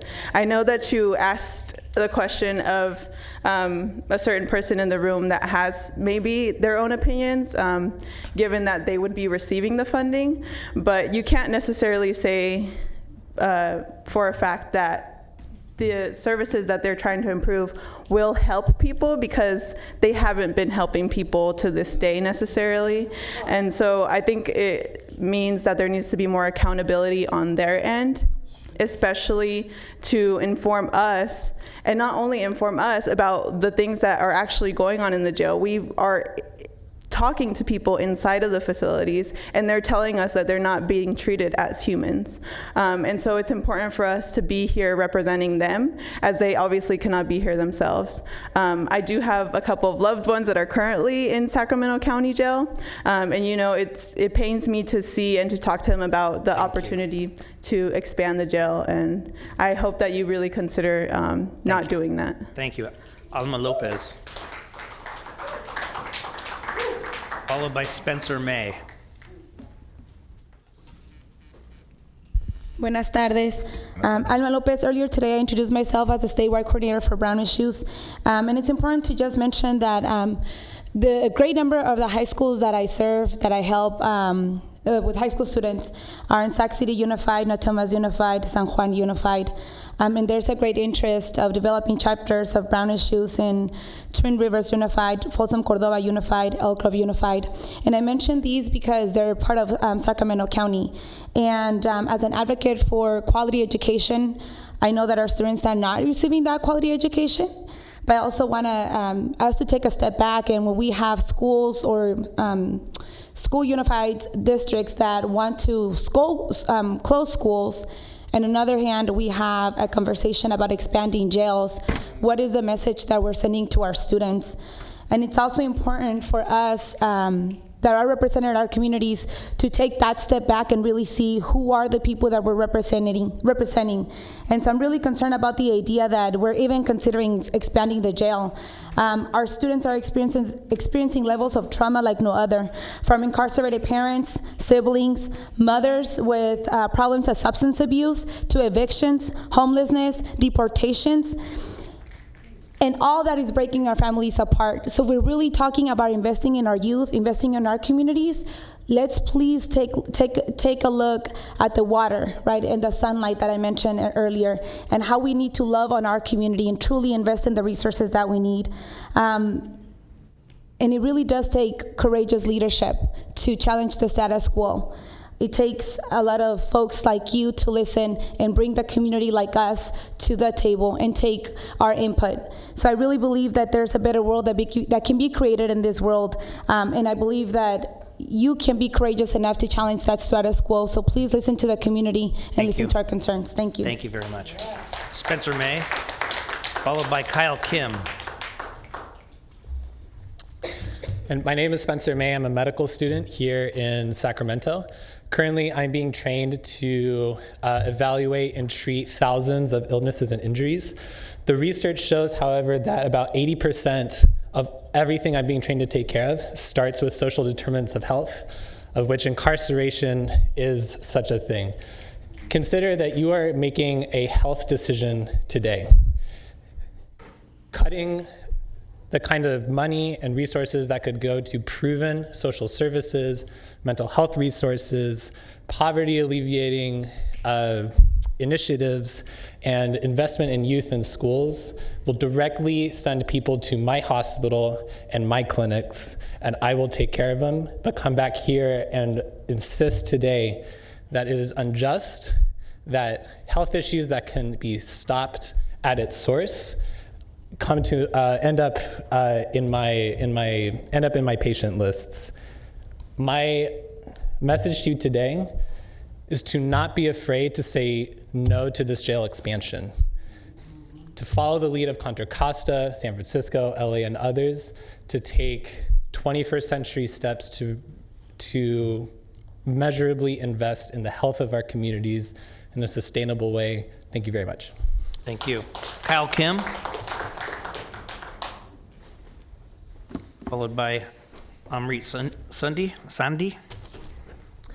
All right, hello. So thank you for taking the time to listen to me today. I, like my colleague Spencer, am a medical student in Sacramento, and this is, like he said, a health issue. And when I committed my life to serving human health and promoting human health as a medical student, I'm concerned that this expansion of the jail is merely an expansion of a broken system that exists currently.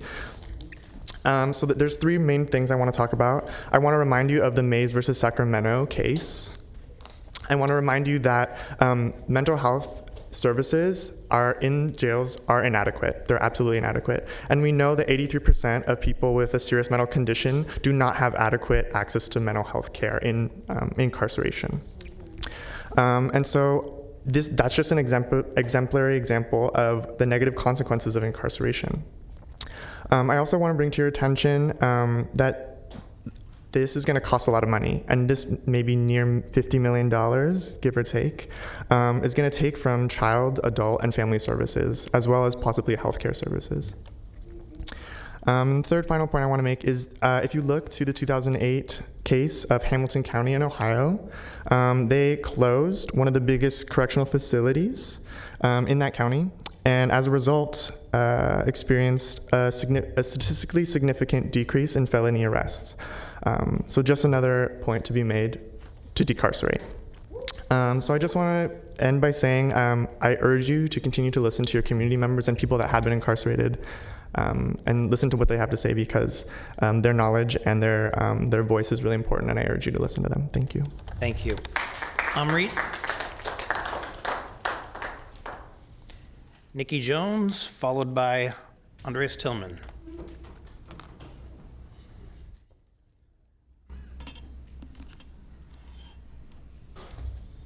Goodness, we like you are so tired of being here today, right? Can I get an agreement, right? I want to shout out to our folks who've been across the street, locked in a cage this whole time. To the folks who've been down in Elk Grove, close near the river, right? Close near the Consumnes River, a beautiful place, that have been locked in a cage this whole time. That's contact, the kind of contact that we're able to make continuously with one another, even people we don't agree with, that's healthy for our well-being, the kind of human contact, even our disagreements, right? This is healthy human contact that allows us to grow as individuals. And inside these cages, these people aren't getting that. Okay, these people aren't getting that, and the more we invest in that future for our community, the more we invest in the degradation of the human spirit of our community. I want to say, we keep saying you can't get well in a cell, and I really believe that a cell and that these walls, no matter how you paint it, these beds, these mental health care beds, we know mental health care in the jail is still just solitary confinement and playing with the meds, literally, quote, playing with the meds from the doctors. This is not mental health care, and so even that,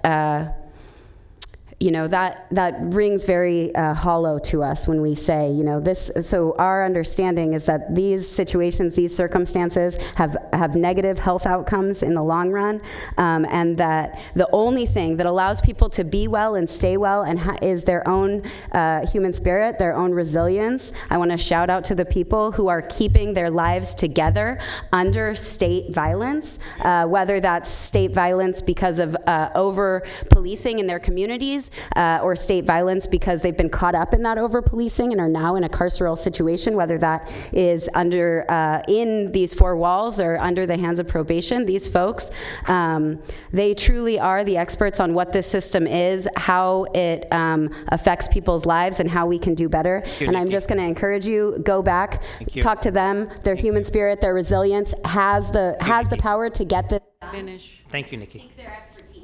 Thank you.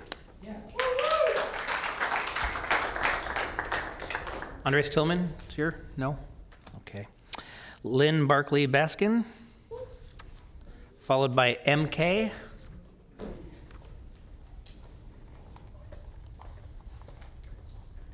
Supervisor Kennedy, before I begin, you have 3 slips from me from today. Earlier, I was put off from public comment because you said you wanted to talk about it later. And then for some reason, my second slip, I wasn't called when 66 was gone over, so I'm hoping that you might hear my 66 and 67 comments right now. You should have 3 slips from me right now. I will take your word for it and give you 4 minutes. I appreciate it so much. Thank you. So I'll start with 66, so we'll go in order. I just wanted to make sure that you know that I understand that everyone here is well-intentioned and that there's innovative spirit in the room, and I really appreciate that innovative spirit. But there's a lens that I would like everyone to consider, a lens of equity that's nuanced, and tagging off of what others said, there's an inequitable power distribution even in the report. So the report that's attached to 66 at the very bottom paragraph that talks about the collaboration between these different parts of our law enforcement system. Some of those, like the Public Defender's Office and Department of Human Assistance, they're functioning in the space of getting grants. The people who are really funded are the people who incarcerate. The people who you fund through the budget I'm not saying you don't fund those others, but I'm saying it's inequitable funding. And you need to look at that because it's about power. So I just really want you to take a look at that. I also want you to consider independent evaluation by community, because the community has not been involved in evaluation, and they talked about self-evaluation, and that's concerning to me. I think that there needs to be a community lens on that. So when we're looking at 66, I don't know where I am on my time. Okay. You have 2 minutes and 30 seconds. Okay, so I will switch over then. I'm just looking over one more time. And I just want to shout out to the Public Defender's Office, who has been very consistent in reaching out to community to hear the community voice. So I'll start out with my 67 now. Those who make peaceful evolution impossible make violent revolution inevitable. John F. Kennedy understood that racism, discrimination, and oppression can only be endured for so long until the power structure evolves into something more acceptable or people escalate the fight for their lives. Decarcerate Sacramento has been attending Board of Supervisor meetings for months, fighting for lives. We met with some of you in an attempt to re-educate you about what experts in the field of public safety, public health, and inclusive economics have learned.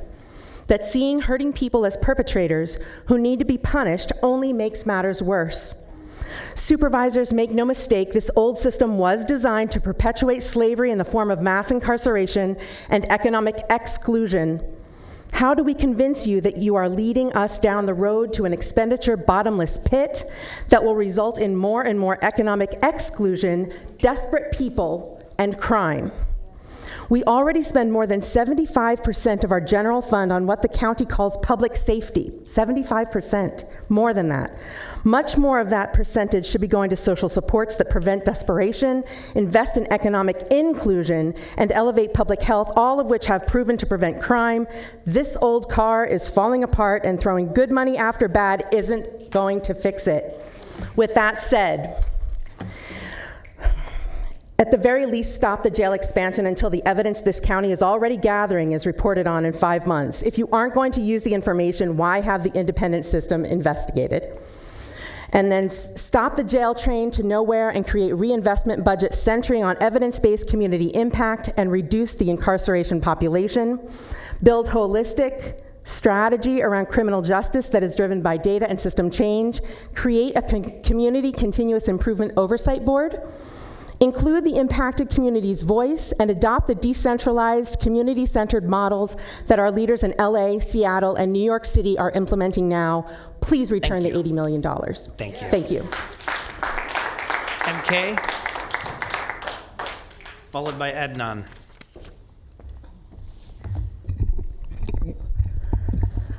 Hi. So I'm a primary care doctor here in Sacramento, and I'm here today for my patients, both who have had some contact with the Sacramento County Jail and the patients that I've seen inside the Sacramento County Jail who cannot be here today. As doctors, we're taught 5 ethical principles. All medical students get them. It's something we're supposed to uphold, some of the tenets of our care when we're practicing medicine. The first one's autonomy, and this is to respect our patients, to provide medical care free of coercion. The second is beneficence. That's to always act in the best interest of our patients. The third is confidentiality. The fourth is equity. And the last, and the one that we always talk about, is to do no harm. The Sacramento County Jail violates every single one of these medical ethical principles. Every one. Have you all been into the psychiatric unit of the jail? People are in dark rooms, there's no windows, they're in a concrete wall, there's no therapy, there's no one to talk to, there's no one is getting any health care there. It is not the kind of health care that I would want to give anyone that I love or care about. And there's so many stories I could tell you, but the data is there too. New York and state after state are releasing data that shows that even a brief contact with the police, like police stops, searches, and definitely incarceration, can lead to lasting harm to people's life and their health. And this is a measurable thing. So heart disease, diabetes, substance use disorders, mental health exacerbations, all of these things are at increased risk just by coming in contact with the criminal justice system. So this is all to say that this isn't, we're talking about money here, but this money is directly going to affect people's lives. People can and will die from coming into contact with the criminal justice system, and they are not getting the health care that your county, your people here deserve, and it violates every principle of me becoming a doctor. Thank you, MK. Adnan.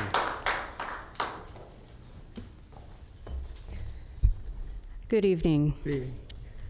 Prisons house the poor, the victims of exploitation and wealth inequality. The vast majority of crimes are committed out of necessity, lack of food, housing, safety, and other essentials. Yet rather than address the root of these problems, we want to sink money into more cages for the most vulnerable of our communities, building more jails, and continuing to brutalize the dispossessed. The biggest criminals who steal, hoard, and exploit the world's resources are the ones who write the laws and will never be brought to justice. A cage age is a cage. Prisons are the new plantations. They do not help people. They torture people, break people, increase violence, and separate families. Sexual assault and abuse by other prisoners or staff is rampant in all jails, and we cannot even have an accurate number for these crimes because those who come forward often face punishment. Of those who do come forward, only 10% are considered substantiated enough, and if staff are found to have committed assault, nearly half face no legal action. Do not expand this horror. Cages create criminals. Thank you. Thank you very much.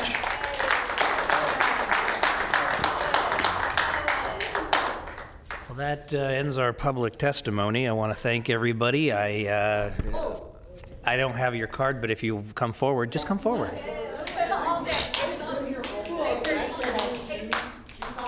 Okay, sir, so you know, and you know I've never turned anybody away. You're welcome to come down. I have literally like 100 cards, and I'm juggling, so I appreciate doing that. my best. I appreciate that.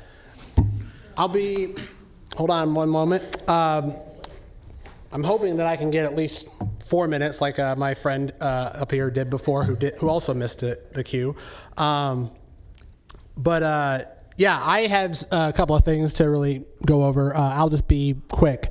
I mean, this is $89 million we're talking about, like that, on a jail expansion that nobody in this county fucking needs. Nobody.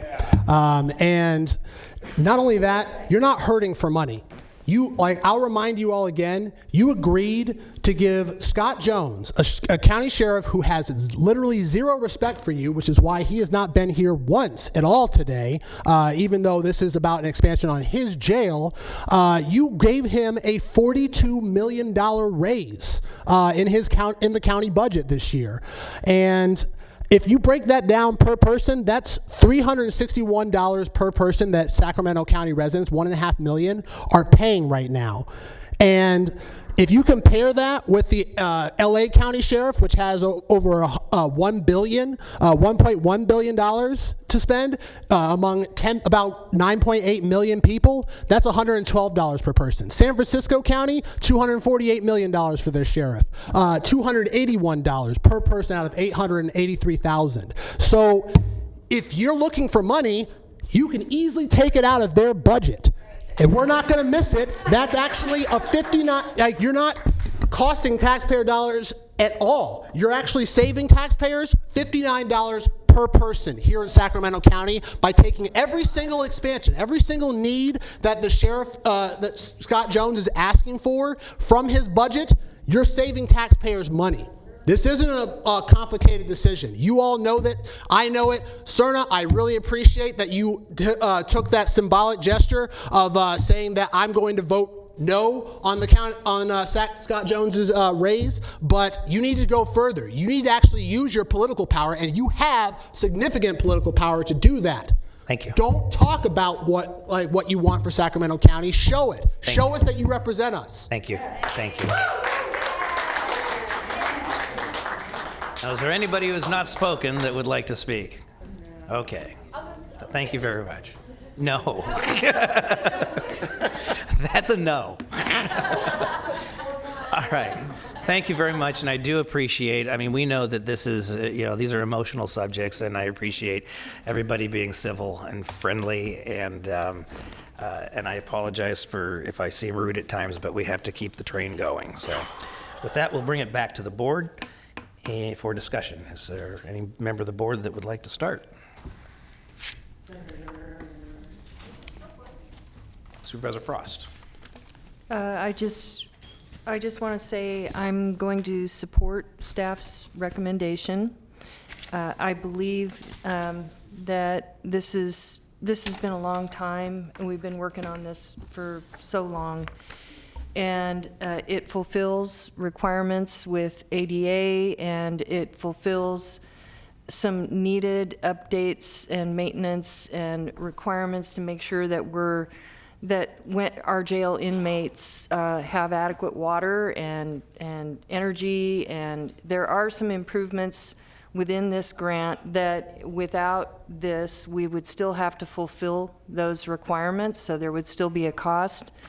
So walking away from a grant like this is walking away from funding for needed improvement. Excuse me. Excuse me.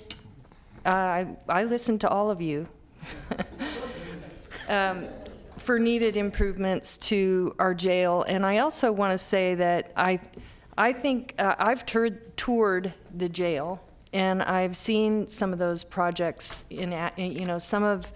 some of the things that are going on at the jail in action. The culinary and the community garden and the horse program, and a lot of those. I've seen the medical facility, which does need to be improved, and it's part of the requirement with our consent decree, that the lawsuit that we settled on. So, I'm disappointed that we couldn't accept the current bid. Unfortunately, when you don't have enough money and you don't have reserves, you don't have the same choices. And so, unfortunately, ideally, I wish we could get more for our money instead of having to reduce the scope of work. But I am excited that we will be able to satisfy some of the requirements of the consent decree, because over the next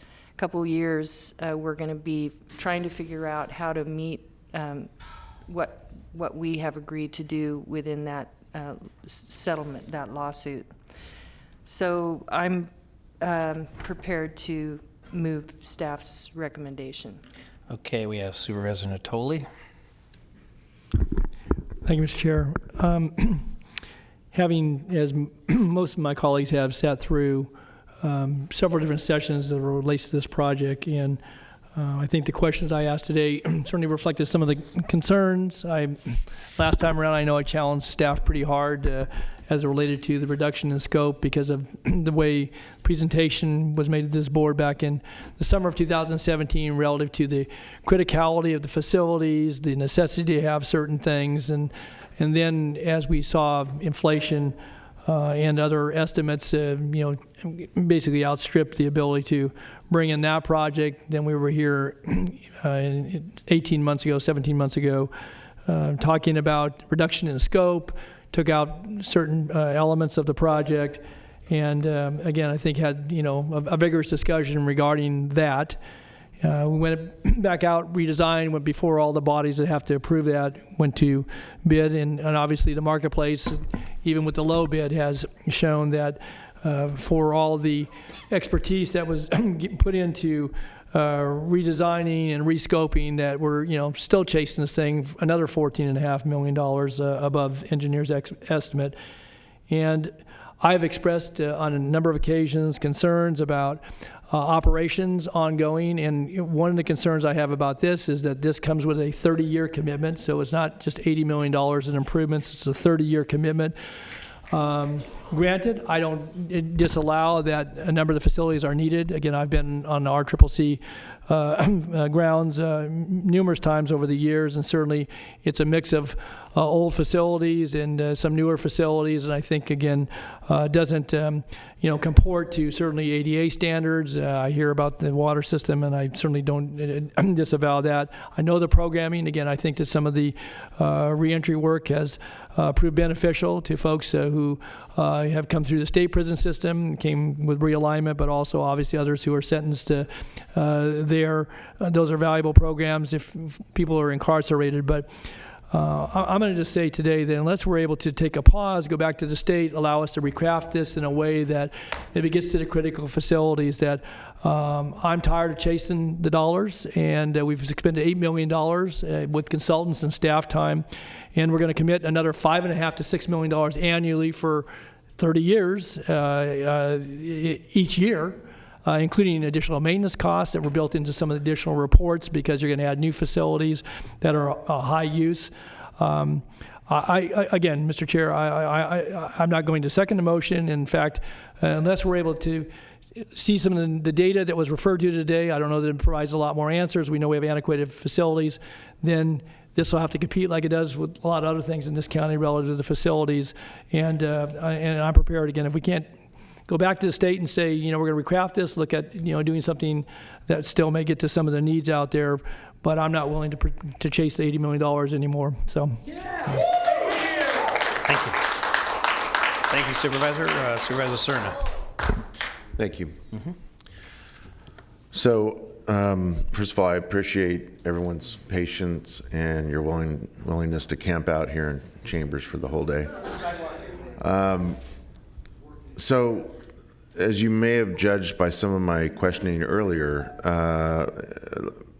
in terms of the scale of the scope and what in particular some of the proposed improvements would be, I was trying to pick at and trying to get a clear idea from staff about what part of this project would kind of fall under the consent decree only and what other parts aren't. And the clear answer, I think, was mentioned a few times, that this is about as bare bones as it's going to get. One thing that the consent decree doesn't say is we need a vocational shop, or we need culinary arts classroom and support space, or guard houses. These are all parts of the reduced scope. And while I appreciate very much the fact that we've got some very successful vocational programs and other programs that are helping Sacramento County's inmates avoid revisiting this facility, what I guess is really weighing most heavily for me, like it is for Supervisor Natoli, is the ongoing cost of this. It's hard to ignore that. And it's very, very difficult for someone that has already been told several different ways by everyone from our county counsel's office to our CEO's office that the forthcoming 5 or 6 years in front of us are going to be extremely difficult years, not just because of the jail situation, that's part of it, but it's a cumulative situation in terms of some of the additive impact of various litigation. And so with that in mind, as I've said in these chambers before recently, I at least am preparing myself for some very tough decision making in those next 5 or 6 years. And this, I think the entirety of the board's going to be faced with some very difficult priority setting.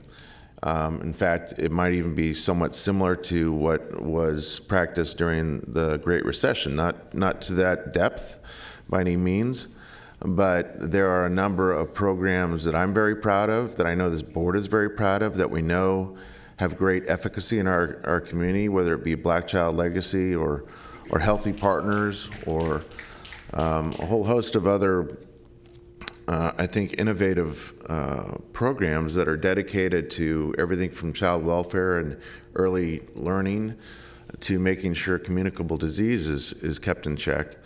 And I'll be damned if I'm going to start thinking about threatening those programs in light of this. So I'm not prepared to support the motion.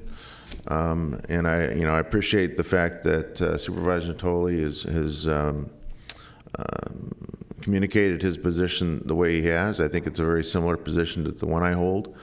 Perhaps we hold it for slightly different reasons, but for me, if I'm going to be asked to play defense and look under every seat cushion over the next 5 or 6 years just to keep some great programs, some great policies that this board has set in motion over the last 8 or 9 years, I just can't support this. So. Okay, thank you. So I will speak up and say that, first of all, I was on the fence when we did this the first time we did it. I was desperate, MK, if, sorry for being so personal, but that's what the name on the card is, so, okay. As you spoke of the conditions for the mental health facilities in both of our jail facilities, and they're appalling, and people shouldn't be expected to get better in those conditions. So that led me to support this program. The vocational programs, which Supervisor Cerna spoke of and Supervisor Frost spoke of, is they really are very good. They're very successful. They help people to prepare them for life after incarceration and give them a better chance of not being a statistic of recidivism. So those were things that really drove me to support this in the past. And there's still things that weigh on me. But what I will say is that, as we all know, and as Supervisor Cerna mentioned, the county situation has changed drastically since we first went down this road. Our budget situation is where it is, and we all have spoken about that many times as why. Much of it is costs to fixing our broken facilities at the jail. But I really feel like, and I'm sympathetic to the fact that these are very old facilities that do need to be improved. I really do want people who are in these facilities to be in facilities that, house them there with dignity, and decaying facilities don't do that. And just as stewards of public property, we're going to have to pay that price eventually to fix the infrastructure that's decaying out there and all that Supervisor Natoli spoke so much of. However, I think that if we do that, we need to find a different funding source that doesn't have quite so many expensive strings attached and does not commit the county for the length of time that this does or for the amount of money that it does. The operational costs that are ongoing, I don't think that we can any longer, in the situation that we're in now compared to what we were in 3 years ago, I don't think that it's sustainable to go forward and commit ourselves to these operational costs. I was this close to saying that 3 years ago, and that's where I'm at today. Supervisor Peters. Please. Thank you. This is a tough decision. We've all been out there. We know it's a decaying, older facility, and it has some good programs in it that are helping people prepare for the time they leave the facility. I'm kind of in the middle on this at the moment. I think I'd want to see a stripped-down version of the scope, or we'll be back here with another lawsuit. So I think we've got to fix the basics out there so we don't get ourselves in that situation, and meaning as a benefit to that it improves the health of the inmates there. So I believe we should reject the bids. I'd like the a much stronger reduction of the project scope to come back to us. And outside of that, I don't see how I can go ahead with it. So if I may, I guess one of my concerns remains, bringing the cost down is always great, but we're still committing, though, to ongoing operational costs. We have to commit millions of dollars a year, correct? Even with a smaller scope. Yeah. That's correct, yes. Yeah, okay. Which is where my heartburn comes from. Is there a possibility of these infrastructure projects of doing one a year for cash, basically?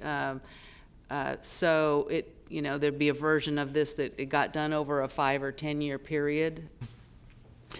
So the option that we have at this point, that we do not have the cash to do any of this. So it's capital versus operating. We've been giving preference to operating for all the reasons that the supervisors have said. We go to the bond market, our credit rating is not the best, as you all are pretty much aware of that. The $40 million that was identified, rule of thumb, you will have a $4 million debt service for the next 30 years, basically. So that, if we were to do something, bring something back, most likely would be an option like that. And I think if the board's not interested in doing this, we would like to work with the sheriff to see what are the consequences, and quite frankly, if I was put on the spot, which I'm kind of putting myself on the spot, I don't think I could recommend a bond issue at this point, given what we're facing. Mr. Chair? Supervisor Natoli, Yeah, were you just done? to Susan's suggestion, though, that, again, we've expended $8 million over the last 5.5 years. We could have done the well system and probably some other improvements. I guess when I look at the most critical pieces, they don't go to the vocational classrooms and so forth, but the ADA accessibility and the water well, I think those were identified as about $13 million in there. A couple other things were in there.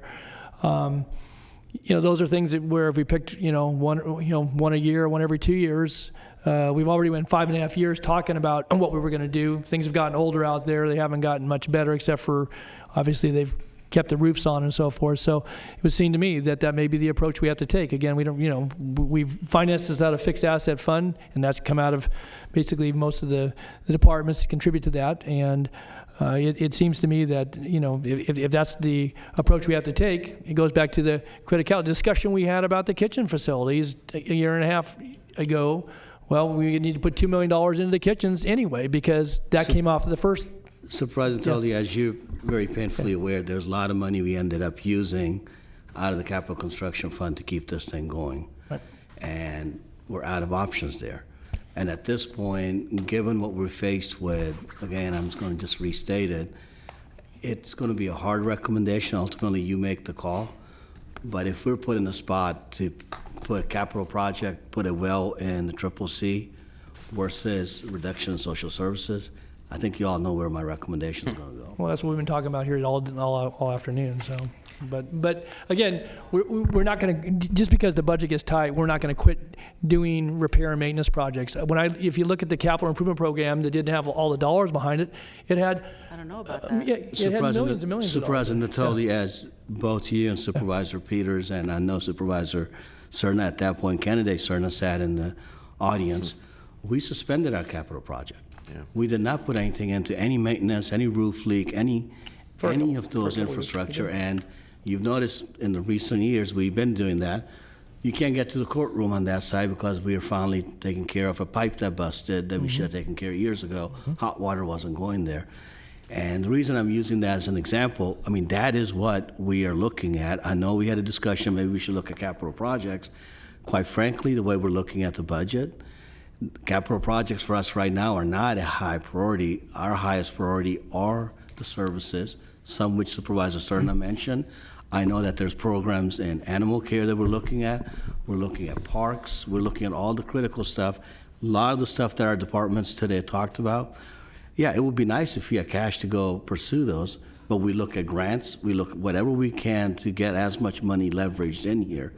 If there are grants that we have that help us with capital projects, for example, you had asked about the place, the gazebo at Discovery Park. We chased grants down to get that done, not use county money.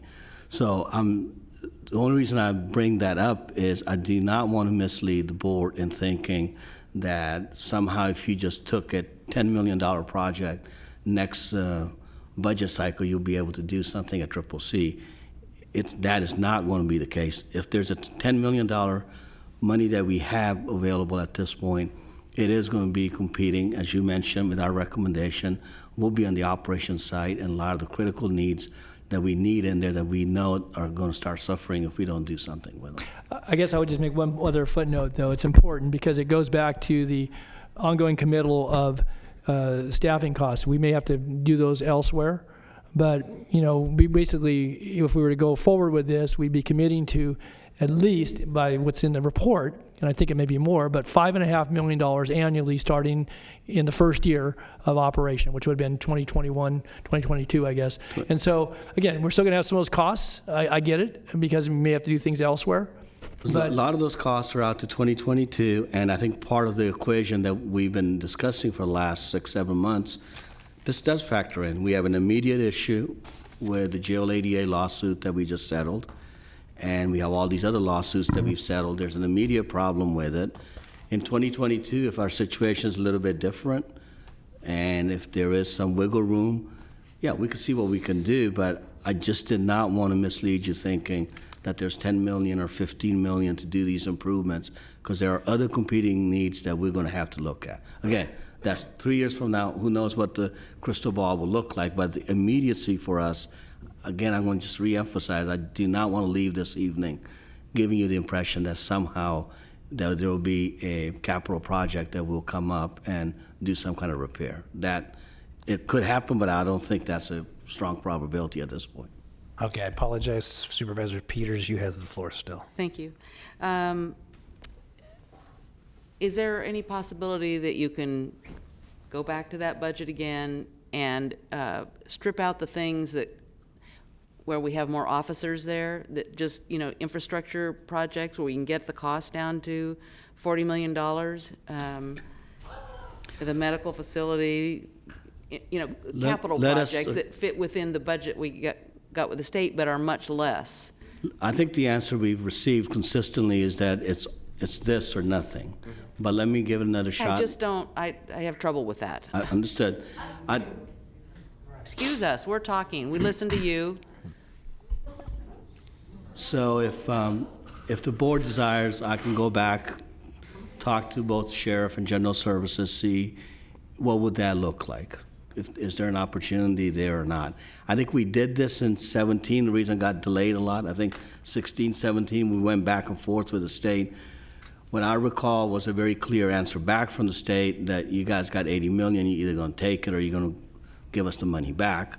And I think Supervisor Kennedy, you're right. We all struggled with that decision back then. I mean, we knew that there's a lot of money that this was going to take. We could take it another shot. We'll see what they tell us. And if they say no, I think we know the answer at that point then. I just think this is a gift from the state we can't afford. No, I don't necessarily disagree, but if you would like, I will go re-engage with the state, see if there's something in there. I just think you have to go ask them, because there are projects that need to be done, and we need to take care of those before we get sued again or have to pay for them out of pocket, which you said we can't do. So excuse me, the board's speaking now. Why not just do this? Why don't we engage in that? If we are ready by November 5th, I'll give you a report, but give us some time to go back, talk to the state, see what round of funding is coming up. Maybe they have something else in mind. Maybe we can reconfigure the project. Their grant situation changes too, and see what we can come up with. Was that acceptable? Yeah, it is to me. So your suggestion? Well, Supervisor Frost has been waiting patiently. I just wanted to ask if the added positions fulfill some of the requirements of the consent decree that we are on the hook for. I'm going to have to ask Britt to. Are we going to Most have of to those add had to those do with out of positions? cell time. Yeah, those were. Excuse me, I'm asking a question. I'm asking a question. Are we going to have to add those positions as a result of needed items in the consent decree? Anyway, are we going to have to add them anyway? So I think the answer to that is possibly. The medical mental health improvements in this, the implementation plan that was put together to address the consent decree assumed that this plan was going forward. So all of the additional staffing related to medical facilities and mental health facilities that have been talked about at the downtown facility, both the medical costs, the correctional health costs, and the additional custody staff that would be needed to operate those facilities, assumed that this would be going forward. So if this does not, if that part of this does not go forward, which is where, you know, a substantial portion of the operating costs are associated with the medical and mental health facilities there, if that does not go forward, it is likely, or certainly possible, that we will need to otherwise address that, whether it's at the RCCC or at the downtown jail, in terms of additional staffing costs. You know, the whole issue of exactly what we need to do to address the medical and mental health needs is obviously, as we negotiated with the plaintiffs, something that is sort of there's things we committed to do with a goal that may or may not achieve the result. We might have to do more than that, even if we do all of this, so it's hard to say for sure, but it is likely that it would potentially result in additional costs. I don't know if that helps. But So essentially, we could be walking away from 80 million in grant funding and still have to fulfill all the maintenance and upkeep and all the medical added capacity for medical and so forth. that is a possibility, yes. But Supervisor Frost, if I Excuse me, I'm really going to have to ask that you allow the board and staff to have this dialogue. Thank you. I think Supervisor Frost, Excuse me, the next step is to clear the room, and I really don't want to do that. Supervisor Frost, I think what I would like to add to that is there definitive, we don't do this, it will add for the jail ADA? We need time to look at that, because as Mr. Okay. Ferguson said in the negotiation, back of our mind, we always had an assumption that this piece would be operational. And then, so with the piece not being operational, and I'm just using a number out of air, does that mean 10 positions, 5, 20? That, we're difficulty to say that. We need to go back, talk to the sheriff's office, see what would that look like. So there is an additional cost, but I'm not certain how much that is at this moment. So that was my understanding. So I would like to know the answer to it. So thank you. So if the board's so willing, I can take that piece, I can take the piece to the state, see what are the grant funding, what can we do, and report back to the board. Supervisor Natola. So are you suggesting, Nav, you've heard the comments here, obviously respond to some of them, that we would continue this for 2 weeks and then basically have up or down? It'd be a different question than what's before us now, basically an up or down? That's what I'm hearing. Oh, yeah, no, I'm going to be clear about that because, again, different than reject bids, go back out. So basically an up or down. Either you're going to get clear indication from the state that there's a potential to recraft it in a way that, you know, might find acceptability by, you know, a majority of this board and or not. I mean, that's a pretty basic question. You can answer some of the other questions that have been posed here. But I think people have been pretty clear, you know, with regards to how, you know, how people are viewing this. And, you know, we've had a good deal of information given to us. I think it's probably important to back that up then with some of the assessments that were in the previous 2 staff reports that related to the staffing costs and so forth, because, and again, the consent decree is new. That's, you know, all, you know, that all weighs in there, but that may have been the assumption, but that assumption doesn't go forward, then I guess we'll have to do something different, so. That's, I know, just. Too many people whisper in your ear. I know. Let me collect my thought. I think that's correct. I think the question in front of us is that is there an opportunity from the state to do some of the stuff that we absolutely need to do? Right. Need to do. Right. And how much is that, and what are the strings attached to that? Right. If they say yes, that's a different conversation. If they say no, it's exactly where that is. That's the state conundrum. Okay. So on our own side, the question that Supervisor Frost is asking is clarification, is that if we say no construction at the branch center, when the jail ADA lawsuit's fully implemented, is there additional costs we're incurring because we did not do a construction? Did I say that right? Well, are we going to have that cost anyway? So we might, in essence, could have taken advantage of getting free 80 million toward what we already know we're going to have to do. Understood. That's the question. Okay. We don't have a choice in my mind, so why walk away from it if we're going to have to do it anyway? And if it's part of the consent decree, which is what Britt is saying, he thinks it was under the assumption we were going to do this was part of the consent decree. Understood. And then the subsect in that is to see how much money. Yeah, I understand. I think we're on the same page. Yeah, but I think there's a couple points, and it's been spoken to here by everybody, maybe from different perspectives. One, what the ongoing commitment would have to be, because again, I'm telling you that 30 years looms big, at least in my view. I've said that. I think others have said that. And secondly, the staffing cost and how that's portrayed, because you know there's all kinds of numbers in these documents, and then even in the list of the pros and cons, you know, there was talked about the ongoing staffing costs that would be associated, but the numbers didn't really add up to what we were in the report previously. At least it was hard for me to figure out what was subtracted and added.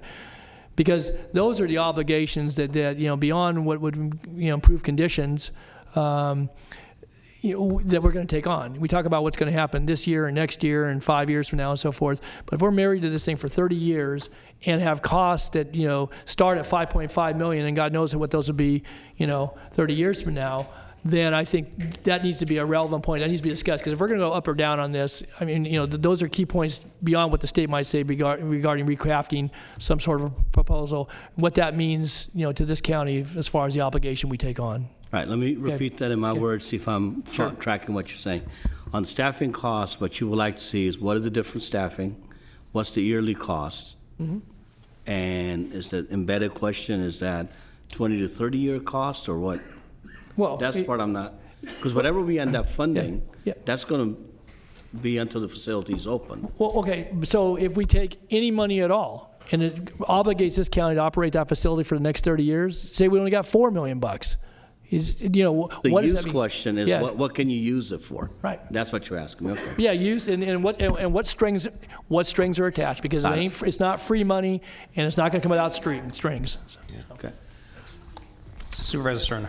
Sorry, not to beat a dead horse here, but I'm going to.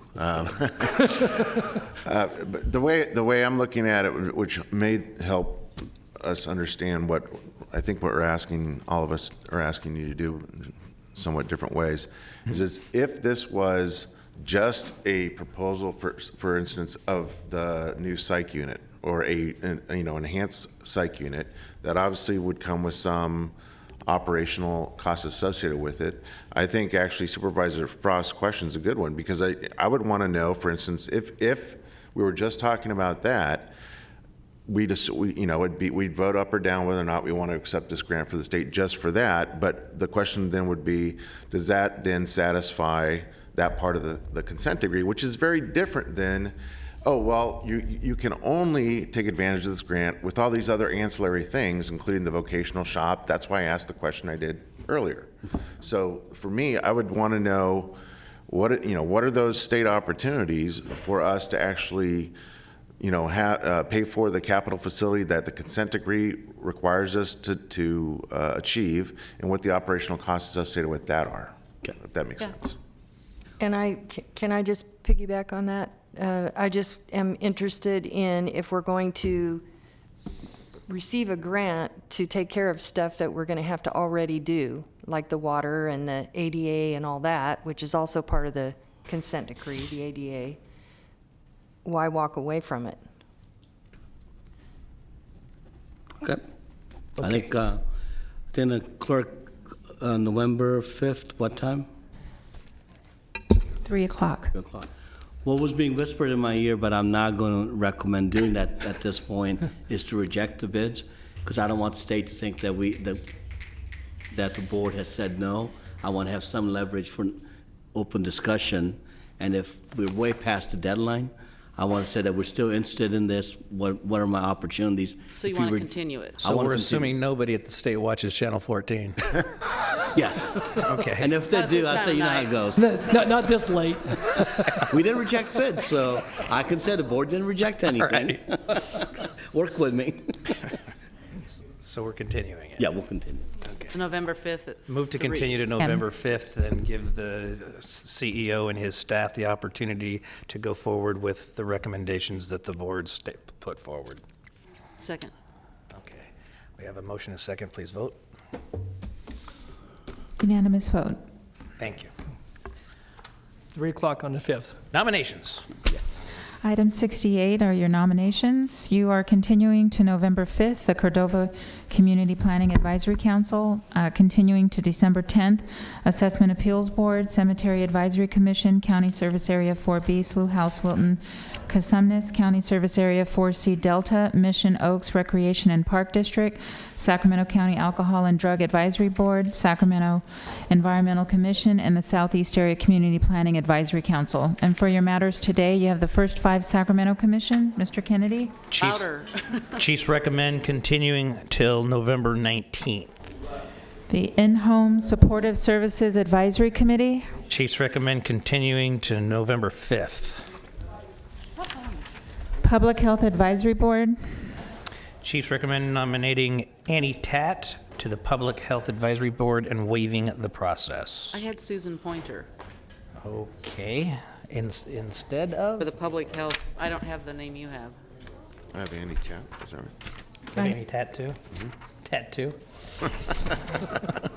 Tat also. Well, I only see Annie Towle on the follow-up. I don't know what to say. What do we got, folks? Does anybody else Help have me out Susan here. Pointer? I have a pinch hitting chief of staff helping me out I with had this Annie right now. Tatt, Chiefs recommending, that's what I had Yeah. on mine. Supervisor Peters, I did confirm this with your deputy chief of staff, the note for Annie Tatt. Oh, okay, well, but she wrote Susan Pointer on my notes. Okay, we don't. I just want to bring it up. Okay. Okay. So I'm fine with that. Okay. We need a second? Second. Please vote. Unanimous vote. And then we have the Sacramento County Mental Health Board, Supervisor Frost. Continue to December 10th for both slots. Okay, Supervisor Natoli. Continue to November 5th, please. Sacramento County Youth Commission, Mr. Kennedy. I believe I have two, correct? Yes. Yes. Nominate Samantha Sang and Emma Dang. I prefer that all of my nominees rhyme.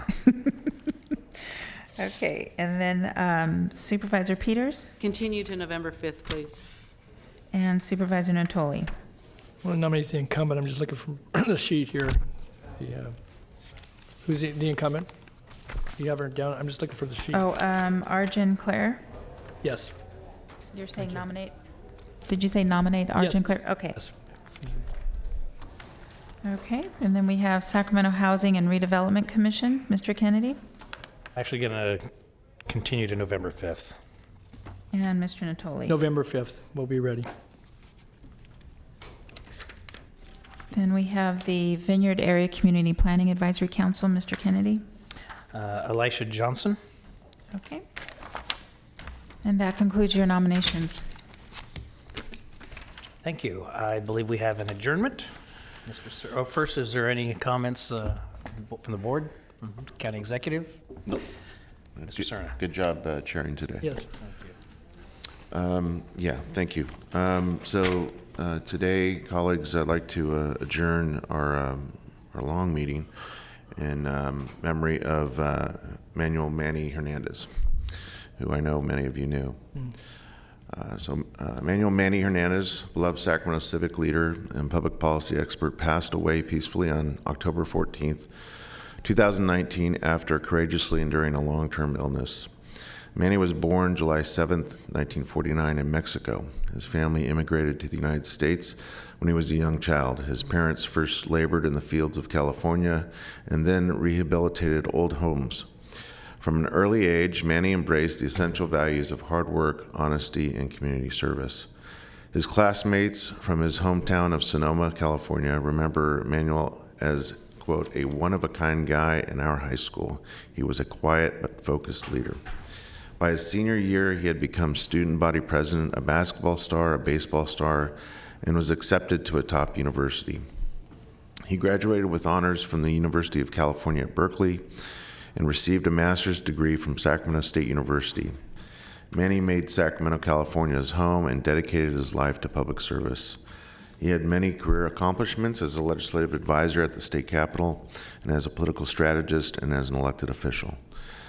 Manny helped formulate our state's public policies on complex issues of public education reform, unemployment benefit insurance, consumer and environmental protection, and child safety in motor vehicles. He worked to help gain passage of State Proposition 63 to provide expanded mental health services for Californians. He also helped write the law that prohibits school facilities from being located on land contaminated with toxins. In 1996, at the urging of Sacramento Mayor Joe Cerna Jr., Manny agreed to run for the Board of Education for the Sacramento City Unified School District. He was elected that year and served as an SCUSD trustee from 1996 to 2008. He joined Mayor Cerna and civic leader Phil Angelides in their effort to then reform Sacramento City schools. Over the last decade, Manny led various community improvement groups in the Sacramento area while serving on the board of directors of La Familia Counseling Services, Cien Amigos, and United Latinos. His work with these organizations serving low-income families ensured counseling and employment services and an annual university fair for high school students and family members, as well as candidate forums, voter registration drives, and college scholarships for thousands of students. Manny will always be remembered and loved as a man of exceptional character, grace, courage, and compassion. He will be sorely missed by his many friends in state, city, and community service. Manny is survived by the love of his wife, Carmen Hernandez, his children, Layla, Roman, his grandchildren, Paloma, Alaya, Alexandria, David, Elias, his great-grandchild, Ray, as well. And Manny's son, Victor, preceded him in passing to eternity, where he is now resting in peace with his son. So, again, thank you, Mr. Chair. I knew Manny. I know you did as well, and many of us did. He was very close to my family, as I alluded to, and I know that it was a big shock to many of us when we heard the news, even though he had been battling illness for a great number of years. But again, I appreciate the opportunity to honor the memory of someone very important to this community. He was a successor of mine on the school board, and he always was there for advice and wisdom, and much appreciated. And I think right now he's looking down at us and laughing at the length and tenor of this meeting as a school board member. True. Yeah. So. We got a chance to see Tracy back here today. We went so long, so. We will adjourn in the name of Manny Hernandez. Thank you.